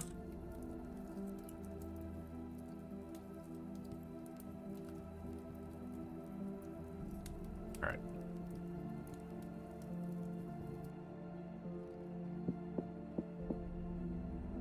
Okay. Take our damaged armor.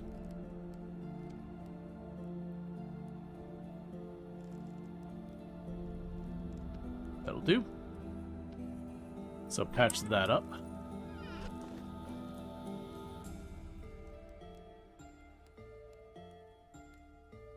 Okay. So bake as much of this as we can before it all goes bad.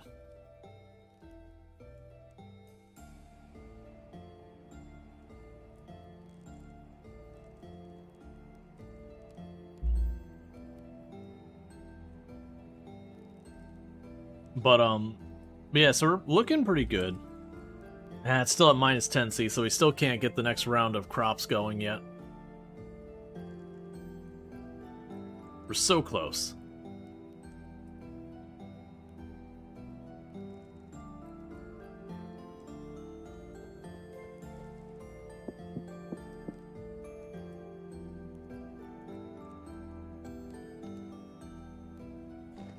So that says it'll stay good for 8 days.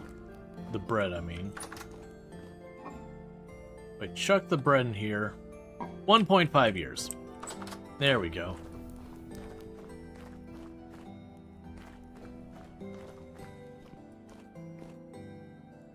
So that's kind of what you want to do, is just extend the life of stuff by putting into storage and all that. The cellar ends up being incredibly critical to this game.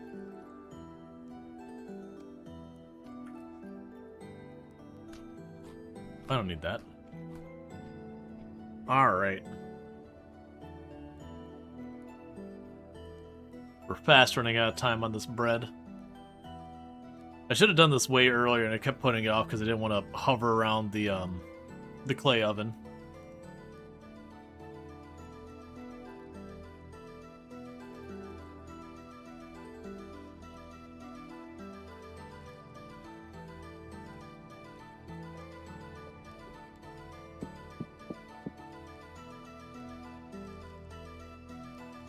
Okay.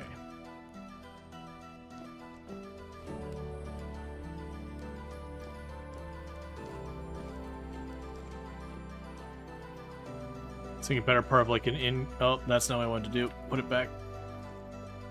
Fine. It's like the better part of an in-game hour for each step of the way for the bread.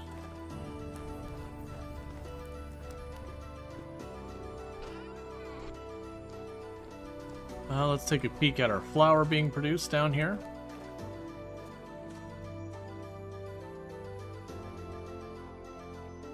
Yep, still just churning away.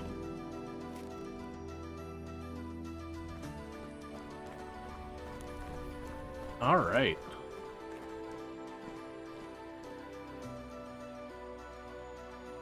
Yeah, I should have gotten myself another clay oven by now, so I can do multiple loaves of bread and multiple pies at the same time. I probably can make that oh, right, you've got to take a pretty big stack of the fire clay and, like, do the clay thing. We can do that. So once we get this bread done, like the ones currently in there, I'll swap it, and I'll start working on making a second oven in the meantime.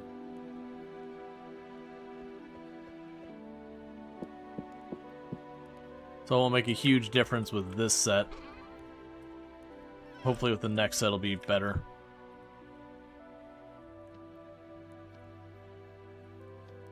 Okay.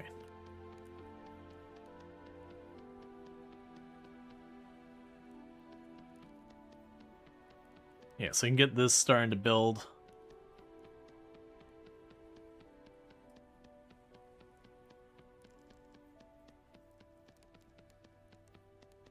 And I do at some point want to expand the size of the house, so it can actually have, like, you know, an area that's like a dedicated kitchen, like an area that's a dedicated storage room for, like, the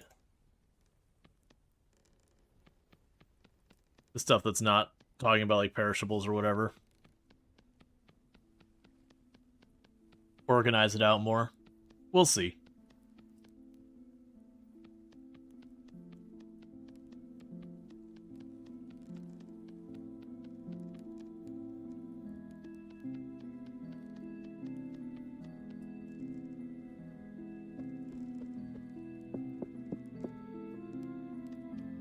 Okay.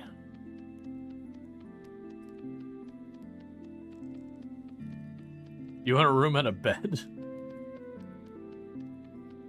You know, big thing is, normally if we were talking like a very flat area, I probably would have had a lot more living space built faster. But it's just the fact of what I've been doing here. I've been having to, like, carve into mountains and then, like, build a platform to put the rest of the base on. It's definitely slowed down the rate I can increase the size of the base because of how much just logistics of moving earth I've had to do.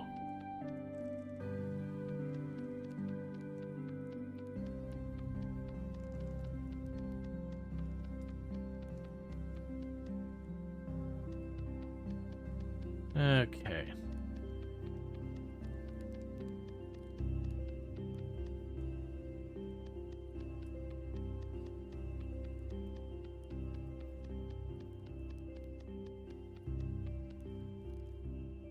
Should be done any time now with that bread.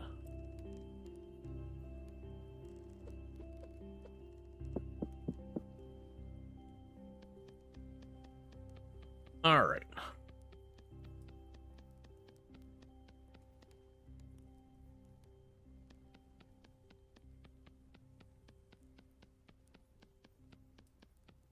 So she's getting pretty close to the point where it's about done.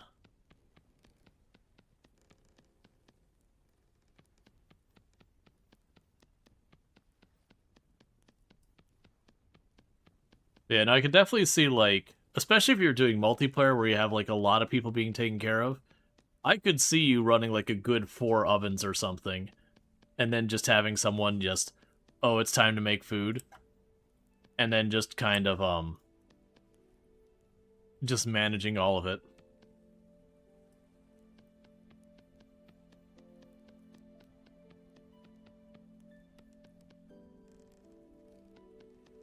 Alright. Unfortunately, that stove, or the oven, is starting to cool off. I need to re-up its temperature here very soon.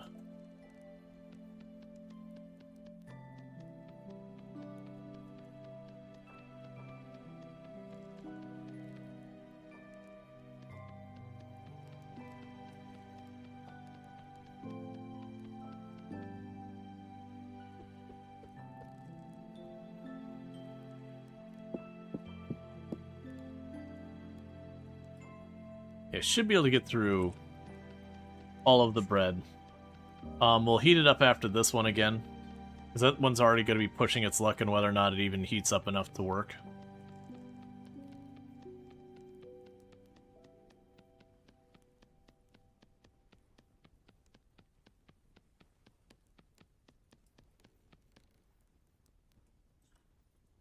Alright.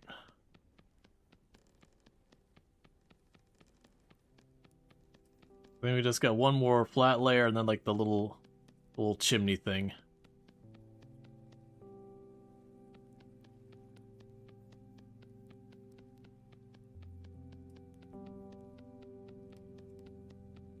Then that'll be a new stove for us. Oven, whatever.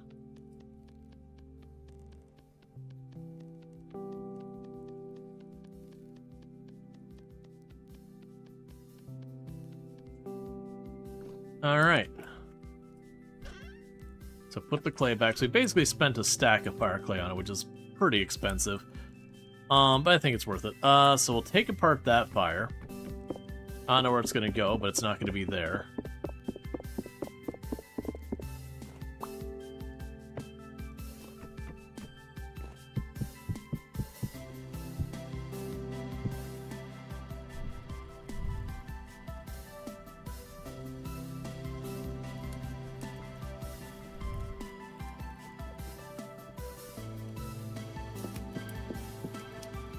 I don't know if that's going to be hot enough to finish cooking that, but we're going to try. At least in the future, I've now doubled the speed at which I can cook stuff like pie and bread and all that kind of stuff.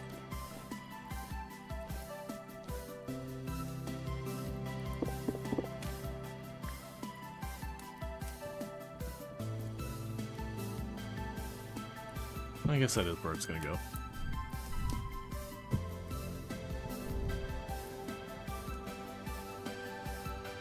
More than likely, I'm going to put this bread in here, it's going to cook, and then I'll be able to take the bread out of there and feed it into the other one.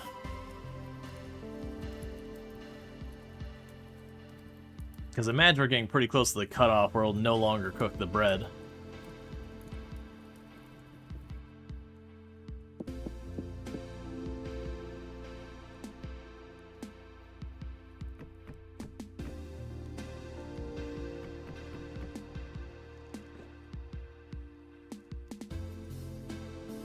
Alright.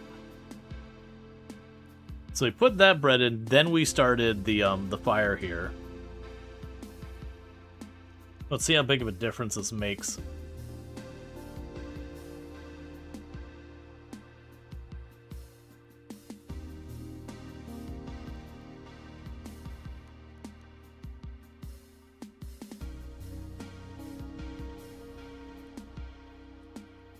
Okay, so that still is not heated up at all. That's partially baked.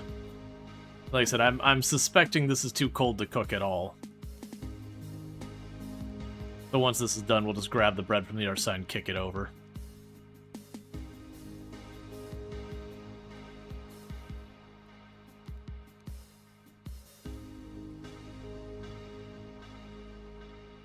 So you're all done, and you're still raw.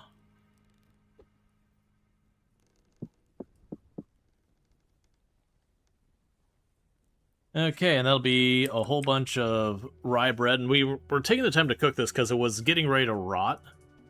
Like literally, you can't see it now, but those are down to single-digit in-game hours, or probably down to like 6 hours left before the bread just rots. But by cooking it, we've kind of refreshed it to get a lot more time out of it. Because while we are now getting into where we're actually in spring, it does take a little while before our berries will come in and our first crop will come in. We got plenty of food. Like, I got enough grain to bury someone alive in it. So that's not really a problem. But just the same, we want to go ahead and use it. When we finish with this, I'm going to go check that trap, see if we got that chicken. I don't think we will. I think I scared the chicken off too far. But I figured I'd drop the trap and leave it there. It said like the bait was going to last for a very long time. If we do get the chicken, it will be a thing that I'm going to try and make like an enclosure for it real fast. Alright, there's all the bread. I'll try and make an enclosure for it real fast and get it food and all that. There's the rest of the bread. So once I run out of pie, we can do that.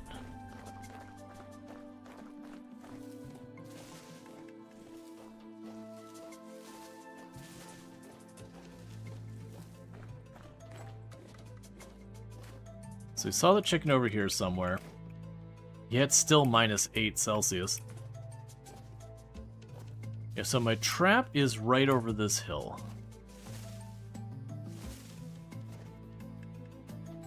Yep. The trap's just sitting there doing trap things.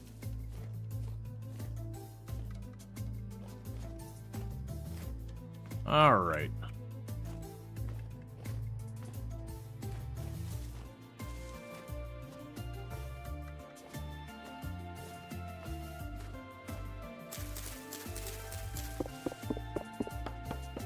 Screw these two tiny little trees that block the area. I think both these are like one tile trees. Maybe two.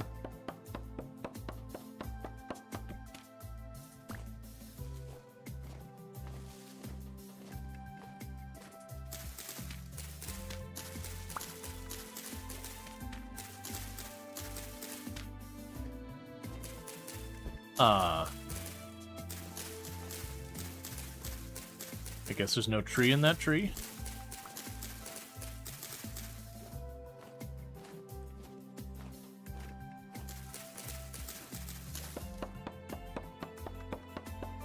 Okay. Because these are a bunch of saplings we planted a long time ago. That's like, alright, let's go ahead and yoink these. Because I've kind of been taking it as like, let's not replant this forest, let's push the forest back so they've got some more room to work. And then later on we could go through and deal with that. You know, we got more floating junk here.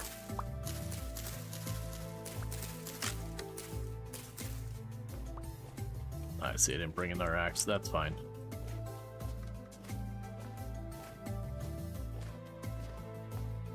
We did hear a wolf over this way.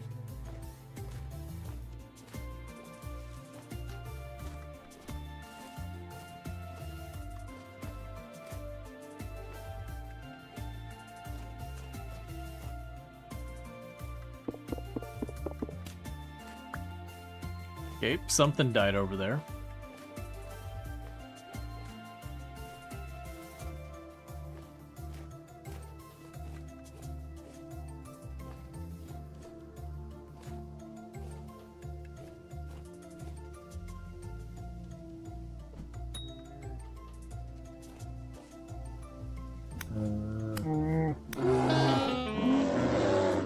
That's annoying. Okay. Well, I hit him with the spear, and he, like, merged into the block I was in. And so that didn't really help my ability to fight him.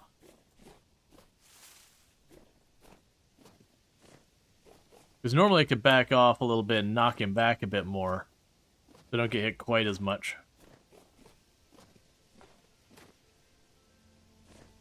Oh, right, and our max health is down.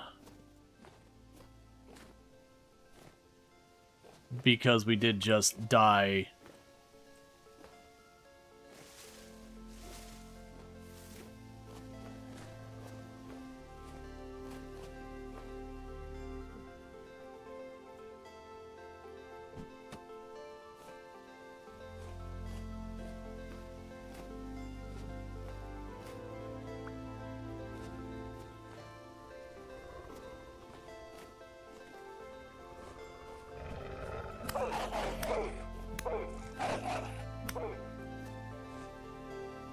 Okay.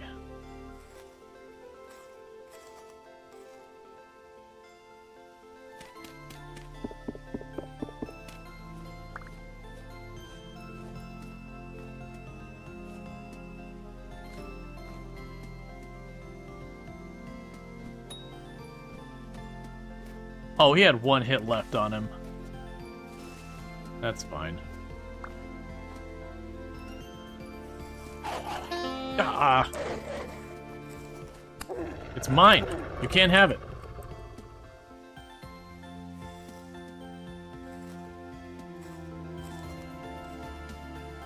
I killed it. It's mine.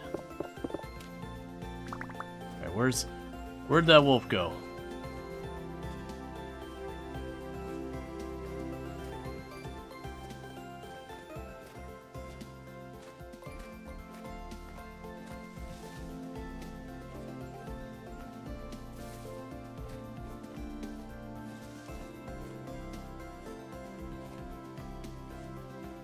Okay.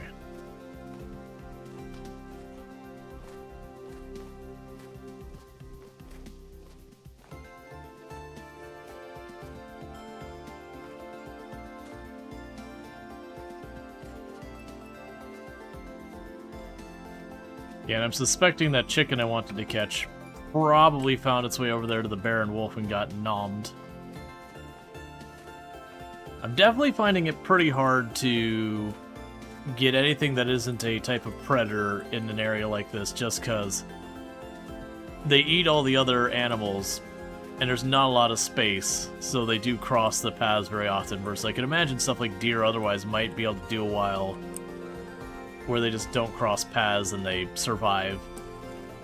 But here with the island being so small...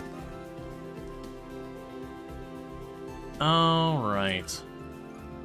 We can deal with this. Okay. Drop off the seeds in there. Drop off those in there. Let's go pop over here real fast and see what we got for...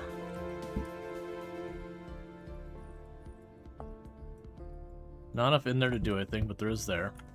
Okay, so let's put the bear hide down here. I'll deal with that later.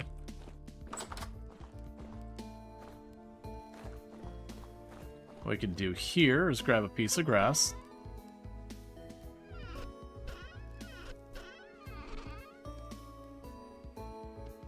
Make myself a new fire pit somewhere.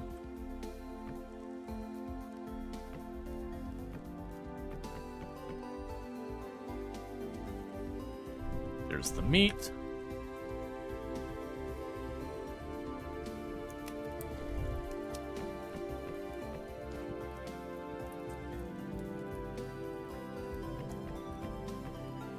And unfortunately, the bushmeat takes a lot to cook. And then we can run over here real quick.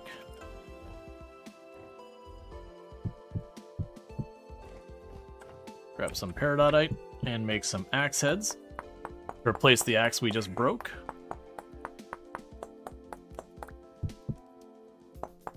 Okay.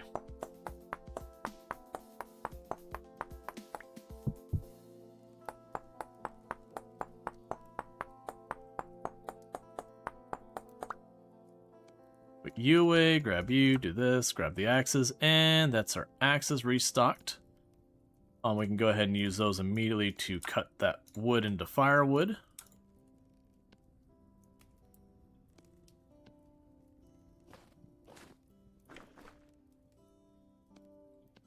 And we'll skip a rock because we can.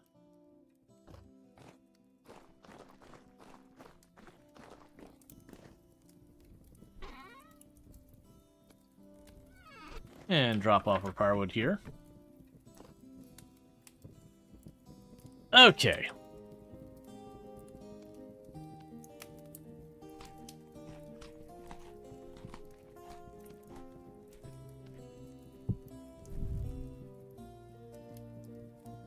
Get some of our last pie. I've only got 2 pies left, and that's all the pies gone. Bear with me, chat. I need to use the restroom real quick, so I'm gonna do that real quickly. And I'll be right back. So I'm gonna do that, and I'll be back in just a second. And thank you again for tuning in.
Alright, and I am back.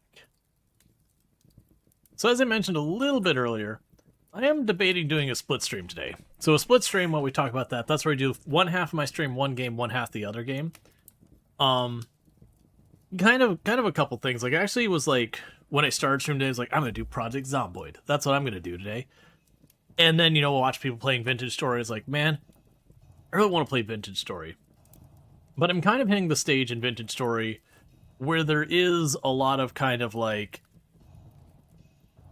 we're just going through the pattern now because we have this going and it's just churning away, and that's fine. I don't have especially any need for any particular ore right now. So like the only thing I could potentially go for that I don't already have sorted is potash and chromite. And otherwise just kind of spelunking in general. And so I'm kind of sitting there feeling like we're getting to that stage of just kind of going through the motions and all that. Food is secure. No effort needs to be put into food right now.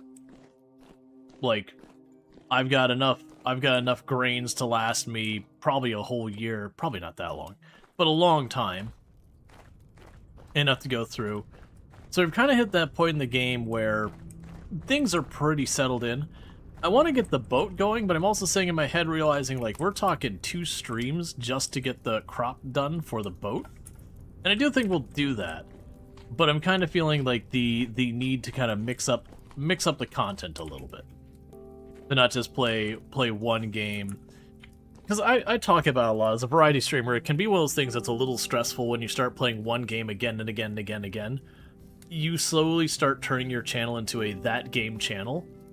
So you can certainly binge on a game for a while, but there's definitely a point where you want to mix it up. I think this is one of the reasons it's not a bad idea. I've seen some people doing like permadeath runs and all sorts of stuff, like no map runs in the game and all that, to add to the challenge. I think that's good for like delaying the point we're getting here. But at this stage, like, the things I don't have yet that I could do is we can get the sturdy leather to get ourselves bigger bags. And that's what that goes. There is a mount you can get that you can ride around, but because I'm on a water world, the mount's going to be pretty borderline useless for me. Like, I would just leave it on the boat and then use it as extra inventory. We can do the animal husbandry, which I've always found to be a bit tedious. So otherwise, be playing it like you would Minecraft, where you just kind of keep building up a nice place, which is honestly what I'd probably do on my own. But I very much have enjoyed doing the water world kind of thing that we've got going on here. I think it's a really cool setup. I think for a very long-term run, I would probably not want to do this. Because for those that didn't see, I set the water to 50%. So all this yellow and the blue out here, all of that is just water. So we just have like our little patches of islands here and there. And we do have like one continent down there. And it might just be a really big island. But it does mean all of that area is just places I gotta cross in the boat. I think it was good. But the bigger point is I'm in the mood to do some Project Zomboid ultimately, and I do think it's kind of good to mix things up. Because a lot of what we're doing is kind of hurry up and wait. Feed the steel furnace, let it go. I can't do bees at all till the weather warms up. I can't do more farming till the weather warms up. So I'm kind of dealing in a situation where there's just not a lot to work on. That isn't just... What? Am I touching the fire? Why do I keep getting the red blinky? Oh, you're probably still really hot, and so I'm backing into the stove, maybe.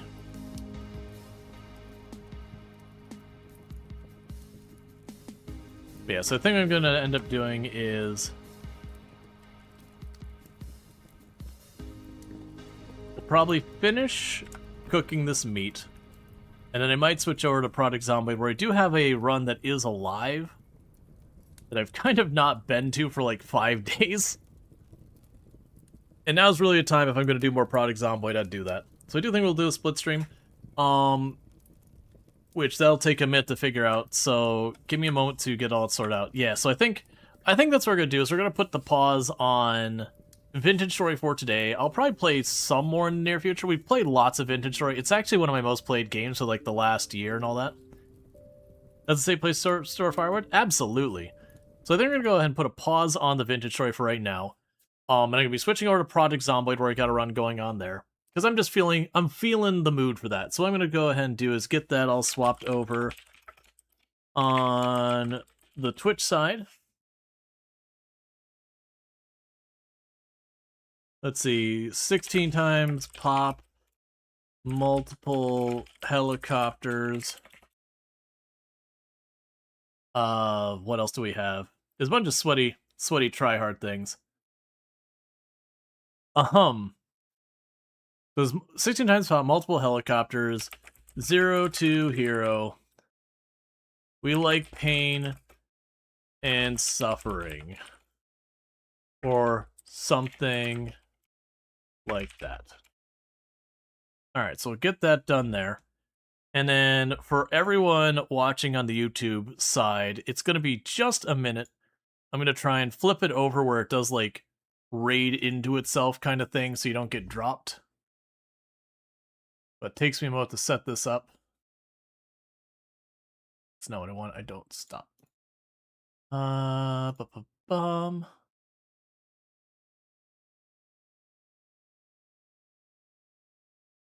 Manage videos.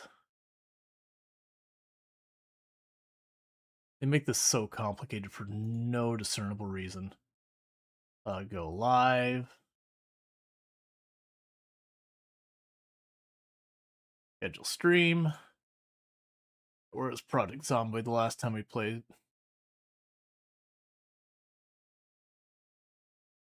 Okay, we can grab that one. Reuse settings.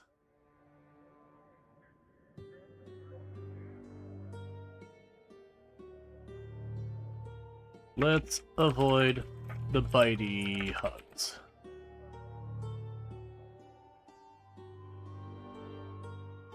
And everything else should be set up correctly.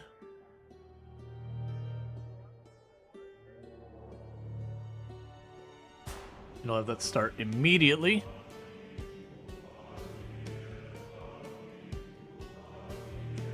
And I can go to the existing stream and I can edit your information here. That should host out to the other one. This is something I need to... Yeah, so redirect. There, save. Alright, so everyone over on the YouTube side, I'm going to kick you over to the new stream and all that. And all that kind of stuff, so... We'll see you over there in a minute.